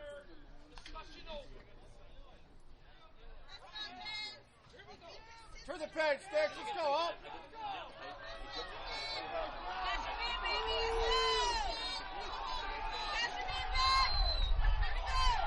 So here's the pitch from Gianbaldo. First pitch lifted to center. Play it for Malak. The runner will tag and hold Shoving it all day, Sticks. Shoving it all day. Let's go. Looked like a pretty good throw from Malak. That was going to be a bang play. And then late might have been discretion is the better part of valor. With a man on third and 1 out, center fielder Jacob Gafford. Ushimaro holds at third base, so 1 down, a runner at third, and that'll bring up Jacob Gafford. LA Valley falls again, but LA Mission 8-2.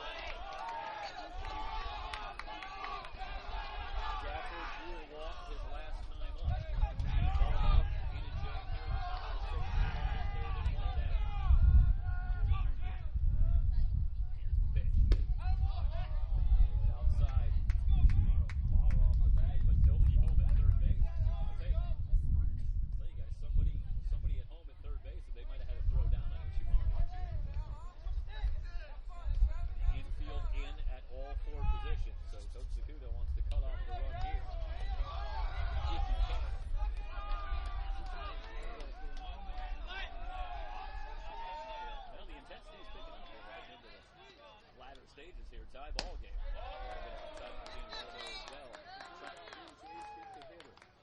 Trying to get Gafford to chase, but Gafford's showing good discipline at the plate. He walked his last time out, so he's obviously got pretty good command of the strike zone. And now he's well out in front, 2 balls and no strikes.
The what?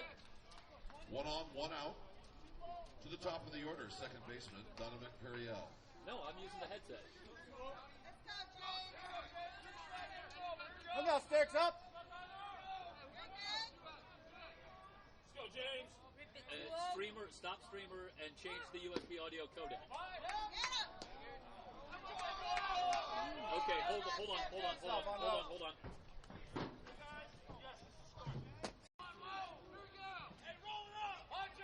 It was on USB audio codec, but I stopped it and started it and selected it again.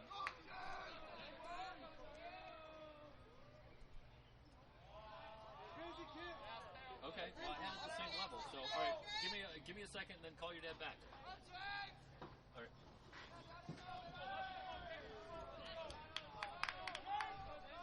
All right. No ball is 1 strike the count right now. On Curiel, a runner at first, and 1 out. Here at the top of the 6th.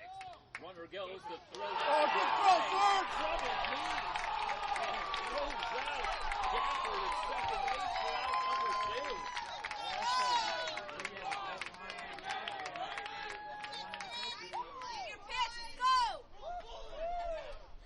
What a throw. No balls confirmed. 2 strikes on Curiel. He's walked and struck out today. Here's the 0-2 from Giambalvo. Foul back. I've seen Sergio do that about 3 times this season. Bang, bang out. I mean, gets it out quick, gets it out with strength, and oh, by the way, it was on the money as well. So no balls, 2 strikes to count on Curiel. Pop goes. Right out of play.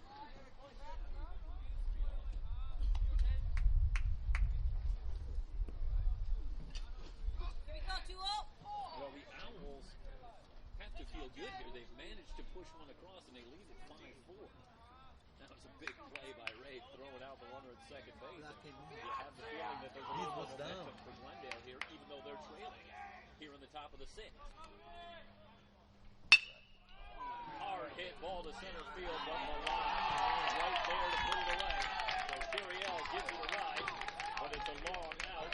1 run on 1 hit, 1 error. Nobody left on base. We head to the bottom of the 6th.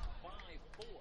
More Citrus. Back out in front. You're watching Glendale College Baseball on SoCalCollegeSports.com.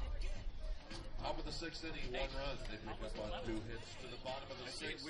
It hasn't stayed in. Citrus 5, Vaqueros 4. Okay, can you hear? Because Mike said he couldn't hear you. If you hear the music.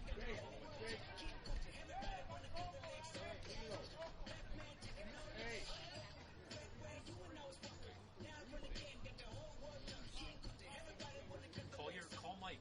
Tell them I changed it to the audio codec. I don't understand. But look, tell them we're getting levels though on the screen. Like it's showing levels, but we can't hear it. I feel like it's different.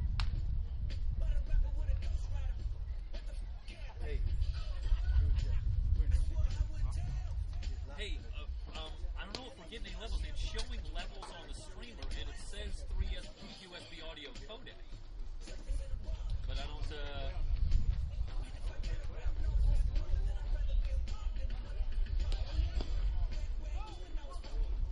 NCAA Madness, 5 minutes in the first Just half. close out It's 33. Big Blaster and then just restart the computer.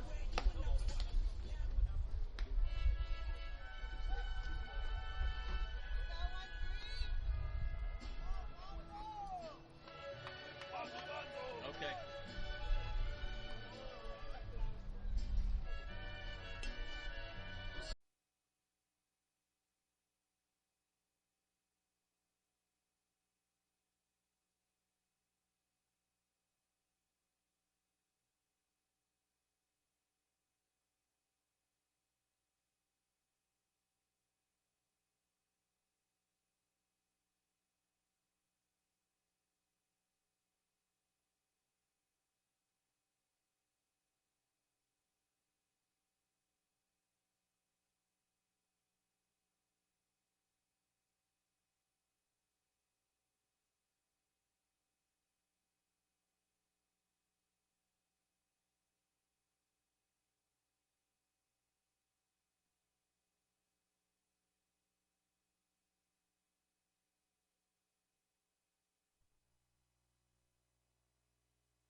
And we're back here in the bottom of the 6th inning. Apologize. Minor technical difficulties. A runner at first. Nobody out. A 2-2 count.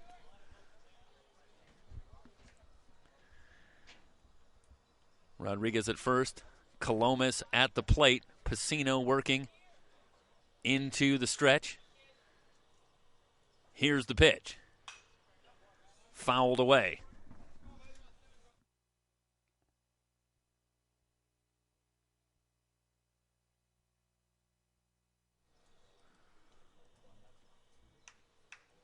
Colomas with a look over. Has the sign.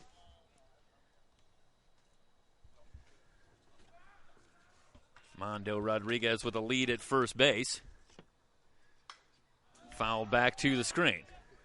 Get the graphics out, please. Okay. Okay?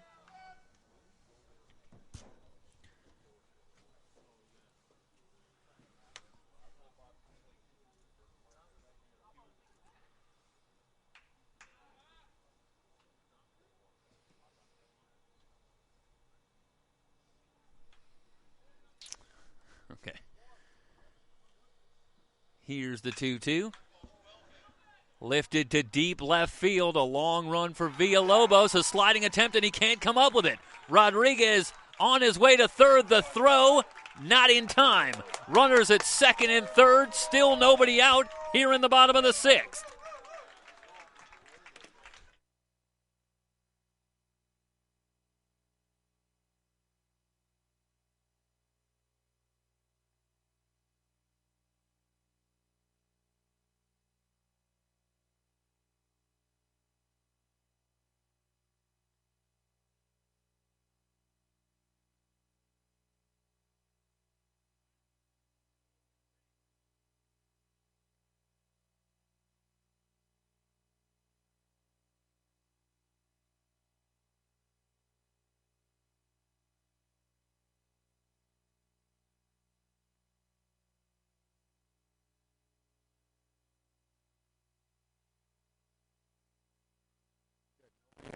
And third. So that'll bring a visit to the mound.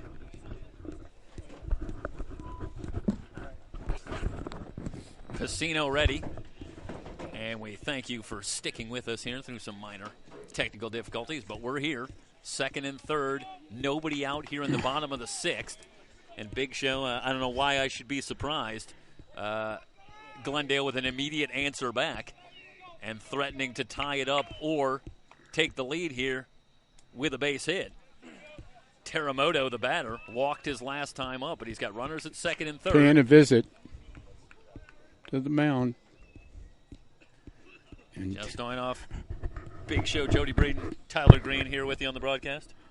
Jim Bovel's dad, right to your right, with the sunglasses on. He got the rally sunglasses on. And that's his brother. Hey, whatever it takes. That's right. Another giant hit from Matt Columbus. Yeah, Columbus there gave it a ride. He gave it left fielder gave it an effort, but it's out of reach. Tough play, Sorry. tough play. And now here comes the umpire out. He's going to break up. The rock And pile. baseball fans, these two teams right back at it again on Saturday, March 25th. Vaqueros and Citrus at Citrus College.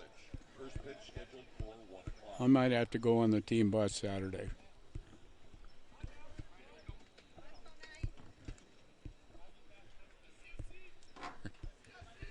So the batter, Teramoto, will stand in. Pacino's going to remain in the game. 5-4.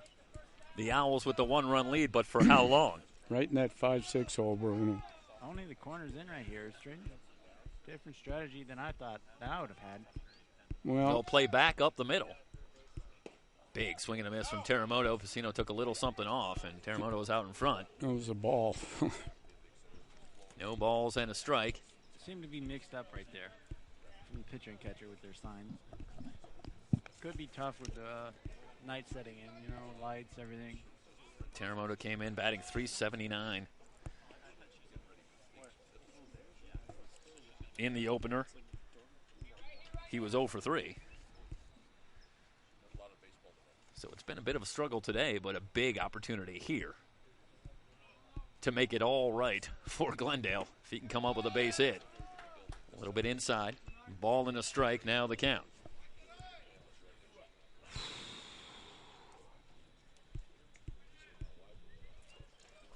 Pacino's ready.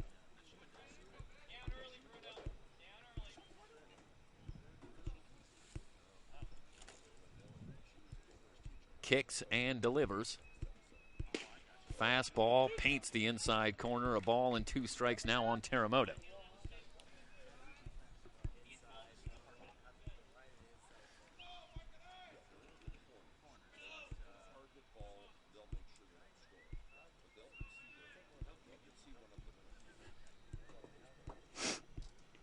Pace is slowed somewhat here, but you have to expect Brendan Pacino at this point in a jam. Taking some extra time. A long wait. Here's the 1-2. Oh, Roped God. foul. Threw it right in his eyes. Tomahawk. Man, Freaking tomahawk tomahawk. that one, but well foul. Teramoto. Probably swung at ball too there, but you can't really blame a guy for a ball up in the zone. He's coming right here at him. And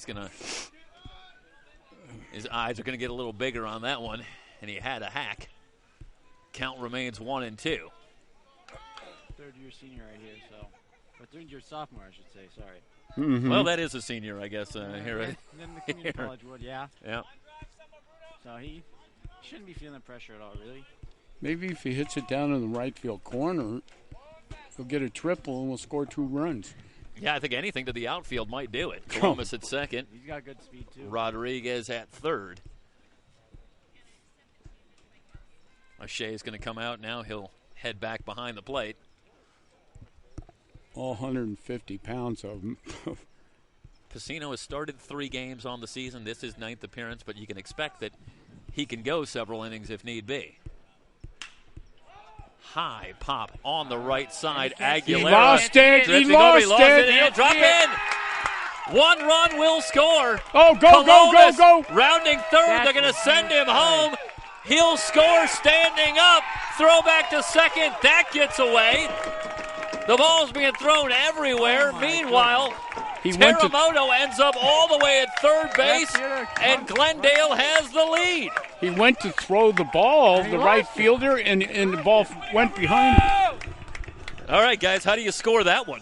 I'd say I'll tell you, if you're scoring at home, that's where you give up scoring at home. It's got to be a base hit. Yeah. It's got to be a base hit. He lost it in the lights. Never touched it. I think E9. On the throw. Why? E3. Why E9 though? Because the right fielder didn't throw the ball. He had it and he just whiffed on it. Yeah, but he never touched it to catch it. No, look at what I've started. But, well, quick answer from just Glendale. tough- Still tough nobody score right out. yeah, it's way tough. In the bottom of the 6th inning, and it's the Vaqueros back out in front 6-5 on a crazy play as Aguilera loses it in the lights. And then a couple of errant throws. Terremoto ends up all the way at third base. 2-run score on the play. We might be here all night, big guy. That was a huge play. I told you from the get-go. I'm already shivering a little bit in the cool night air. Woo, buddy. But I got good baseball here, 6-5. It's not going to get much better than this. We're going safety squeeze slash. Ray squares around, the pitch out. And Ashe will look Terremoto back to third. A ball and a strike. The count now on Sergio Ray. Grounded to short, reached on an error. So we score every other inning. Yeah, Look at the scoreboard. They're in the even-numbered innings. Oh, my God. 6 runs, 8 hits, 1 error for Glendale. 5 runs, 6 hits, 1 error for Citrus. A back-and-forth affair here. Second of a 3-game series between these two teams this week here in the Western State East. Ray squares around now, pulls it back. He wanted to go is slash high. there. 2 balls and Good 1 take, strike. though. You can't really do what you want with that pitch. So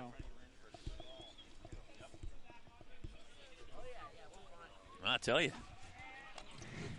I just feel like this game should be taking place on Halloween or something like that. It's just weirdness all around. Friday the 13th or something. Who can figure it out? Yeah. Terremoto cheating down the line, and Ray tries to pull it back again, but fouls that one away.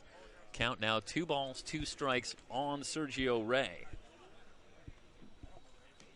And how often do you see it? Sometimes a great play in the field, and it just seems to have a way to key a team at the plate, and you had that feeling in the top of the inning when Citrus took the lead. But Ray made that great throw down, gunning down Gafford at second base. Changed the energy slightly, and Glendale has wasted no time. First 3 batters have all reached. Good cut for Ray, and he fouls it back to the screen. Right on that one. And now Glendale with the lead 6-5.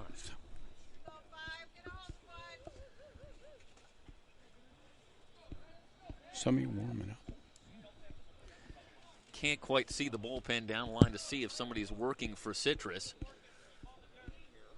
As Glendale bats here in the bottom of the 6th, still nobody out. I think so. Casino with the delivery. Inside. Full count now on Ray. Sergio here, another third-year sophomore. Mona on deck for Glendale. Meanwhile, the infield has moved in at all 4 positions for Citrus. Still no one out. So obviously, Coach Steve Gomez feeling like they can't wait any longer as they trail it by a run already. With Terremoto at third and nobody out. Here's the payoff pitch. Swung on and missed. Casino gets the strikeout as Ray goes down for the first out here in the bottom of the 6th. That'll bring up Mona. Mona's a good bunter. Mona's one of the team's best bunchers here. Yeah. You wonder. He hits in the 9-hole. That's just a little under 200. He's been hot the last couple games. True. But Grant with 7 sacrifice hits on the season. And that far and away leads the team. Next highest is 3. There goes the runner, breaking for home. Casino lost the handle as he went to throw it. Oh, my God. Slides in Wow. with the 7th run of the game for Glendale, and they now lead it 7-5. And does that count as a stolen base then? Holy cow. For Terremoto. I think you can scout. Is that a wild pitch or just? Yeah, is that a wild pitch or a stolen base? This has been No, one nightmare inning to score. It's a slippage, basically. 3 runs in the inning for Glendale. They now lead it 7-5. Wow. Well, we might have lost our signal momentarily, but I- we got back just in time for all the weirdness That's here. a strange play right there. I've never seen All that. I know is I got to go to the bathroom really bad. That just made me go. Hey, listen, Big Show, man, when you got to go, you got to go. It's, you know, bottom of the inning. I can't leave. You can't leave it. I tell you, it's a superstitious game. You Oh, know? I'm the worst, too. Let me tell you. So Mona at the plate now. Bases are empty with only one down. That pitch in there for a strike. Count evened up at 1-1 strike on Grant Mona. Wow. Unbelievable. Talk about a crazy This game. was an even better game than last night's World Baseball Classic. Wow. It's not like a wild pitch. I mean, he just lost his grip. You can't give him an error, really. Here's the pitch to Mona. Fouled back to the screen again. A ball and 2 strikes. Well, there's a lot of options, really. Whoever you want to give the set to. You got to ask the Golden Greek up there. Ex-Glendale Dynamiter. Spiro. You ever heard him do basketball games at your school?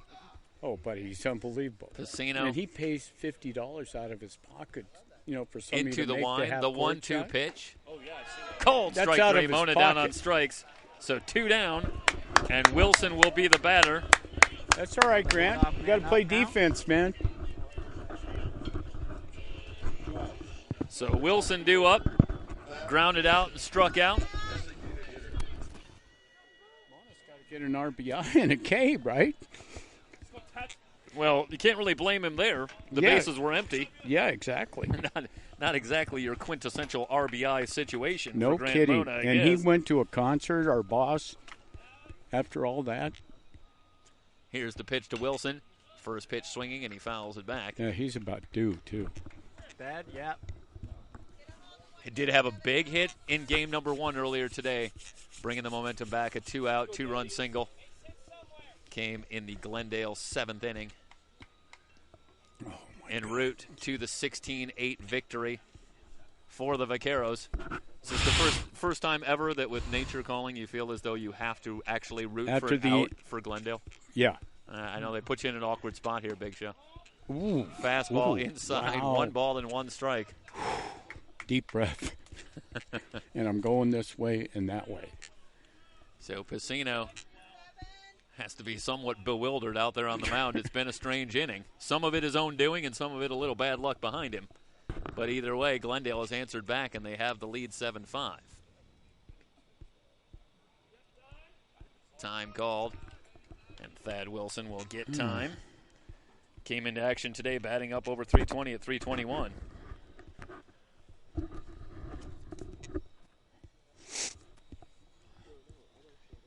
Here's the pitch. High chopper towards short. Campos going to take it on the second hop. Guns it across. Not Can in he time. run, dude?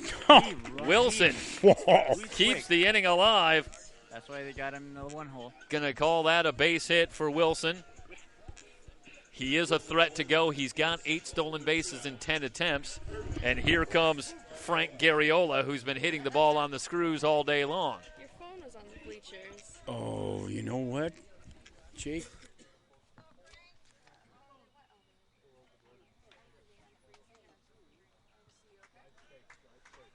So Wilson takes a lead from first base and gets a throw over from Pacino. Got it. No, go back. Go back, dude.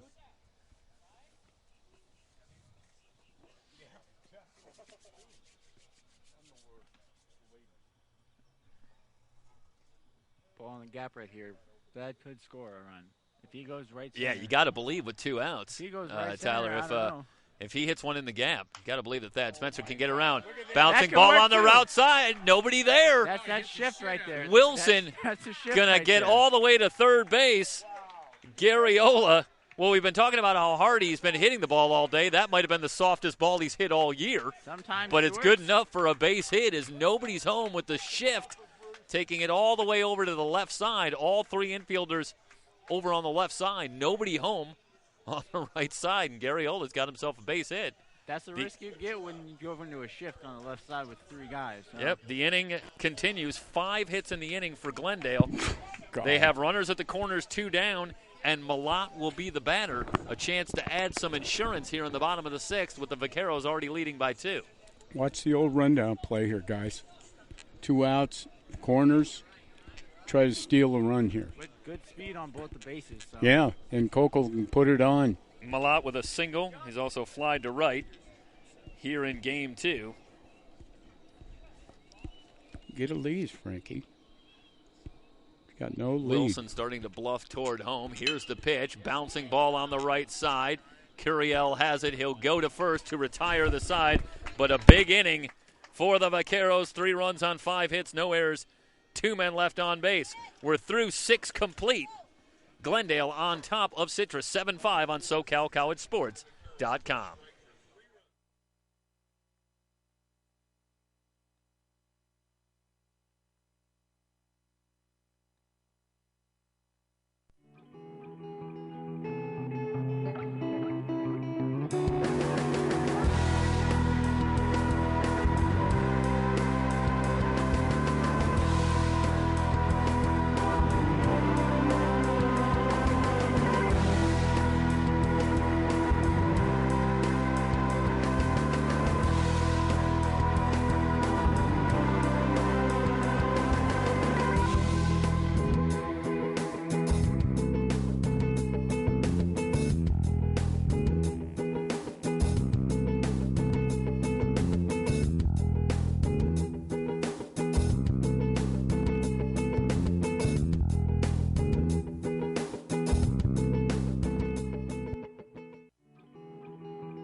Head to the 7th inning, and it's the Owls now who will have to fight their way back, trailing at 7-5.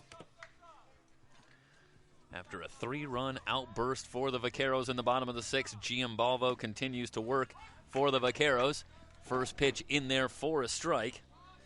Due up, it will be Campos, Scott, and Aguilera, the meat of the order for the Owls here on the top of the 7th. There's not a better feeling than getting picked up by your offense as a pitcher. One ball and 1 strike. Well, especially Giambalvo has been pitching outstanding. He works into his 3rd inning here. So already doing the job, and now the offense indeed showed up. They showed up right there. Gets him back into the lead, and now I'm sure he's got his sights set on finishing this one out for a Vaquero victory. It would be their 20th of the season if they can close this one out, up to 19-5. 2 balls and 1 strike on Campos. His last time up, Campos with a triple.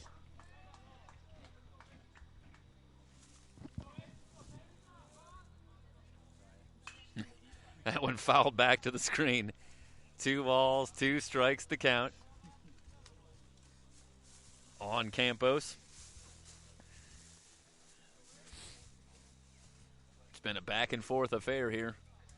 Second game today, second game of this series.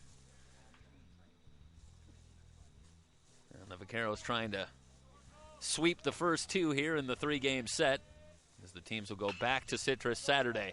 That one over the bag. It's a fair ball. Campos rounding first. He'll have another extra base hit. Colomas into the corner to get it. He'll throw it in, but it's a stand-up double for Campos, who's having himself a monster evening. A couple of extra base hits in this one.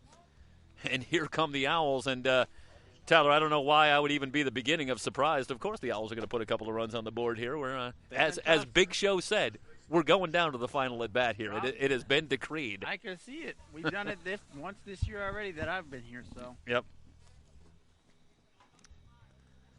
So a runner in scoring position immediately. That'll bring up Christian Scott.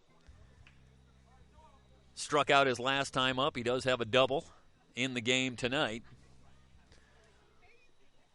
Dangerous situation here for Giambalvo.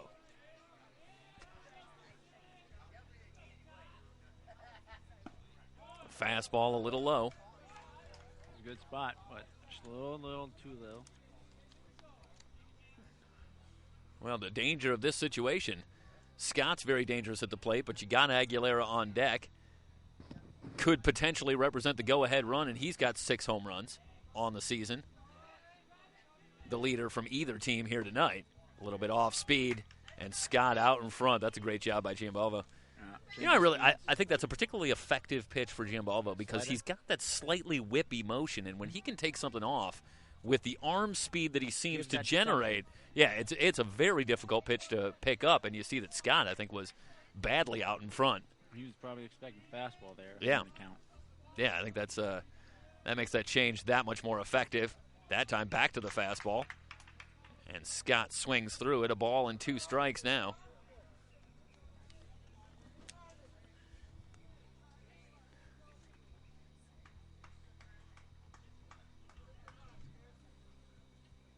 So Scott going to try and gather himself.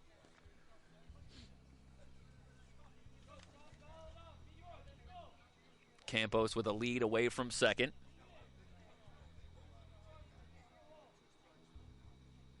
Here's the pitch. And Scott just reaches out to stay alive. That's a good piece of hitting by Scott. I think he was fooled on that pitch as well. But able to just kind of throw his hands at it and, keep himself alive. 2 strikes, that's what you got to do sometimes, you know? Yep.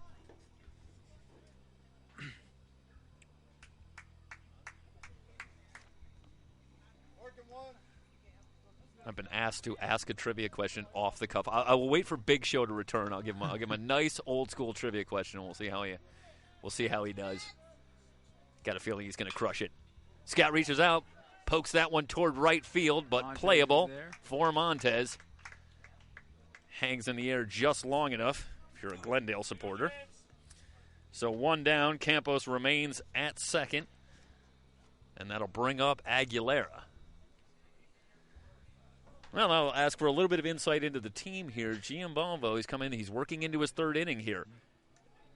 Is it likely that we can see him go ahead and finish this one out, or do you expect that before it's all said and done, we'll see a pitching change and they'll go to somebody else to finish it off? Well, James has been one of our best relievers this year, but I'm not sure how far they're going to have him go. Yeah. I could see him going in the 7th or 8th. Yeah, he's maybe gone 9th inning, but he's gone 2 1/3. So I think he could go into at least the 8th inning this game. In there for a strike. So to Aguilera. His arm seems well. He's still lighting up the radar gun like always. Yeah, in 11 appearances, he's gone 21 1/3 innings. So, he's averaging just under 2 innings. So obviously going a few innings longer than that shouldn't be out of the question. Just a question of how they want to use him. Good fastball there as he throws it by Aguilera. No balls and 2 strikes.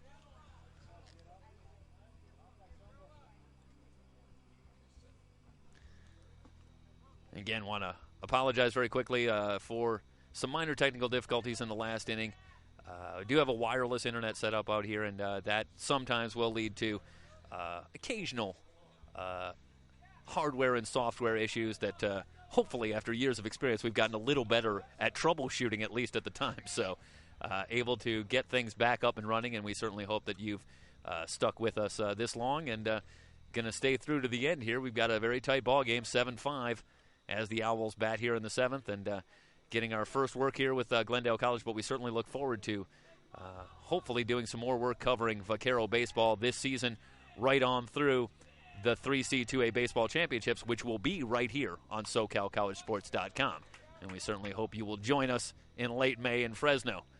Fouled back to the screen, a ball and 2 strikes. Aguilera, his last time up, flied to center.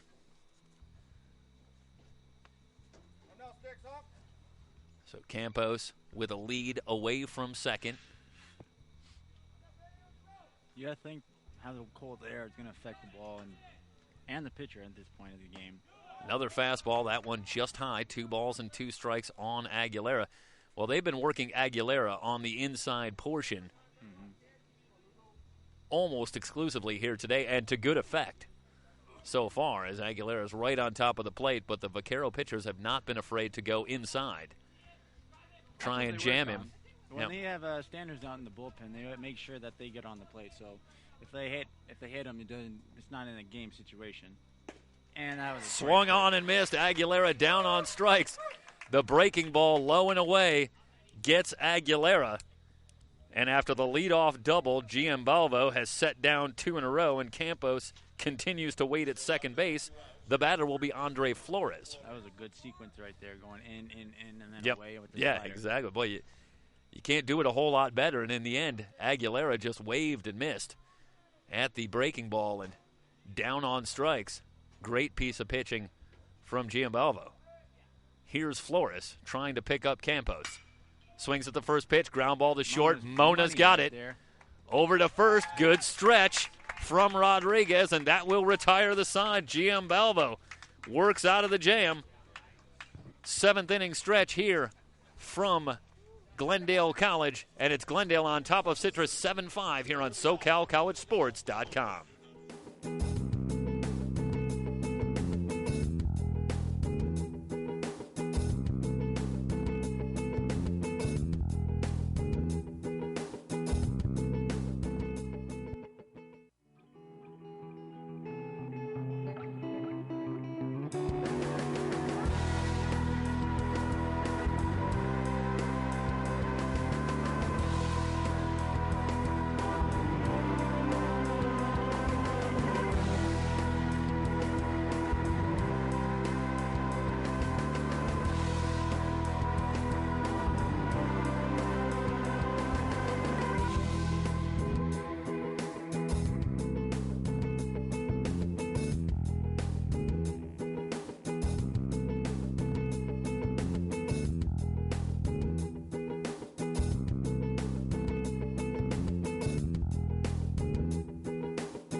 Glendale College baseball brought to you by Burbank City Federal Credit Union.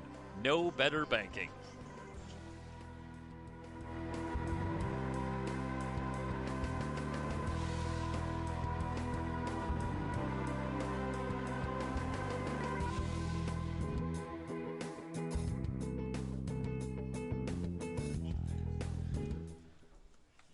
Bottom of the 7th inning, and the Vaqueros will try to build on a 2-run lead against Brendan Pacino. Good guy to have up right now. Montez. Into the wind. Here's Montez. Breaking ball in there for a strike. Montez made news his last time up by making an out. Hasn't been happening much lately. Flied to right, but he had a base hit earlier, a couple of hits in game 1, and he came in batting .467. It's kind of scary when a guy comes in .467 and manages to raise his average in a game. But that's what he's done. Big curveball, just a bit outside. A ball and a strike now on Montez. I haven't given him a fastball yet in this at-bat, so let's see what they do 1-1 right now. They go another breaking ball right now. Pacino winds and delivers. Fastball, fly ball towards center. Gafford on the run, and he will make the catch to retire Montez. The first out here in the bottom of the 7th. So Gafford shows good range, tracking that ball down off the bat of Montez. Mondo Rodriguez, who singled in each of his last 2 at-bats, will be the batter for Glendale.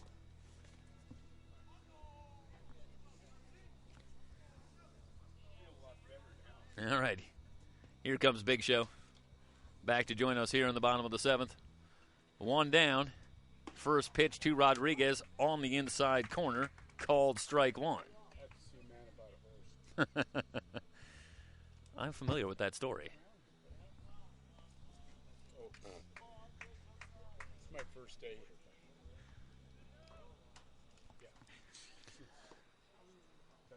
Ball in the Pitch dirt right now. in the dirt, a ball and a strike. The count now on Mondo Rodriguez.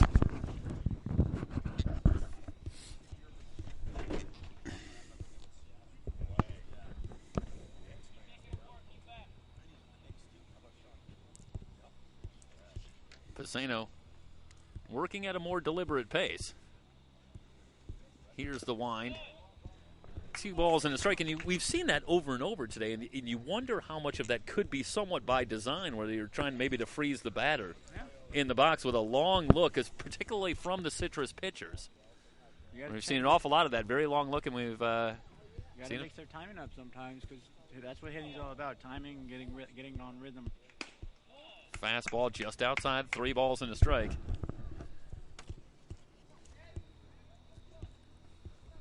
Well, there hasn't been a lot that has taken the Glendale hitters out of rhythm so far today. 16 runs in the opener. They got 7 more here as they bat in the bottom of the 7th here in Game 2. The 3-1 pitch on the inside corner. Full count now on Mondo Rodriguez.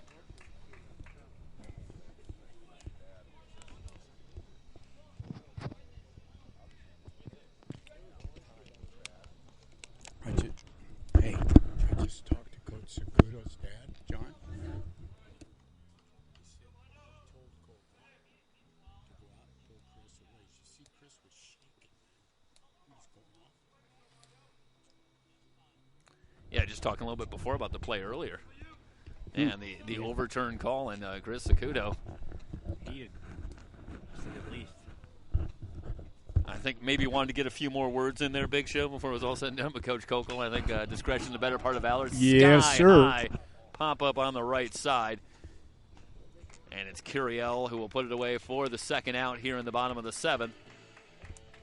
So both pitchers starting to settle down. Yeah, Perhaps a little bit late, but Glendale has the 7-5 lead. Colomas will be the batter. 2 down and the base is empty.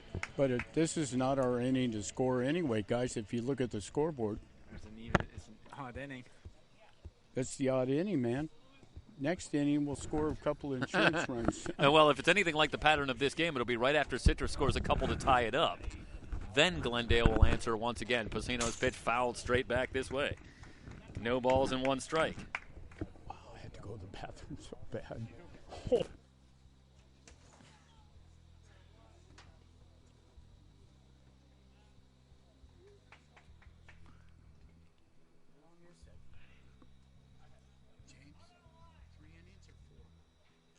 Pacino ready. Here's the 0-1 pitch to Colomas. Time called.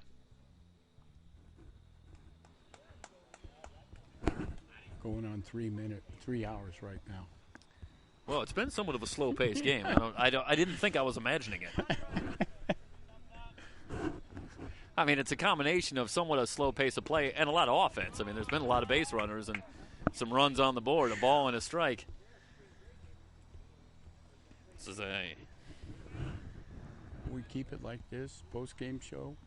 It's going to be Mr. and Mrs. Jim Balvo. Mom's standing right here, nervous as hell, dude. She was just talking. I don't know how you watch, somebody play. I think it'd be even more nerve-wracking than playing. A ball and 2 strikes now on Colomas.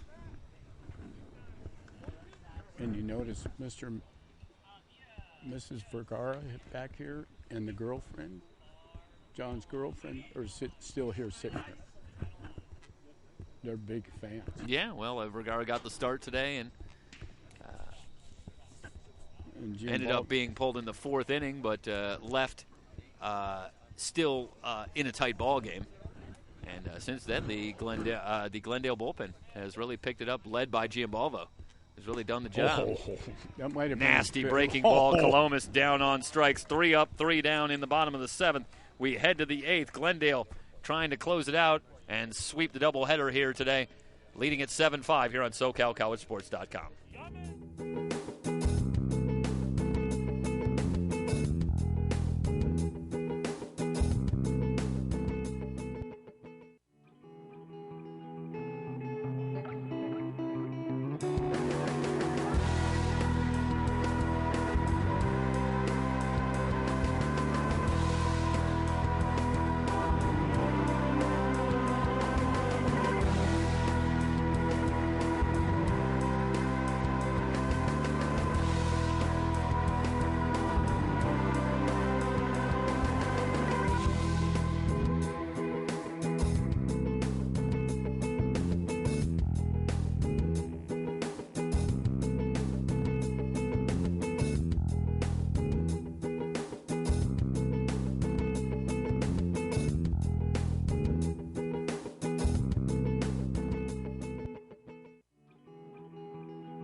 Heading to the top of the 8th. Owls trail it by 2. Well, Big Show, I asked if I could give you a trivia question, and I asked what your favorite topic was. Trivia is a big deal here on SoCalCollegeSports.com. Both Mike and myself are big trivia fans.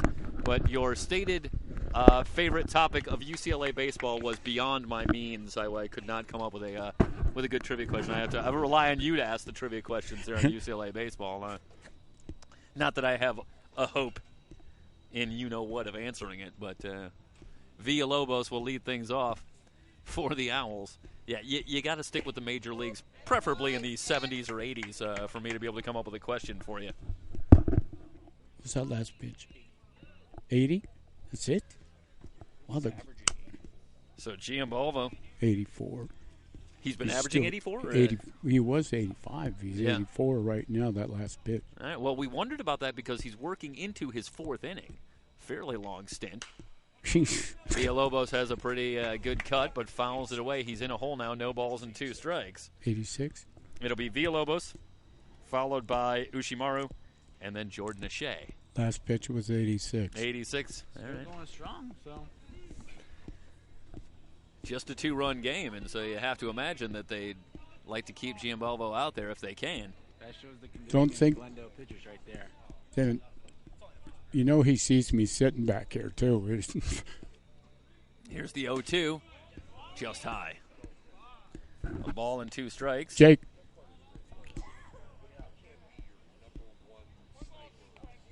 Jake. Get him. Jake. Villalobos, his last time up, grounded to second.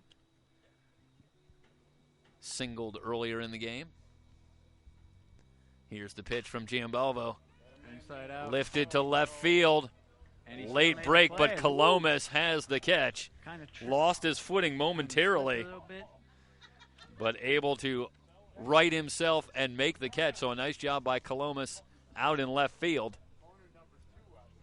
So 1 down, and that'll bring up Kiyosuke Ushimaru. Ushimaru singled and scored. His last time up. Also fly to left. Here's the pitch from Giambalvo. In the hole on the right side, a base hit. So Ushimaru, a couple of hits now. The Owls have a base runner. Slapper. Pretty nice job, I think, turning on that one, getting it through the hole on the right side. And that'll bring the tying run to the plate, and Jordan O'Shea. 1 on, 1 out for the catcher, Jordan O'Shea. O'Shea, quiet game at the plate, struck out, flied to center. Stat.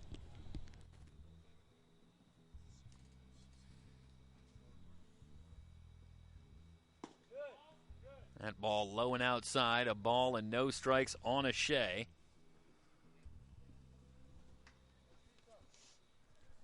Ushimaru.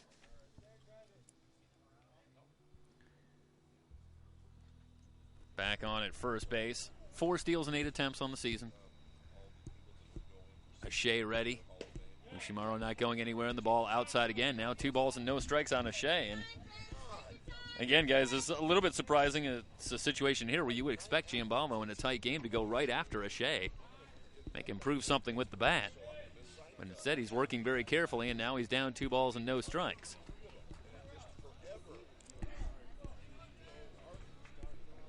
Giambalvo has the sign, kicks and delivers. Fastball in there for a strike. Tough spot to hit. That's a good pitch right there.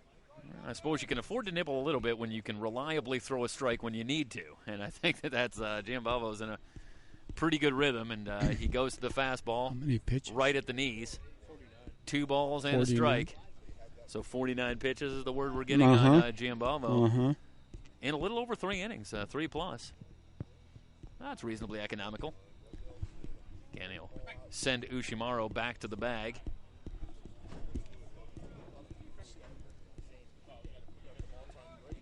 Ushimaru has his lead.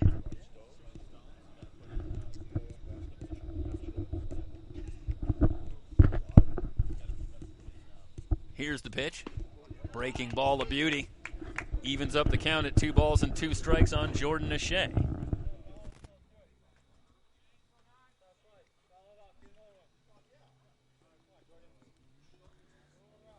I'll let you adjust yourself there, Big Show. And by adjust yourself, I mean adjust the headset. Want to clarify there. You got to put the hood on, you know. I'm a hoodie. Here's the 2-2. Foul pop back over the screen. And landing on my windshield right about now. Kerplunk. I'm sure it's paid for, though. 2 balls, 2 strikes on O'Shea. Giambalvo trying to work his way back. O'Shea at one point was ahead 2 balls and no strikes in the count. But Giambalvo has battled back. Ushimaro has a lead at first. And the pitch to O'Shea. Well, he's going to step off again. Send Ushimaro back.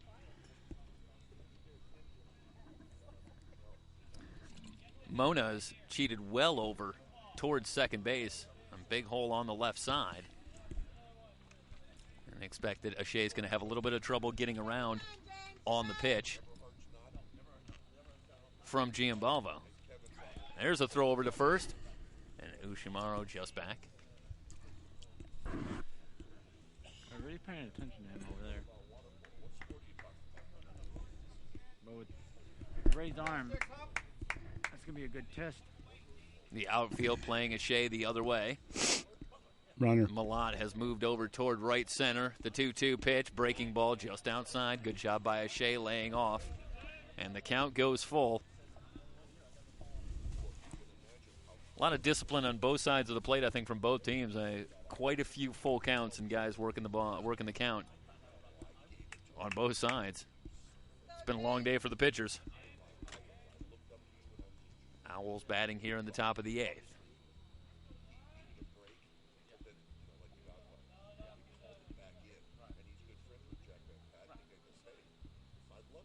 O'Shea's in. Here's the pitch. Throw over again. So Ushimaro back in on his stomach. You're really paying attention to him over at first base right now. So. Yeah, full count meanwhile on O'Shea, and you certainly don't want to lose.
Bottom of the 8th inning.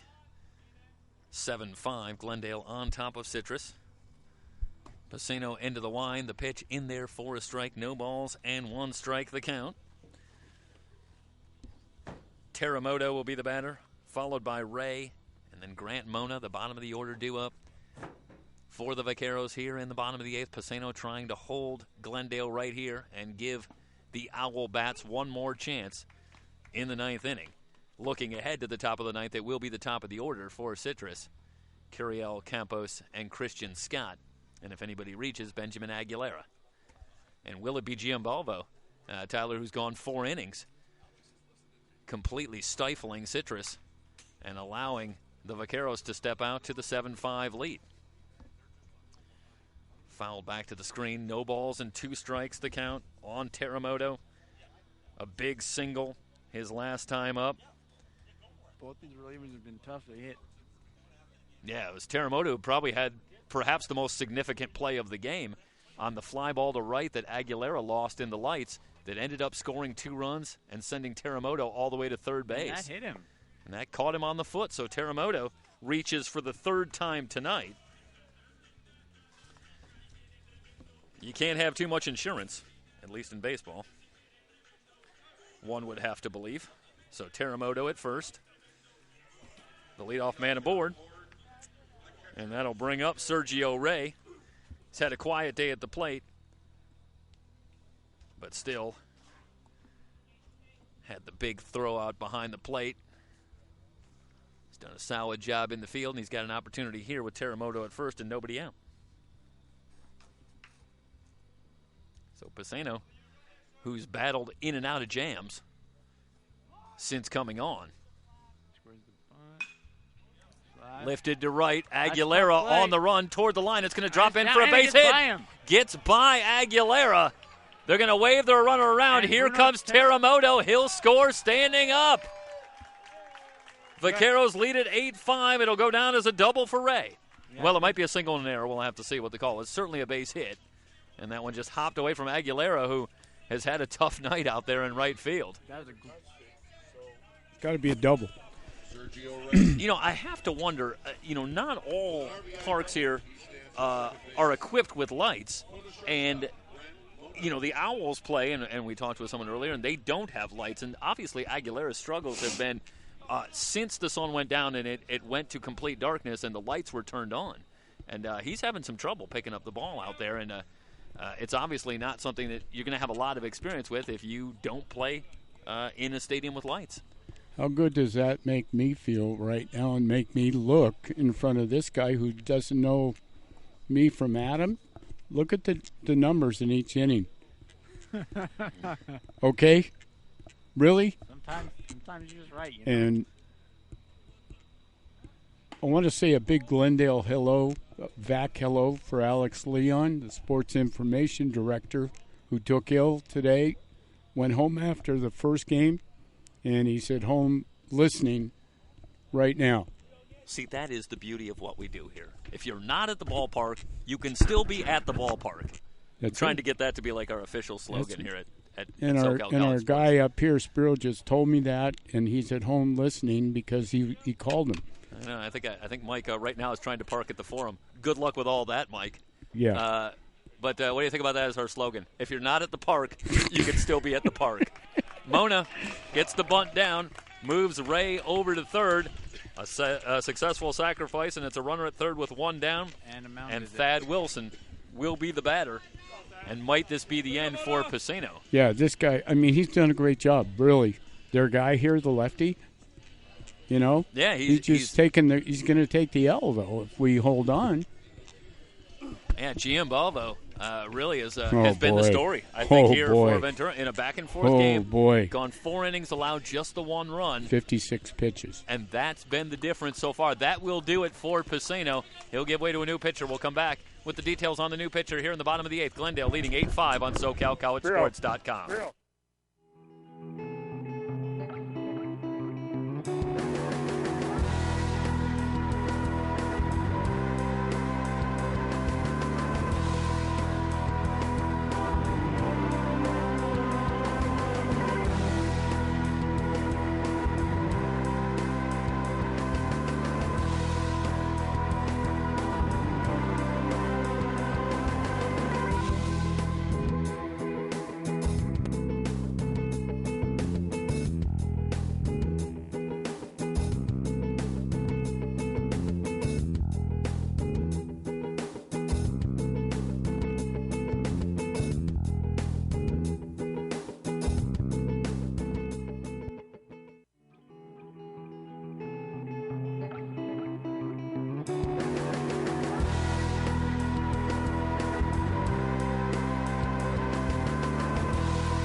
Daniel Guerrero, the new pitcher for Citrus. Infield in right here.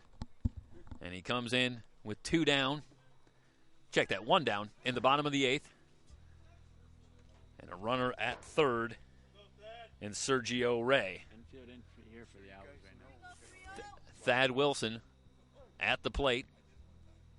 Here's the first pitch from Guerrero. Fastball low. 1 ball, no strikes. Delivery right over the top. That might be hard to pick up. It's hard to track. Especially for the right-hander, Thad Wilson. Unless he goes safety squeeze here. Probably doubt it. Infield in at all 4 positions for Citrus. Wilson fouls it away. Had a good cut. A ball and a strike on Thad Wilson.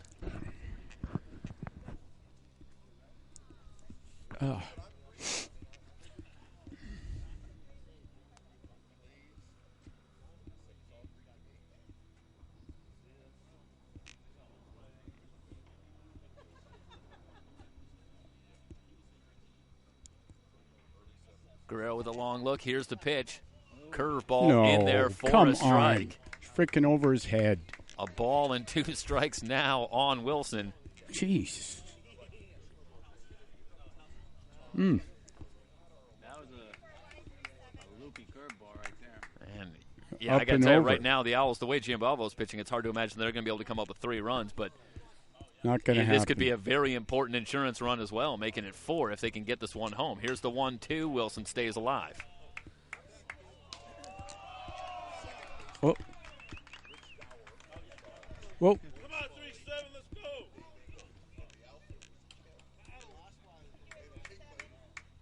Rich Dower. Yeah, I heard Rich Dower mentioned over there as well. That's Spiro Sky. Spiro. Baltimore Orioles. Rich Dower? Yeah. Right. Why not Kiko Garcia? Here's a ball and 2 strikes. Wilson. Come on home. Come on home. Swings and misses. The throw down. So Wilson's going to end up being safe on the drop third strike. Now he breaks for second. The throw down. Not in time. And Ray is going to break for home and he'll score. Well, why not? Boy, given what we've seen today, another one that's good luck scoring that one. Who goofed? It'll go down as a drop third strike, so the error on the drop third strike, and then Wilson breaks for second. The throw down from Shea. Ray sees that, breaks from third, comes home and scores. Who goofed? I've got to know. 9-5.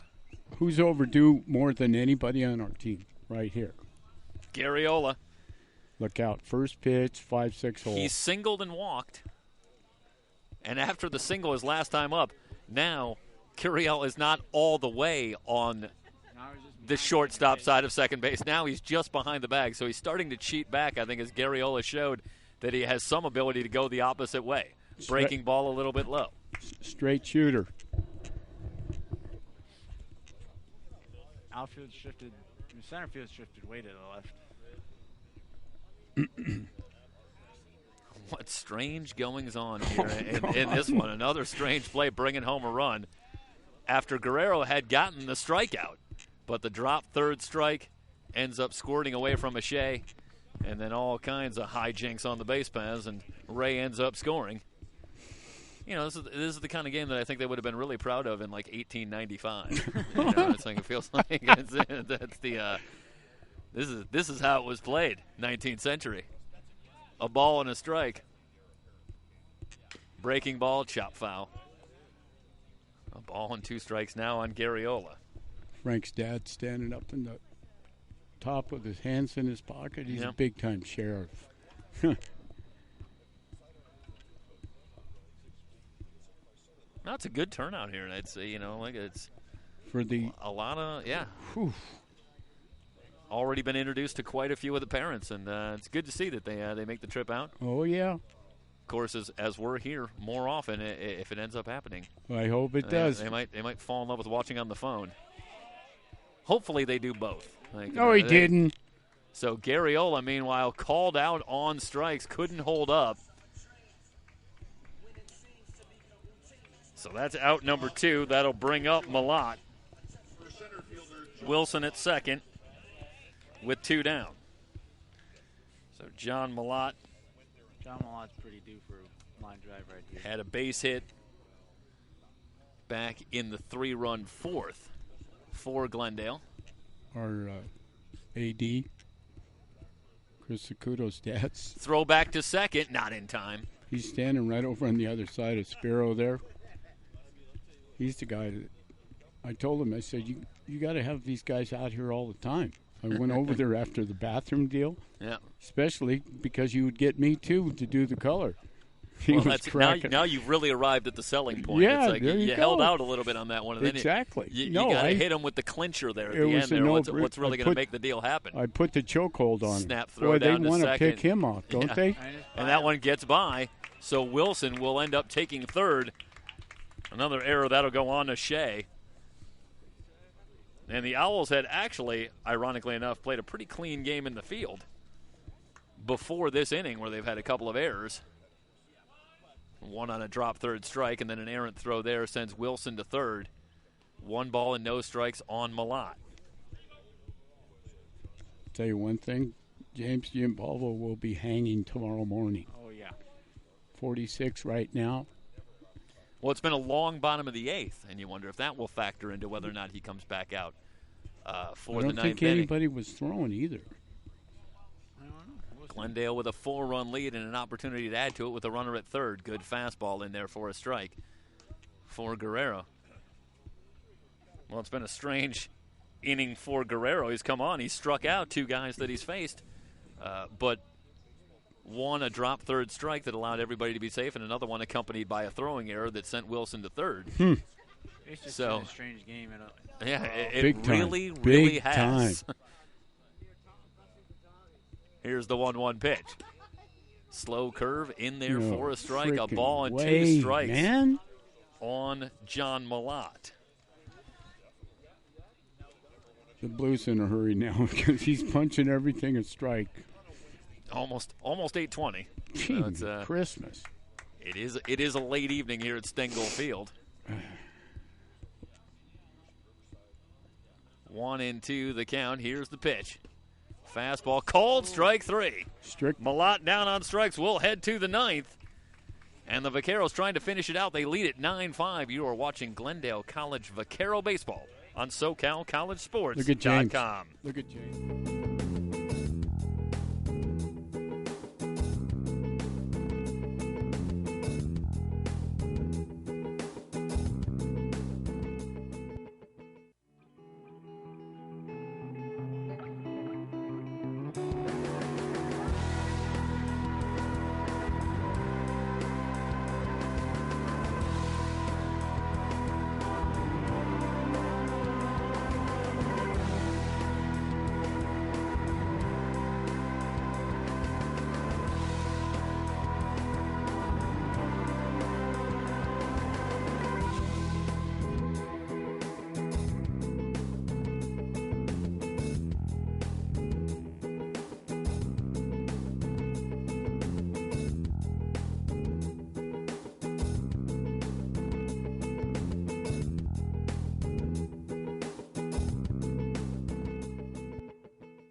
Oh, this is the inning we're looking for. Heading to the 9th. Giambalvo back out on the bump. He's gone 4 innings, and he will try to finish this one off. and get the win if he can. Be his longest outing this year, I think. Yeah, No, he it came in is. with just 21 and a third. This is his 12th appearance, so it would certainly be in the running. First pitch swung on and fouled back. Donovan Curiel leading Two. things off. He'll Two. be followed by Campos Three. Oh, it was and close. Scott. Still hitting 80. He's getting a little tired. Taking over for Vergala. And James Giambalvo, this would be his second win of the season. Came in with an ERA of 1.27. He has been outstanding. Whew. Going 4 innings, allowing just the 1 run in the 6th inning. Slider on the outside corner, no balls He's and 2 jumping strikes for it. on Curiel. Yeah, you can't be Wait, too surprised yeah. on that call Been here calling today. that all day. Him and his partner. Some other days it may not be a strike, but today it certainly Oh, is. God. With this crew, yeah. It's no balls, 2 strikes on Curiel. Here's the pitch, fastball. Oh. Curiel just stays alive. Good job. Dude, he is all over the plate. Well, I think with Giambalvo, I think what's so impressive is that the fastball's so hard to pick up. You see the guys are consistently late on the fastball, and I think that has a lot to do with the effectiveness of the slider. And here's the 0-2 pitch. Fastball. Did Curiel go around? He didn't. So 1 ball and 2 strikes on Donovan Curiel. He walked back in the 2-run 3rd inning for the Owls. It's the one time he's reached base today. He's also struck out and flied out. I'm going to guess they go slider here. Well, that's been the out pitch That is the for out pitch, Giambalvo, particularly in this outing. Here's the pitch, and he goes to the slider. Good job by Curiel laying off. 2 balls, 2 strikes the count. 9 runs, 11 hits, 1 error for Glendale. 5 runs, 8 hits, 2 errors for Citrus College. Glendale trying to chalk up what would be their 20th win of the season against just 5 losses, as they certainly look forward potentially to a playoff run. Will we see them up in Fresno? Oh, Which wouldn't we that will be have nice? here for you on SoCal. Wouldn't that be I nice? hope so. I'll be right in the booth, dude. You going to join us up in Fresno? Are you that's, kidding? That's right up there. You got it, Big Show. You can mark me in.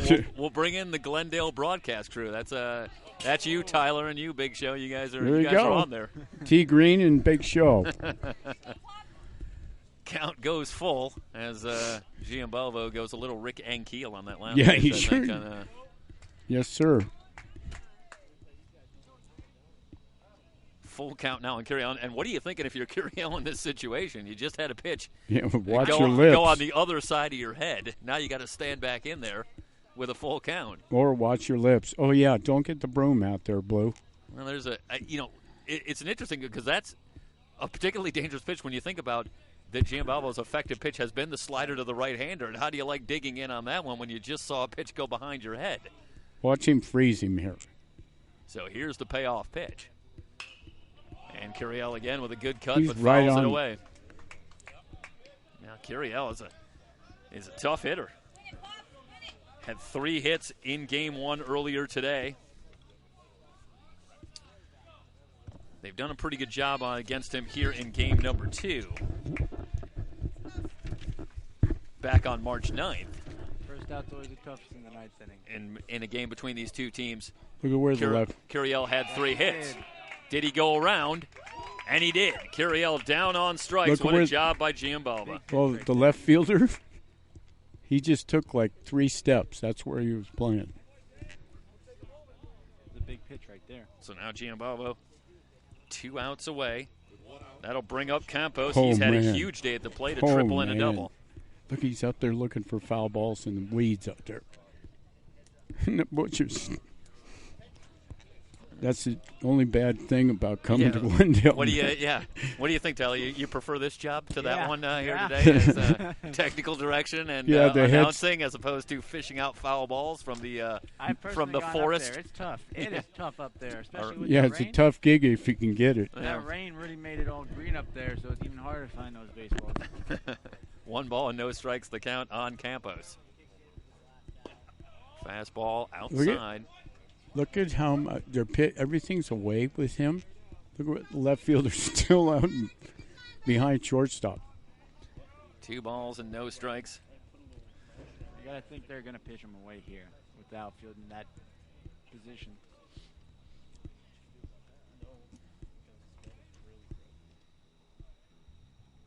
Giambalvo has the sign. Here's the pitch. Got a man there. High drive to right field, but playable for Montez. In front of the track, he's got it for out number 2. And now Giambalvo is 1 out away from wrapping this one up. A tremendous 5-inning outing here if he can finish it. You want to have him on the post-game show? Montez? Or Giambalvo? Yeah. It's up to you. I can get him or I can get anybody. You know, whoever you think, even if you want to do it. All right. Let's go, James. How many punch-outs does he have? Oh, boy. Line drive, Foul. just foul off the bat of Christian Scott. That was It was almost just- extra base hit number 2. You can tell he That was really a wanted change-up. that one. It was a change-up.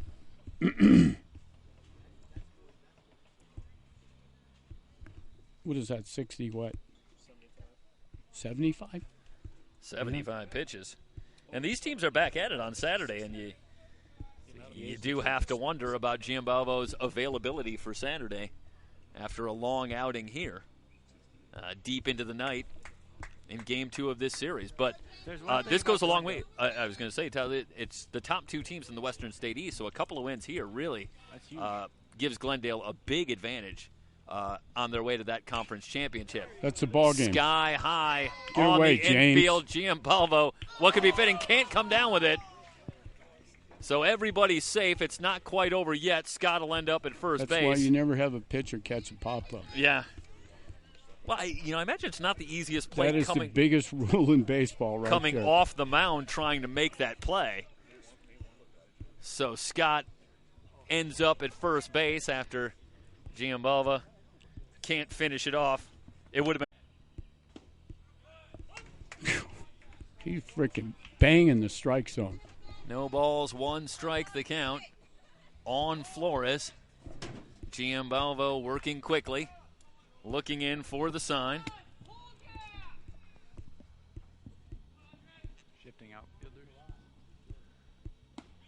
Slider just high, a ball and a strike.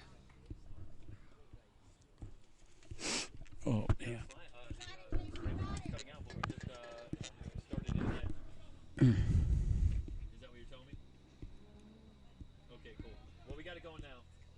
All right, man. All right, Foul ball. Straight back. chopped off by Flores, so a ball and 2 strikes, and again, the Owls down to their final strike. 74. 74. God darn it. You're supposed to agree with me. 75? 75 pitches now for James Giambalvo, trying to finish this one off once again. Runners at first and second with 2 down. Sit down. Here's the pitch. Outside Oh, corner. you got no balls, Blue. 2 balls, 2 strikes. Is that one just outside? That was on the black. Well, Come on. we've seen that called a strike a couple of times today, but not this time. So Flores still alive, and the count now 2 balls and 2 strikes.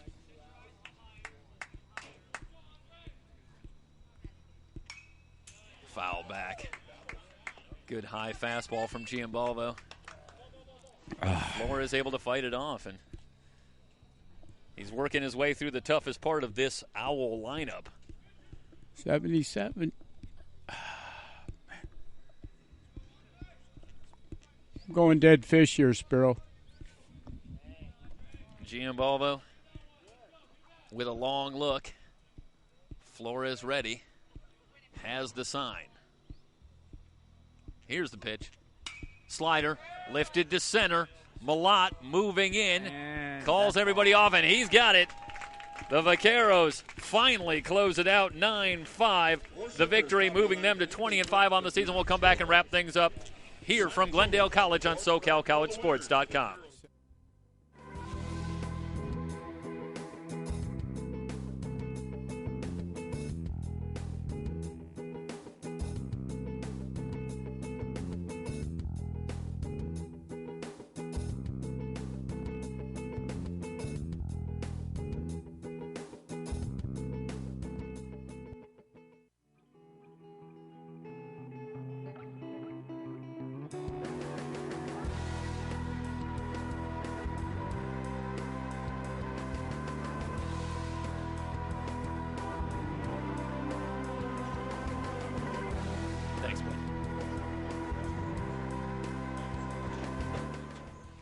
Final score, once again, 9-5. Glendale with the victory. They win the opener 16-8. They've taken the first two of this three-game set. They've widened their lead atop the Western State East, moving their record to 20-5 overall. Citrus, with the two losses, falls to 12-11 on the season. James Giambalvo picks up the victory, coming on with 5 innings of relief work, allowing just 1 run as the Vaqueros close it out 9-5. Want to thank so many people here, everybody here at Glendale College, starting with Coach Chris Sacudo and the entire staff here at Glendale College. Of course, our thanks to Tyler Green stepping in, joining us on the broadcast, technical direction here in Game 2 particularly. Big show, Jody Breeden. A long day here, a game and a half for you, Big Show. We really appreciate you coming on. That was a lot of fun. Give you an opportunity here if you've got any final thought here on what you saw here today. But this was a nice job by Glendale, and they're on their way. A 20-win season, 20-5 now, and took care of business. 25 runs on the board in 2 games as well. Well, 78 pitches, James Giambalvo. He pretty much, I'm not going to say he vultured the W, but basically he earned it. Yeah, five innings allows just the 1 run, and that's a run, great job, and he was really the difference in the game. He came in and shut my things down. number 1 star of the game. Yep. If we're in a hockey game. Yeah. So, I was going to say, are you going for the 3 stars in the game? Exactly. I mean, just 2 wonderful ball games to work with my friend Jeff, my new best friend Jeff here from SoCal College Sports. Yep. And Mike is probably over at the Forum. I think he finally made it past the parking at the Forum. Having a cocktail and watching a concert at 9 o'clock. Yeah, that's kind of ballsy, leaving Jeff and I here to work. Would that we all did that, on a Thursday night. But, yeah. Well, doesn't get any better, Jeff. Thank you so much. Yeah, absolutely. Big Show was a lot of fun, and we certainly look forward to working more. We'd love to be back, and we hope to be back for more Glendale College baseball here on SoCalCollegeSports.com. So for everybody involved here at SoCalCollegeSports.com, Mike Zepeda, Jorge Zepeda, Jeff Stoynoff, Matt Henson recuperating. He will be joining us, of course, moving forward as well. And Big Show, Jody Breeden.